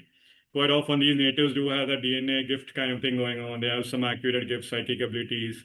They will definitely have some third eye kind of gifts, astral travel and all that kind of thing can come. Definitely that is a very strong thing. A spiritual lineage kind of thing is also very strong for them. Quite often direct link with the spiritual lineage cannot be claimed. Or most of the time I've seen they are linked with the lineage of Guru Parampara kind of thing going. A strong lineage link can happen. Either this can be like a Buddhist lineage, this can be like a yogic lineage, one of these like say Datta Guru Parampara, or like Shankaracharya Guru Parampara and all that. That kind of thing you'll be able to see a linkage with these natives also. That's also one of the things you'll see going on. And quite often, of course, these Guru Paramparas carry strong magic kind of energy. You see that kind of thing going on. And the spiritual fire within these natives is also very high. So quite often you find all these dharmic types, right? The people who want to propagate dharma and all that kind of thing, but sometimes to the point of fanaticism, which can also be for both for good or for bad. But the spiritual fire is very real, no matter what. The spiritual fire, the fire that can remove a lot of sins and so forth, is also very real. And quite often these natives are naturally drawn to the Agni kind of thing, no matter what. They'll be naturally drawn to either the spiritual fire within themselves, or they'll be drawn to the havans and homas and all that. That can also happen. Quite often they will have karma with homas no matter what. At some point in time they'll be attending homas, fire rituals, can be like a group burning man ritual, even that also is fire, so that even there also some purification of karma will happen one or the other. It's like an actual thing. There's a karmic thing for them because of that. Now, the other interesting thing is like that of the link with Pitris, which we talked about a lot, but I thought it was interesting when I was talking earlier when the talk was going on, a lot of crows just showed up and came, and there was some background of crows also. And this comes up very strong on omen of Pitris. You go somewhere, crow show up, Pitris are there, so you have to consider that as Pitris kind of thing. Crows are very powerful indicators of Pitris, and quite often if a crow is present, you have to make a prediction that Pitris are also present. That means either you have good link with Pitris, if crows are disturbing, then you have problematic link with Pitris. That kind of thing you have to definitely utilize. That becomes a very important thing. Of course, there is a legendary crow, Kakabushundi and all that. The crow that saw the timelines of Mahabharata and all that, multiverse kind of crow and all that is there. So very legendary crow is there. So quite often these natives might be bringing energies from different universe or different timelines, also all that kind of thing would also be very real. So just like how Kakabushundi kind of thing saw that in all the universe, all the multiverse kind of thing, he has been visible. He saw in all the Ramayana war, Rama would always defeat Ravana, and the Mahabharata war, always the Pandavas would win, was the final conclusion that would be static across all the timelines kind of thing going on. So quite often this can be very real in the sense that if your ancestors fought with a particular group, like this particular ancestors and so forth, there was always fighting, good chance and whatever story happened between those ancestors, the same story will play out again in the next generation kind of thing as well. This is unfortunately very real in India, land with rich history like India, where some last name people fought with other last name people, and you find that karma not so even now. Unless like a what you call a religious leader or a enlightened person comes in one of those groups and resolve the differences kind of thing. Otherwise, this is a case. Unfortunately, this is very real. So you find that kind of thing going on very real. So it's one thing to be mindful of from that perspective. The other thing which I thought was very interesting was that there is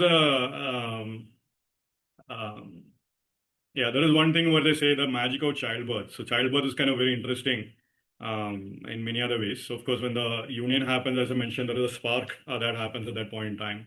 So it is said that the energy of the parents at the moment of conception determines the health of the child for a lot of in many ways. So like if the energy of the parents is high level, then the child's energy is also high level. But if the energy of the parents is low level, then the child's energy is also low level. And Chinese medicine all that utilize that principles a lot, and you find those kind of applications also. Like in Garbhadharana kind of thing, you see as a samskara kind of thing going on. There's a lot of texts you can find on that kind of front and all that and so forth. So those kind of karma is also something that actually happens. So karma at the point of conception and all that, you can make prediction based on that also. Now, normally the conception point would still be the 4th house in many ways because the 12th from the child's birth. The 4th house Cancer can indicate events happening around conception with respect to Leo. But still the 5th house kind of thing, circumstances around the childbirth kind of thing can also be seen. So quite often that is also one more factor actually. Sometimes there are karmas of like some cases where every generation things are getting worse or every generation things are getting better. So depending upon that kind of karma also you can see that kind of thing. So you get to see that kind of aspect also through Magha Nakshatra native as well. Now the other thing which was very, very interesting was the throne aspect. Throne is of course the seat of the king. Quite often these natives are very particular about their chair and all that. So that kind of thing you'll see. They want their chair, they want this furniture, they want the Turkish thing, they want that, Belgian antique chair or whatnot. All that kind of thing is something you're beginning to see a lot. And I've seen even children demanding their own chair and all that at a young age. Like, I want this chair, no, I want the executive chair at a young age, stuff like that. You'll see that. And that becomes a thing for them. That will actually open up many other prospects for them as well. And quite often they will have a karma with furniture whether they like it or not. Karma with furniture will play out like whether good furniture will come, bad furniture will come, getting injured by a furniture because you did not respect the throne, or all that drama can play out. So now the word throne is a very interesting thing in Indian concept, especially North Indian, all that you use this word called as gaddi actually. Now, I do not know what that word meant, but gaddi means like a throne kind of thing. Like you apparently like the next in lineage, the next guru to be in and all that. They might actually take up the gaddi and now they are the next guru kind of thing. 100% Magha kind of karma is playing out there. So quite often you find those kind of concepts also from that perspective.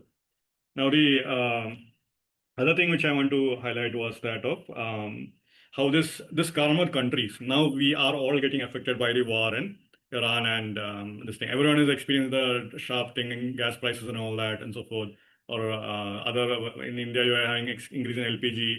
Many hotels are getting closed and so forth and all that. So this is a very direct link with countries and so forth. This complete karmic link with the country kind of thing can happen very purely for Magha Nakshatra natives, especially with Sun, Ketu and all that. Ketu can be linked with flag, a karma the flag.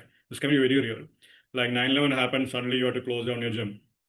Magha karma. So it's a karma, a country, and even happen at the country level, that is directly affecting you. That kind of you will see one. So now the war is happening in Iran. So Ketu is in Magha. Everyone is getting to experience that kind of karma right now. So this is a very country level thing. Quite often you'll have, they'll be very, they'll definitely have a political opinion without doubt.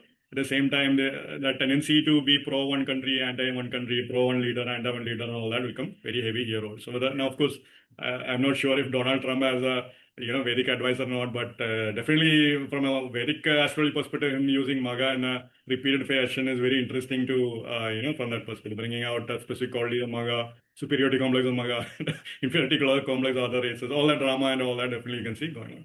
All that kind of thing is also very fascinating from that perspective. Now, the banyan tree is very interesting because many of these trees are very ancient also. Quite often in many temples, you have the Sthala Vriksha kind of thing also. The concept of the Sthala Vriksha is also very fascinating. Most of the cases, it would be banyan trees. And the temples would be very close to the banyan trees. The idea is also very interesting. Even if people started to abandon that particular temple in point in time, there will be a point in time when that banyan tree will expand and literally take up all the temples actually. It will kind of like absorb all the energy of the temples, and eventually banyan tree, the energy literally will go back to nature kind of thing going on, which is a very fascinating thing. And quite often, many cases with Magha Nakshatra native and all that, they will have this literal karma banyan tree gods and goddesses. In India, you find these many small temples where there are these small deity who's under a banyan tree and all that, but linked to, apparently directly linked with an ancestor. But then you ignore all that thing, you go every other place. But you know that banyan tree goddess, all problems in your life. The moment you go to those banyan tree goddess, in the middle of the forest and all that, everything is getting sorted out. So there is a lot of energy purification happening because your ancestors have already done some work with that particular thing. And you're basically connecting with that energy kind of thing in a very deep way. That's a very direct thing that can happen. The tree thing is very interesting because in Avatar, you find the concept of a big spiritual tree, which could be very real. Banyan tree and all that could be very much real, carrying the link of the energy of the energies of the ancestors and so forth and all that. And a very, very fascinating concept also from that perspective. The other aspect is also like when sun enters into Magha in Kerala and all that, there is some people who consider that to be like a new year actually. There are two new years usually considered when sun enters into Aries, and other is when sun enters into Leo. So sun enters into Aries, which is exalted sun, great time period. A lot of people do a lot of purchase of health, like food grains and all that. So the food grain you're purchasing and then imprint of the sun in Aries kind of thing, great. So for the entire year ahead, you have healthy food stored. But when sun enters into Leo, that time you can do much more specific things. Like it can be very powerful for mantras, very powerful for power authority kind of thing going. So quite often you find the Chingam kind of thing, like the Chingam year, the first year, the entry point is sun, Sankranti, Chinga Sankranti becoming a very important point in a lot of ritualistic kind of Aradhana kind of thing going on also. Now I didn't mention the concept of fire and spiritual fire and all that, and sometimes this can be very literally fire kind of thing as well also. Quite often there are a lot of rituals that you can do by fire in terms of like burning your old memories away, burning things up by writing down your memories in paper and burning that up. All that kind of thing can be done by fire. But there's also something special about fire. There's an actual concept called a spiritual fire, like in a literal way, like in the sense that you can burn some very specific kind of symbols and all that. In Chinese magic, occult Chinese thing, you find that kind of thing a lot. You'll find that they'll write down they'll draw like a diagram, they'll burn that in fire, and that fire is now carrying some special energy kind of thing going on. And you can do many things like that. So very fascinating to see those kind of things. The concept of spiritual fire, or like the fire from the fire of a Homagni fire, for instance. A fire where already many gods, Ganpati has come and taken your offering. Some people can actually capture that fire and actually store that fire for the year ahead and all that. There are traditions they do that, like Agnihotris and all that. Famously, the fire of the marriage that kept alive that marriage literally is maintained through the entire for the rest of their life kind of thing in that thing. So literally that fire, the original fire that maintained that union of the marriage and all that will maintain. So this kind of thing can also happening from that perspective. Very, very fascinating kind of thing. going on. So this spiritual fire thing is very direct thing going on. And I've seen karma where you might carry the Jwalamali Mata temple, you carry the Jwala, carry it all the way, you carefully carry and bring it to your home temple, to your village, you maintain that fire is established, and the temple is literally capable of answering, making you a millionaire and giving you a lot of land and power and authority kind of thing. So sometimes this concept of this spiritual fire or literal fire that is carried from a spiritual place can also be very powerful, something to keep in mind. Now, the other point which I will now get back to is what Aditya Interestingly, you're telling about the fire Yeah. in some system, actually, not Yeah. some, in my system. There will be a main god kept at elder's place house, let's Yeah. say. After generations, what happened? There are many families now split apart, Yeah. and things goes. So if you have to establish a shrine at your place, instead of fire, you have to bring the mud or the soil That's correct. from that and Yeah. then put here. And that's what we did. So we don't have the fire here, but bringing that element and infusing that, you're basically inviting Exactly the correct. god. Yeah, so that's Exactly what we correct. do. So sometimes it can be, so depending upon the elements, right? So if it's earth element that was brought, some place would be the water element, some place would be the fire element, and so forth. These 2, 3, 4 elements can be brought about without doubt, So definitely, one way to bring in the mantra would be you chant the mantra from particular location, you carry the mantra through you continue chanting the mantra, and then you maintain that particular thing going on and the land. So many, definitely, that's a very relevant thing, very direct thing. So And even for a lot of black magic can also be Yeah. done using. Yeah, black magic. Yeah. Yeah, with Black that, magic and all that hardcore, yeah, definitely. Black magic and all that without doubt, you can utilize those kind of things. the soil, Yeah. from the house. Yeah, I think Dr. Pai also mentioned once, right? You have to get the soil of a prostitute's house and all that for some ritual and so forth. So Barney and Oh, all that. that's for Durga Puja. Durga Puja. Yeah. Durga Puja. Durga Puja in West Bengal. Yeah. So that kind of thing, that you are activating that, Prithvi, the energy, the Shakti that was there and all that purely, that kind of thing. Now, I'll get back to the temple which Aditya mentioned. You can share the slide, Aditya, if you want, if you can. The Chotanagiri temple, which but literally 2 weeks ago, maybe a month or two ago, I was able to be there. Temple was very fascinating. Now, I do not know what the temple was going through and all that. Apparently, there is a week-long period where they do this Magam Todal. Magam Todal meaning you bow down to the goddess during the Magha Nakshatra day. And apparently the link being that was a day when that goddess revealed her original kind of form to that Vilwangala Swami, who was a great tantric from North Kerala and all that. And he was also linked with the temple in like Padmanabha Swami temple and all that. I believe he's also linked.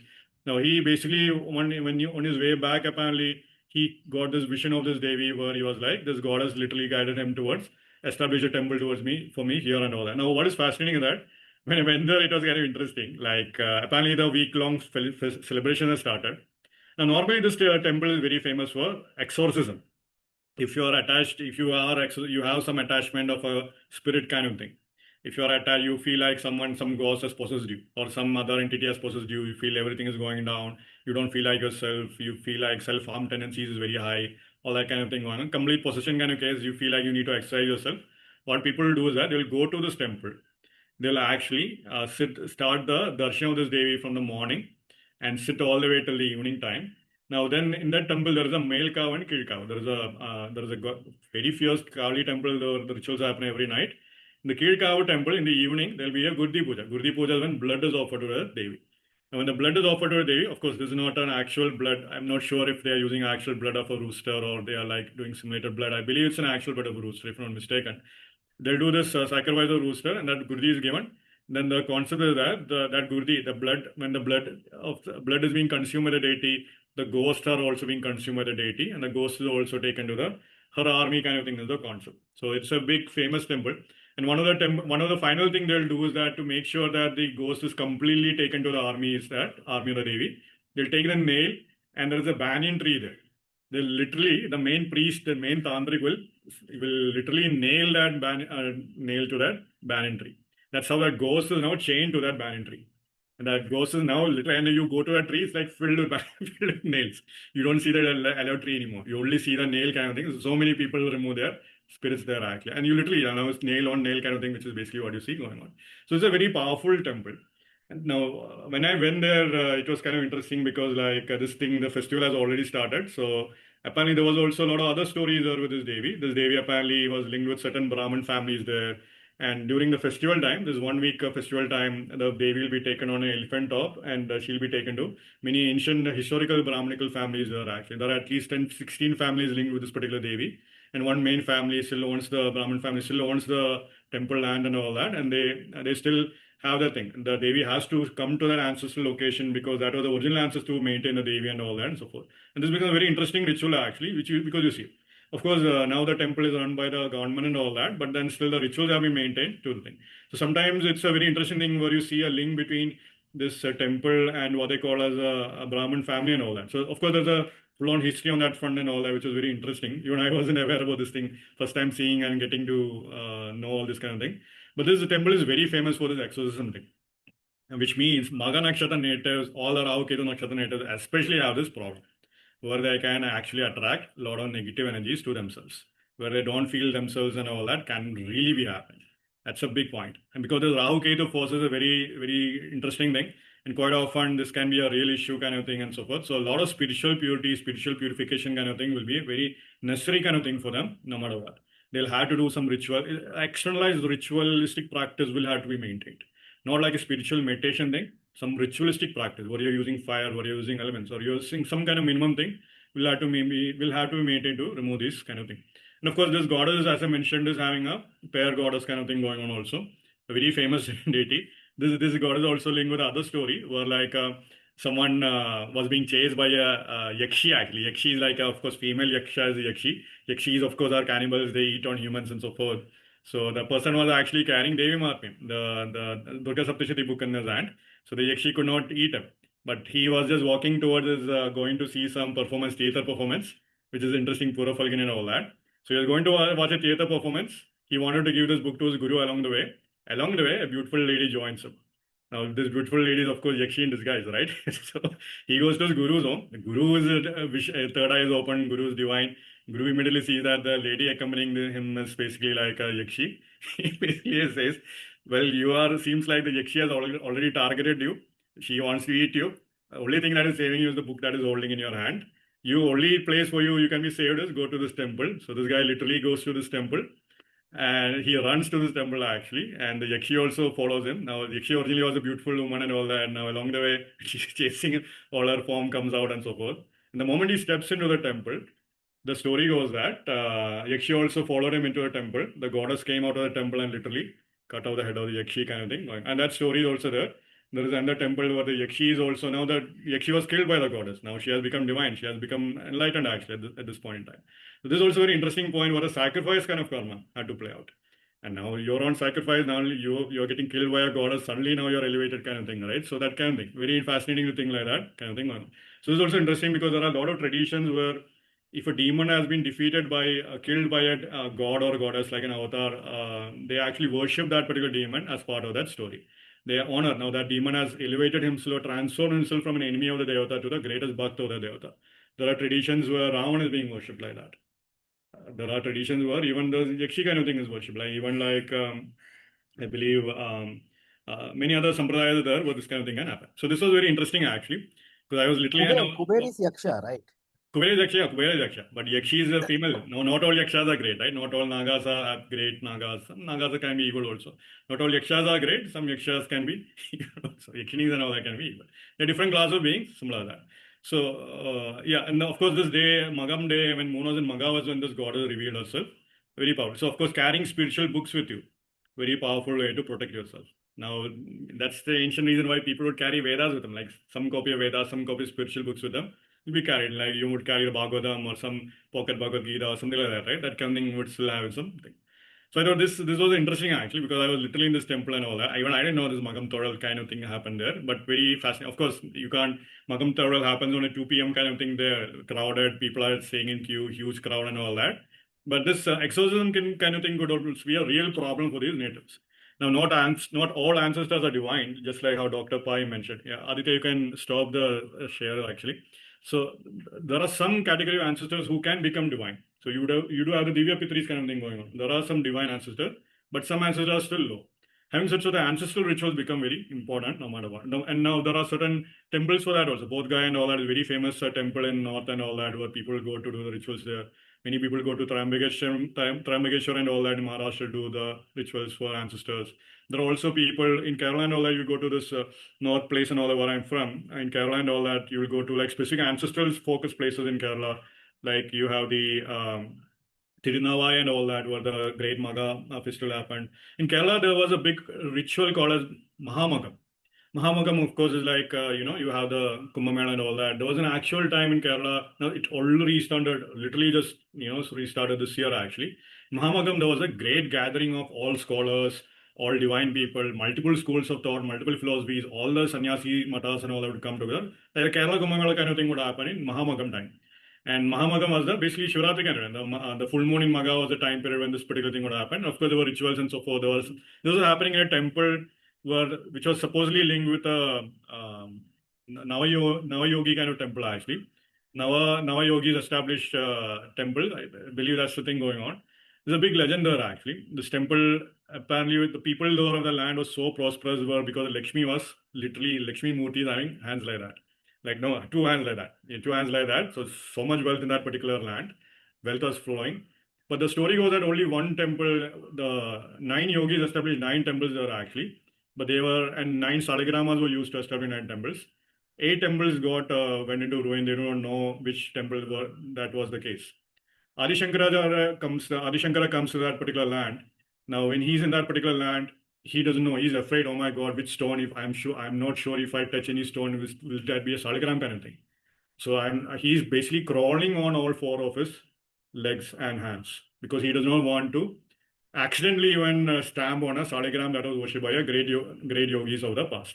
He crawls on 4 legs. Now the people of the land are basically laughing at him. Oh, look at this guy. Who is this monk guy walking on all 4 legs? And let him. But of course, he finally crawls all the way so that he does not accidentally even touch any saligram. That could have been the case. He gets into the temple, and then of course he prays to the temple deity and all that. Now the goddess Lakshmi is like, how dare you insult my bhakta? The story goes that her 2 hands were like this. Now one hand became like this. So wealth started to withdraw. So this insult kind of thing, right? This karma of insult, the karma of disrespect and all that is the real karma here for these natives. Quite often the karma could be that you might insult a Guru Parampara. You might insult a monk. You might insult a devotee. You might insult a Devata. Many levels of insult can be there, actually. This is a real pure problem for Magha Nakshatra natives. Of course, that arrogance can happen. Spiritual arrogance is a real problem. I have done this, I have done that kind of thing, so I can really insult others and so forth. So this kind of, now you might hate a guru, the guru might be wrong also completely, all that is fine, but never insult that person, right? Let gods take care of them, let them karma take care of their own karma, actually. Like why should you add an insult to the thing going on, right? Because Kaito, you never know. That Guru Parampara's Shakti could be very real. There might be other forces protecting that Guru also. These kind of things can be very real. So this problem, right? You're literally insulting Shiva, literally insulting Adi Shankara, literally that karma coming back. This can be a real karma. Quite often the karma can be passed down across lineages as well. And it can either grow in time or you have to take efforts to bring that down. And most of the time, the karma can be linked with ancient time, the time era of kings and empires and so forth, that karma can be linked. Now, the other thing which I thought was interesting is that there are temples where Devayana kind of thing is very much emphasized. The path to the Devas are very highly emphasized. But there are still a lot of other temples where the Pitrayana thing is also equally important. Some temples will have festivals, especially during Pitrayana times, which means that the link with the Pitris is what is actually establishing the energy for that deity. Some Pitris could be divinized there, actually. So quite often what happens in many Kaula temples and all that, Kaula Marga temples and all that is that the deity will literally come upon that ancestor, the original ancestor, the deity would come upon that thing. And the person would be literally now like a shaman, the person in whom the deity has come. Literally that person will be like a Devi, the Valchapada kind of concept you find in Kerala and all that, where actually the person is now speaking for the deity themselves. They become like possessed by the deity briefly. So possession need always be bad. If you understand what is happening, you can utilize it positively. And very normal, as I mentioned, Kaula kind of Kaula Marga, Vama Marga temples and so forth and all that. So this can also be a problem sometimes, because sometimes you find, and this might be a very important thing. Many temples, what happens is that the original ancestor might have been great. The greatness of the ancestors was protecting the 3-4 generations for future generation. Now, future generations eventually forgot their spiritual ways kind of thing going on. They did not maintain the energies required to maintain wealth and prosperity. So they became evil, they did not go the right path, disasters came in, other forces of economic forces came in and so forth, and all that can happen. There comes a point when eventually others like to make sure the future generations are protected, you need to honor an ancestor in between. you need to honor the original ancestor who actually brought in the Devata kind of thing to that location. This can be a real thing in many temples. So quite often when you go to some temples, all these Kaulamarga focused temples, therefore you'll find a new kind of place where they have to establish an ancestor, establish a position of respect for an ancestor. You have to bow down to the ancestor also regularly. So that ancestor's energy is there fortified, therefore the Devata energy is also fortified. This can be a real thing. In a lot of occult places and all, this can be a real thing. But the original ancestor, this is why many times the original guru, the original mantra drishta and all that you have to honor. That's why we are every time when you're doing any mantra and all that, you have to honor the rishi who saw the mantra first and only then you go to the mantra. Same concept happening here in the different way. This becomes very important actually, because this entire the original ancestor who brought in that energy might have to be honored. And quite often honoring that ancestor in whatever way it is possible will become very important. But interesting thing is that they don't follow the typical Vedic thing. They're following a complete different tantric thing, and they have their own rules and their own rituals kind of thing going on. It becomes very important also, because if that is messed up, that energy is not maintained, blessings is not coming, problems are coming kind of thing, you begin to see here actually. Now the one other point I would actually encourage, one thing I want to highlight also, this idea of yogis and all that. So this yogic parampara, yoga parampara, many yogi paramparas are there. You have the famous Nath Sampradaya, you have various other Dattatreya Sampradaya and all that. A lot of yogi paramparas are out there. So quite often there is a concept where they say a Yogishwara. Yogishwara is a yogi who's established in Ishwara, yogi who's treated like an Ishwara. This Yogishwaran kind of concept can be very powerful. So quite often you might find these kind of people linked with Magha also. And of course the yogi might have a direct link with the Parampara energy also and so forth. It is very interesting that many places where they actually say that this particular yogis, and this is the potential for Magha Nakshatra network. They can literally reach great heights. They can be worshipped. They can be top leaders of the industry. They can really get to the top of multiple energies, multiple sectors and so forth. They can literally become the top of the world they decide to be. However, at the same point, humility and all the other spiritual forces needs to be put in place. Otherwise, if you're not maintaining spiritual discipline and all that, definitely eventually you bring in ego and all that gone, right? So everything is gone. So that kind of thing can also happen. Fall, there's no height from which you cannot fall. So that's always the case also. So all that becomes very important. This Yogishwara kind of thing can also be very interesting. Quite often the hidden yogic side is also not seen. But quite often the yogic pathway, the yogic yoga marga and all that can become very relevant here actually. But the interesting thing here is that, as I mentioned, you do come across these kind of places. Now, one fundamental thing which we mentioned in other Magha videos and Bharani Nakshatra video, and I think Dr. Pai also mentioned that before, is how Magha Nakshatra native will always listen to a Bharani Nakshatra native actually.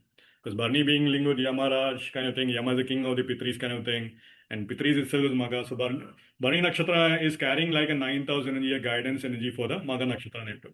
So you'll find Magha Nakshatra people therefore having a challenge, they'll actually listen to what Bharani Nakshatra native have to say. But here is where I want to highlight one point. Because Magha is linked with Pitris and ancestors and so forth, sometimes the Samadhi places of great yogis, this can actually carry some very powerful thing for these natives. So going to Samadhi is the tomb, Bharani is the dead body, right? The funeral place of yogis and so forth. This can open up a lot of powerful energies for them. Very, very important point, something I want to highlight. So quite often visiting that Samadhi point can be very important for them, very powerful for them for that matter. So Yogishwara Samadhis and a lot of Siddha Samadhis and all that you find in Tamil Nadu and all that. A lot of other Samadhi you can find across India and all that. That can be a very powerful thing. So, and quite often along the way to these Samadhis, you might have a lot of karma also. Your karmas will also come as obstacles when you try to get to that point. That's also one more thing to keep in mind. Many temples, they do have this Yogi Samadhi thing going on. Something I want to highlight. I think let's see. Yeah, and the final thing I want to highlight was that of two more things actually. One is the link with the sun. There are a lot of solar traditions out there. There's a lot of solar traditions out there, like where the Surya is worshipped. You have the Gayatri Mantra Japa, you have the Gayatri thing and all that. You have that going on. A lot of traditions like that is there. So that is one aspect also you begin to see with the Magha Nakshatra native. They might have a direct thing with the solar traditions going on and all that. Worship of Surya. So offering Argya to Surya, very powerful thing. Famously, even Lord Rama could not even defeat Ravana until he was taught the Aditya Hridaya Stotam, until he could connect with the sun in his own Hridaya through the Aditya Hridaya Stotam taught to him by, I believe it is sage Agastya actually. I could be wrong. Vasishta maybe kind of thing. It's Agastya. It's Agastya, yeah, great. So Agastya actually And it taught. is the sun's Mula Trikona here, right? Exactly correct, yeah, exactly that. So Lord Rama literally had to appease sun just before he could actually get into defeat even Ravana actually. So the Aditya Hriday Stotram, powerful remedy, connecting with the sun, powerful remedy. If at all you feel confused in life, the moment when you decide to wake up before sunrise and you decide to connect with the energy of the sun, meditate upon the rising sun, one of the best things you can ever do for your life. Meditate with the energy of the rising sun. Best thing you can do is that. The moment when you do that kind of thing, literally what happens is that slowly you begin to see the energies of the sun is coming into you. The Magha Nakshatra native is feeling a lot of power without doubt. Go for morning walks, but connect with that bright red orange sun you see in the morning. Extremely powerful thing for a Magha Nakshatra native. I cannot say that enough. Extremely powerful. And not only that, not just for a Magha Nakshatra native, the moment when you connect with that rising sun energy, the spiritual energy grows in a big kind of way from that perspective. I cannot say that enough. It's a very, very powerful thing as well. The moment when you actually connect with the rising sun energy, your own internal sun will actually grow. And more importantly, like, your clarity in your life, the sun is growing. You see this, you know the direction you want to go and all that. The decision-making power and all that increases like anything. Easiest remedy anyone can do. And so I'm not asking you to wake up in the Brahma Muhurta, 3 a.m. and all that, but wake up at least before sunrise time. Look at the rising sun and go back to sleep if you want. But literally, if you are able to capitalize on that, once you feel that power that comes from the rising sun energy, there is no going back. You just won't go back to the old way. You will actually feel that power. You're like, okay, this is good. I know what I'm getting. Exactly what I'm getting. I'm just going to meditate with the rising sun. Extremely powerful thing, very important thing from that perspective. And the final thing I will basically say is that it's very interesting that we have one sun in the sky, but we have 12 Adityas going, which is a very interesting thing to think about. Now, one interesting theory that is out there is that, say you begin to awaken more of it. Of course, very interesting images you find of multiple suns out there in the sky and all that. Some interesting photographs you can come with 2 suns and so forth, 3 suns. There was a very interesting photo of 5 suns also. You can see that literally like the photo is very old. That person who took that, it was not in an era of mobile phone and thing and all that. Very easy kind of thing. You see multiple suns in the sky. It's very, very likely that if the 12 Adityas are actually called out every day, especially in Surya Namaskar, we offer our obeisance and prayers to the 12 Adityas, especially when you're doing Surya Namaskar and all that. It is really possible that there could be a point in time when say we are fully awakened our genes. Right now it's 3% we know about our genetic functions. The moment when we begin to become aware of other genetic kind of sides to it, there could be literally a point in our history or in the future that you might literally be capable of seeing the other multi-dimensional suns that are out there. And this is there across all cultures. You find 7 suns in Japan, you find 10 suns in China and all that. So what's going on in India, you have already the 12 Adityas thing going on actually. It could be a point when some spiritual DNA is awakened or when you do some sadhana and all that, this becomes a reality kind of thing. So literally it's just like how you see one sun in the sky, multiple kind of multidimensional suns could be seen in the sky kind of thing. And this could be directly linked to the spiritual evolution kind of thing. This is a very interesting thought process actually. Is this really a possibility? Are there other Adityas that you can connect with out there? And of course, many people just limit it to the yogic kind of Adityas, where the Pingala channel is divided into 12 divisions and you approach the 12 Adityas like that. Nothing wrong with that. But the external thing would also be very real, by the way, which is mind-blowing, which is fascinating. But once you see that again, some text, it could be something that could be very real also. The 12 Adityas out in the sky, just like how you have one sun, which we are seeing right now. It is very possible that there might be other multidimensional suns we could be accessing energy from also, which is the genetic thing. So that comes down to genes and so forth. So the day when we become rishis and all that, just like how rishis are calling out all the 12 Adityas on a regular basis, we might also get to that point in the future. So yeah, I think I covered all my main points actually. I don't think anything more to add. I talked a lot, but I think this is the king of all videos. So I think Magha deserves a lot more respect. So I think I've given it enough also. Yeah. Any concluding points, Dr. Pai, Aditya, Yuji, anything? Go ahead. Yeah, I think you have covered very well all of us. Today I've added a lot into this video. Good points which Sandip added, and I wanted to just add to this. Sandip talked about Mahamagam. Do you know the congruence of great saints and spiritual masters used to happen in what was called as Magha Mela? Mela means a festival, and one of the Magha Melas is also which happens during Kumbh Mela. Kumbh Mela and Magha Mela comes. One of the most important Pitri Pujas is done, which is called as Mauni Amavasya or Magha Amavasya or Maghi Amavasya or Magha Amavasya, new moon. Now, if you look at some of the names also, you will be able to see, like for example, this Mahamagam happens in Odisha in Konark. See the word Kona and Arka. Arka is another name for Surya, sun. Kona. What does Kona means? Which means we know that it is trine, trikona. So if you look at sun's Mula Trikona is Leo. And the Kona from there is all the fire signs. Now if you see the same concept, Kumbha, Konam. Kumbha, Rashi, and Kona from all the Kumbhas. Are you seeing? So Mahamagam also happens in Kumbha Konam. Now just look at the importance of these melas that are happening. The main planet which decides these melas is Jupiter. When Jupiter goes into fixed signs, now look, when Jupiter goes into fixed sign of Leo, first it enters Magha Nakshatra first pada. When it goes into the fixed sign of Taurus, it enters the Artha pada of Kritika. When it goes into Kumbha Rashi, for the first time, it enters into the Kama of Dhanistha, Kama pada. And finally, when it goes into Scorpio, it is the Moksha pada of Vishaka. Are you seeing? Jupiter going into fixed signs is when the Kumbh Mela is happening. Whenever it enters into Magha Nakshatra first pada, either it is called a Simhastha Kumbha, which will be at Nasik or at Ujjain, alternatively.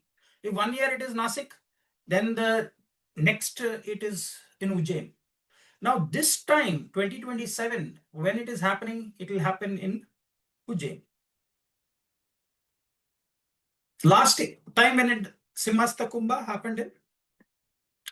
So Jupiter is entering into the Dharma pada of a fixed sign in Magha Nakshatra. And other fixed signs, it is Artha, Kama or Moksha padas.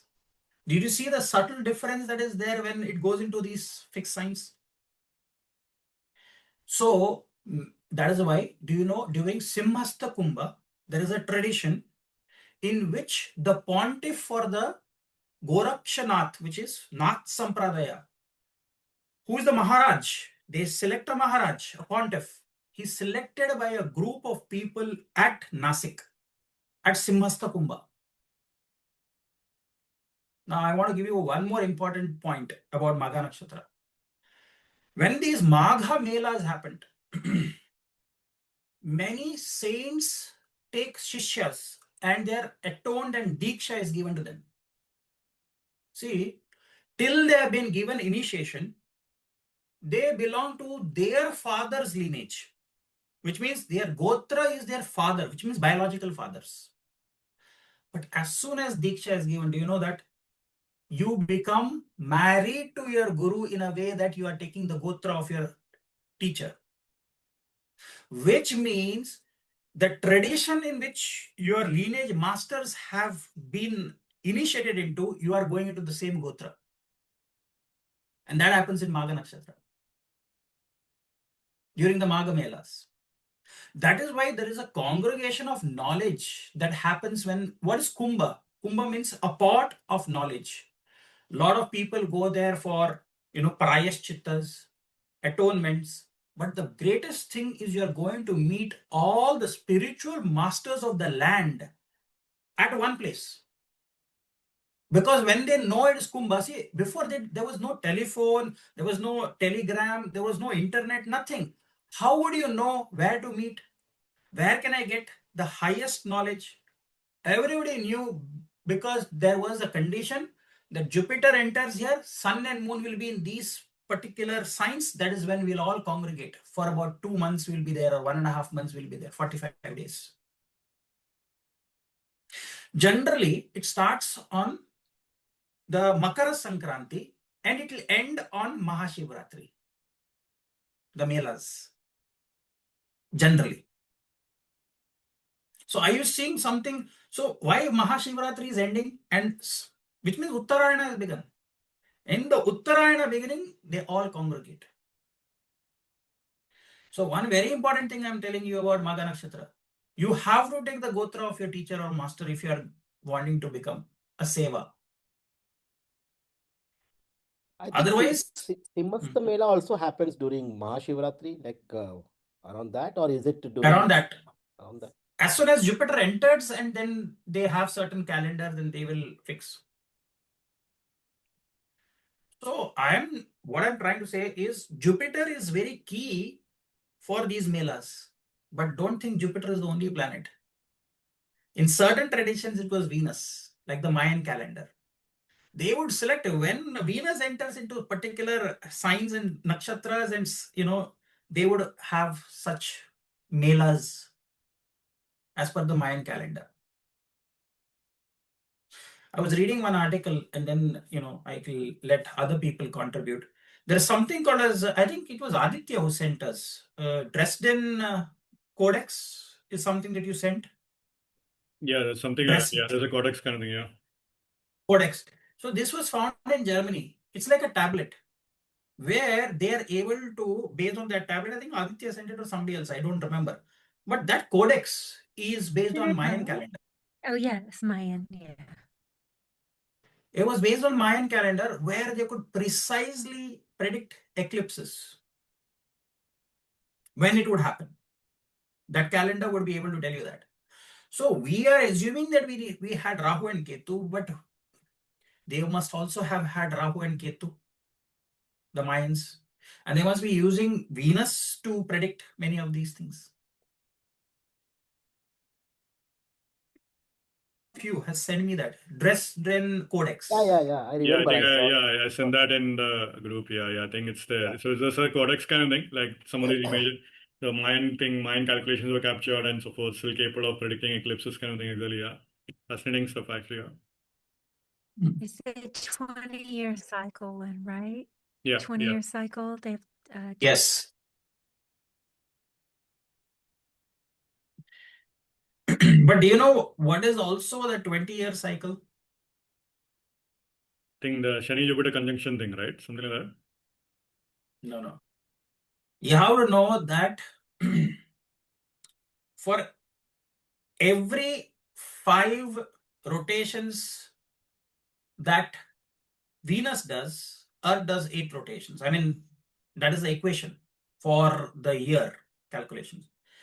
So for every 20 years, Aditya, am I correct? Is it the other way around? For every 5 rotations For of every Earth, 5 8 rotations rotations, of 8 Venus. rotations of Venus.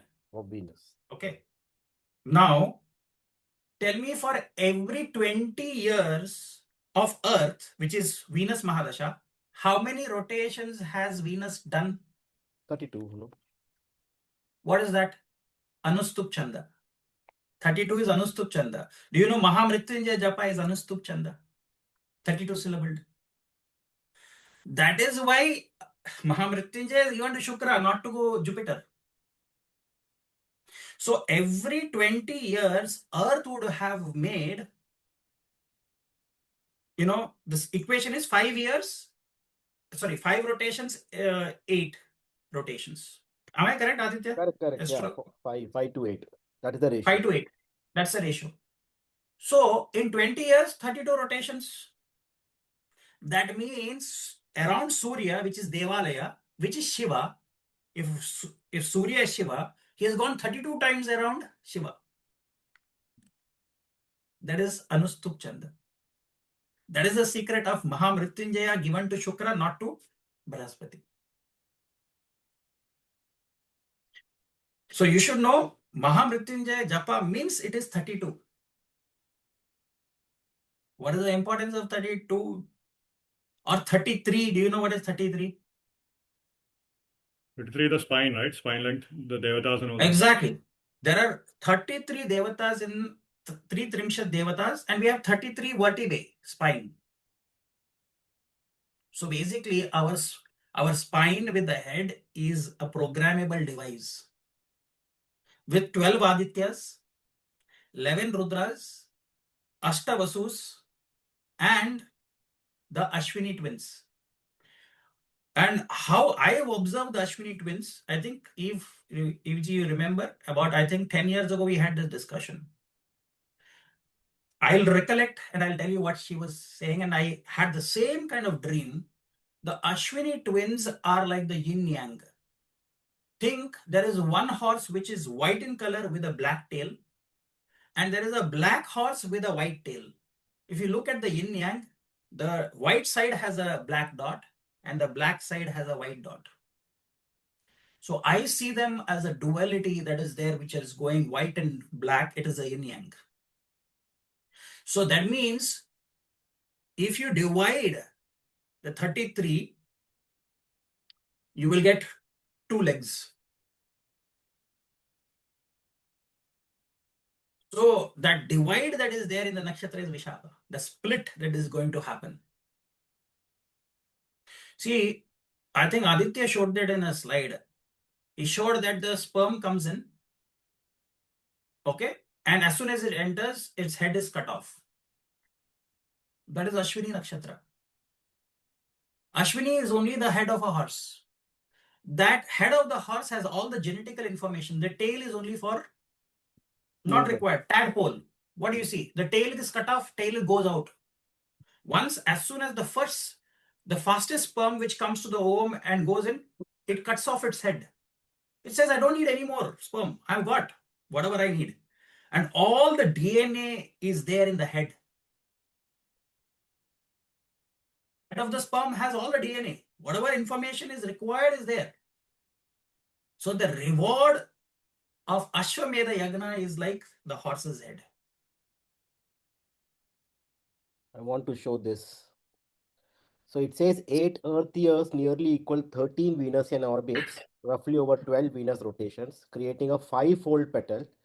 But over this 8-year period, Venus completes 5 synodic cycles, that is closest approach to Earth. So over 8 years period, Venus completes 5 synodic cycles. So that's what the ratio of 8 is. What is it called? Pentagram. How many stars are there in Magha? 5. I told you about pentagon, but pentagram. So they come 5 times closer to Earth, basically. That's what synodic cycle is. Sidereal cycle with respect to stars. Synodic cycle is with respect to the orientation from the Earth, the sun, and whatever the planet. It can be planet, it can be moon, it can be whatever. That's what synodic cycle. And you can establish a relation between sidereal period and synodic period. So during this 8 Earth year, Venus comes 5 times close to Earth. So there's a 5-petal lotus, isn't it? Yeah, 5-petal lotus. So that's what. Great, guys. I don't know if there is any more points, but I think we had a fantastic discussion. Long it would be, but I think it was worthwhile. I have a question. What next now? Now we have come. Now I know EFG, we will have your videos, but what next now? This was the last video, probably after we finished all the 27 nakshatras, 9-year tapasya. What next? What do you guys want to do? I don't know. People will be interested. I don't know what people are interested. Maybe people should comment what they want. Yeah, let us know if you feel like anything more. So yeah, please, we are open to ideas. But yeah, I'm sure UG has some more videos to make, so probably we'll be involved with that as well. So that'll be good. So again, we might touch base on some the more nakshatras Yep, nakshatras you missed. I missed. Yeah, so I got a notification while you were talking, Santipji, about fire. It's very interesting. You were talking about the sun, and I'm 3 hours away from an evacuation. Yeah. Yeah, I think fire karma for you. You're on mute, Dr. Pai. You're on mute. Fire karma. Am I on mute? Yeah, now you can hear. Yeah. No, now we can hear. Okay. Maybe my internet is bad. I saw EFG is frozen for me. No, she was frozen for me It's mine because it's mine because I'm having to use my hotspot, so we have to go soon. So for the recording, maybe we could do the tithis, like the panchangam. I don't know if you guys have researched that. but Yes, we can do it that. does, it's, Yes, we can do it Tithi. is interesting. Yeah. Yeah, no, I But think So yeah, let's that's think what we're about it. Let's thinking. let people. Okay, just because you mentioned, maybe you can cut this off from the video. Do you know when sun and moon are in 6-8 relationship? Generally, Aditya, is it Trayodashi Tithi? Which means I'm talking about Tithi, which Yeah, means Trayodashi. 6-8 relationship. Yeah. Sixth house and eighth house, Shadashtak Yog between Yeah. sun and moon. Correct. Yeah. That Yeah. is when we do Pradosh Kal. Do you know what is Pradosh? That means we are celebrating something which is an equation between the sun and the moon is always in 6-8. So Tithis itself is a science in itself. Just by knowing Tithis, like how we know nakshatras, Tithis is because that is your Jala Tattva. Everything in our DNA is programmable. Whatever is there in our body is 60 to 70% is water. Everything's water. Everything's born out of water. Water. So water, we were born in water for we were in 9 months in water before we came to earth. So water is a programmable element. That means Tithi, if you know what is the association with the Tithi you are born, you can program your own body and you can program the water. Because water is the only element that is programmable. Earth also can be programmable. What is today? Most of our chips are silicon chips. And we are storing everything on silica, which is Earth. Isn't it? Most of our data bank and other things, data card is all Earth. Which has more power to store more memory? Water. Water has 3 times the power of Earth to save. So if you find a technology To have instead of silica water and chips, Earth, we want water chips now. yes, it is Water possible. Because today we are using water only to cool down the silica. Yeah. Or we are using water for nuclear power plants as a way to cool down the nuclear reactor. But what if you find a technology where you can save everything on water? That technology is Tithi. How we relate ourselves in this world is water. That is why your emotional quotient, your EQ, your psychological quotient, your relationship quotient, everything is seen from the Tithi. So now if I add one more layer to it, that sun and the moon will also be in some nakshatra, and those nakshatras with the Tithi will form a yoga. That's where you have Vara Tithi yogas, Tithi nakshatra yogas, Right. Tithi Vara Yes. nakshatra yogas. You know what, Dr. Pai, with you, I did the video of Holi, correct? When I was doing Bhadra and Yes. Yoga Karnas, I realized it was such an important thing. And according to my experience, there was like, because we never talk about yoga and Karnas, fine, you can hear about nakshatras, you can hear about Var. Var is also not much, but still, Var is day to day. We are aware of that. Tithis, as we are talking. But when I was studying about Karna and yogas, there are not much information available, but really great information there. Which amongst the Vargas is a very important Varga, for seeing Magha-like connections. Magha-like connections, if you want to see from your ancestors, which Varga is very exactly. Yeah, Dwadashamsha. But do you know how many Dwadashamshas are there? Which means I said one Rashi has 12 Dwadashamshas. So 12 Rashis are how many Dwadashamshas? 144. 144. Mahakumbha happens how many years? Once in how 144, many yeah. years? 144 years. Now do you understand? Yeah. So Narayana Dasha is also 144 years. Interesting, yeah. Now I give you one more secret. See, all these Adhomukha nakshatras are right. You have to bow down in front of Narayana. Why? Do you know there is one astra called as Narayana Astra? Yeah. When Narayana Astra is operating, The only way you can fight Narayanastra is to surrender, put your weapons down and go down in front of it. It will not harm you. In Mahabharata, Bhishma wanted to fight back the Narayanastra. And Narayanastra is that if you start fighting back, it becomes doubly powerful. It's like Wali. The amount of power you dissipate, it will absorb your energy and it will fight you back. And finally, he told all Pandavas to bow down in front of the Narayanastra. Bhima said, no, ego, he's fighting. Finally, Krishna jumps and ducks his head down and says, are you stupid? Are you lost it? I'm telling you, put your head down, surrender, it will not harm you. Sometimes you need to surrender. Adho mukha means it's not like you are surrendering, but you have to be humility.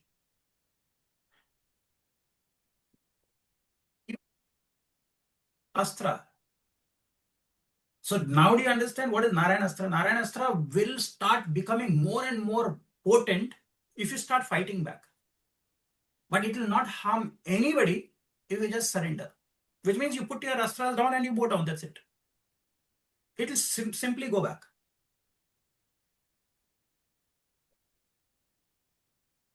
That's Lord Vishnu's power is humility. That's why there are 108 Divya Deshams. Have you known what is Divya Kshetras or Divya Deshams? 108. Vishnu's.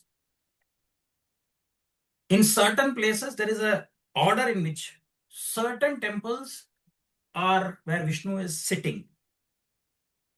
It's given in Prashna Marga. Certain remedies you can go only to those Vishnu temples where he's sitting. Certain temples he's standing erect. And certain temples he's sleeping. So your moksha rashis, you have to go to places where Vishnu is in Seshnag and he is in Yoga Nidra. Like Padmanabha Swami temple, Sri Rangam. But where he is standing erect, straight, Tirupati, Balaji. Yeah. So if you want a lot of steadiness in your life, then you go to Tirupati because he's standing straight, he's blessing you and he's steady. His Mooladhara Chakra is very much planted. But if you want to go into the moksha realm, go to places where he's reclining.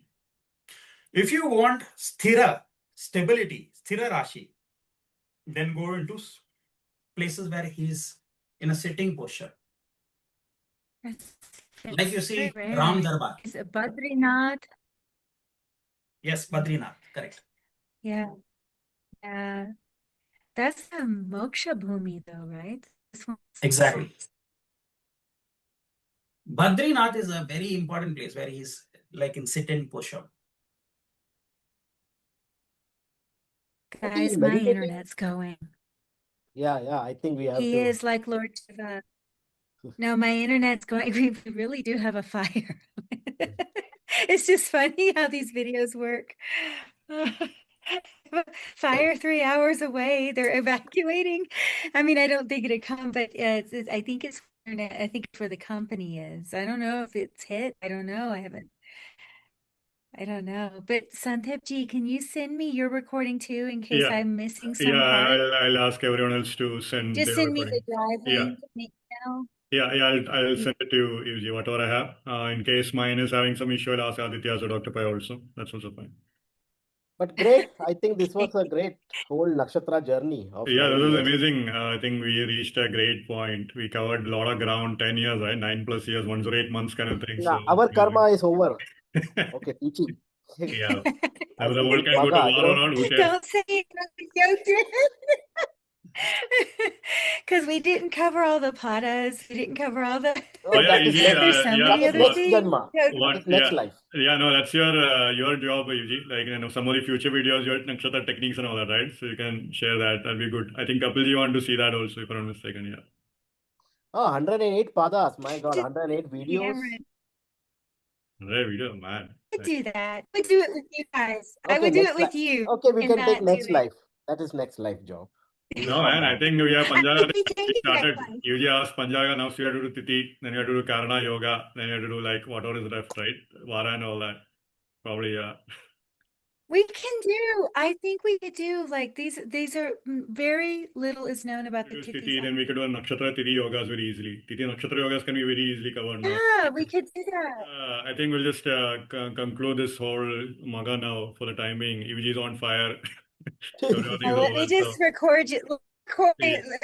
We need to say goodbye. Yeah, so just want to say bye. Thank you for everyone. If you have been patient, Magha clearly proved out to be king of all Nakshatra videos in many other ways. So we shared a lot of topics and so forth. Thank you for Dr. Paya. Thank you to Aditya. Thank you to UG as well. Thank you to Kapilji also for having showed up in between. So we had an amazing video. Thank you everyone for being Great. patient. And yeah, We have total hours of 5 hours and maybe 22, so and so forth. So yeah, if you add that many hours, 83 plus whatever I was having in my what is that yeah. first. So if you have about 5.5 hours, So so it almost is 90 what hours. Yeah, 88.36. Yeah, okay. Yeah. So okay. Amazing. Yeah. Sure. Perfect. Thanks. Okay. Thank you, everybody. Yeah, thank you everyone. Thank you. Namaste everyone. I'll stop recording.